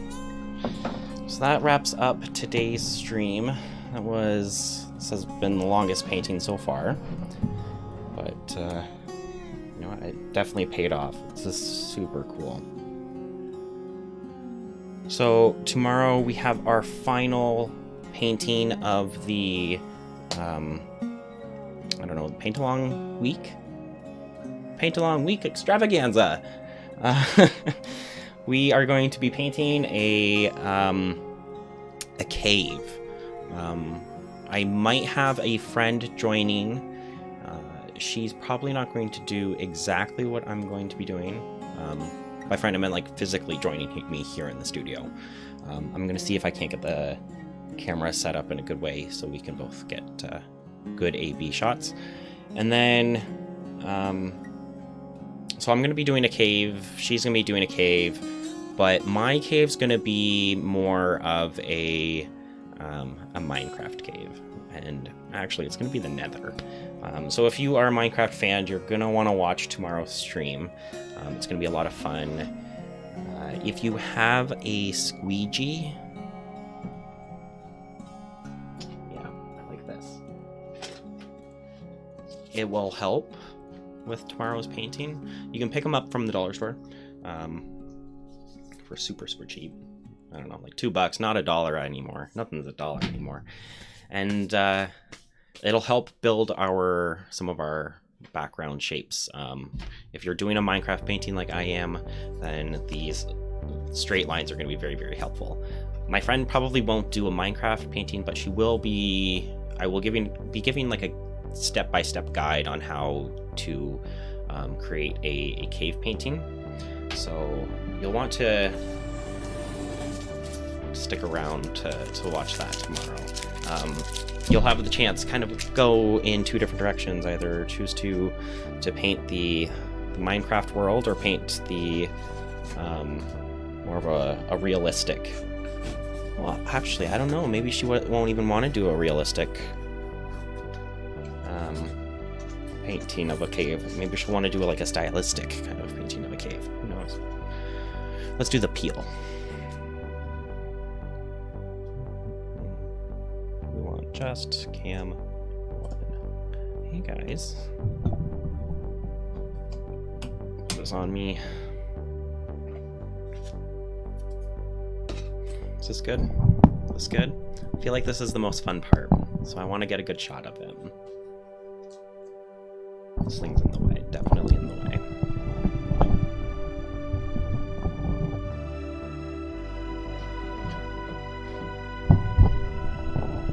There we go. Okay, where do we start? Where are these guys?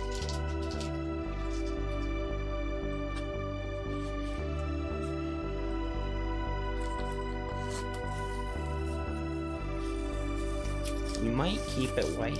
We might keep the white matte border. I was thinking about maybe painting it, but maybe not. For now, we're definitely leaving it white. I am out of energy. I want to go play Forza because the new DLC released yesterday, and I didn't have any time to play it. So I want to do that today. That's what I'm going to be doing tonight. Tomorrow we are painting that cave, and then I'm going to be taking a week off next week. There's not going to be any streams from the studio. I think I deserved it. We have had this nice long week of awesome painting. Get this to come off. It's like trying to get into a present and the tape is stuck. Please let go. There we go.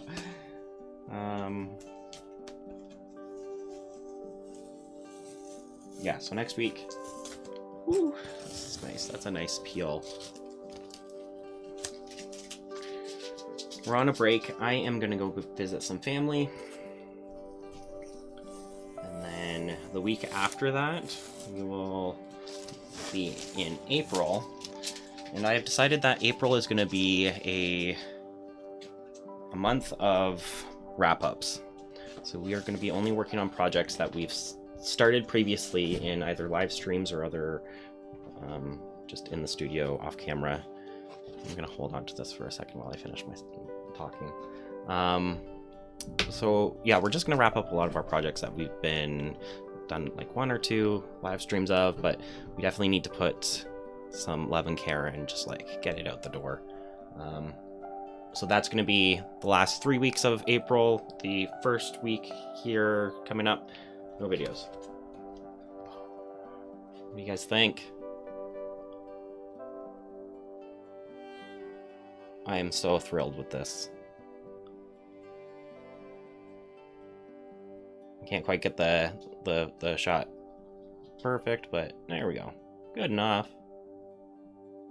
I think that's deserving of some likes and subscribes if you are not already, because that's ridiculous. If you're watching this live stream and you're not subscribed, what? All right, guys, we're gonna have another one tomorrow. I'm going to probably start around the same time.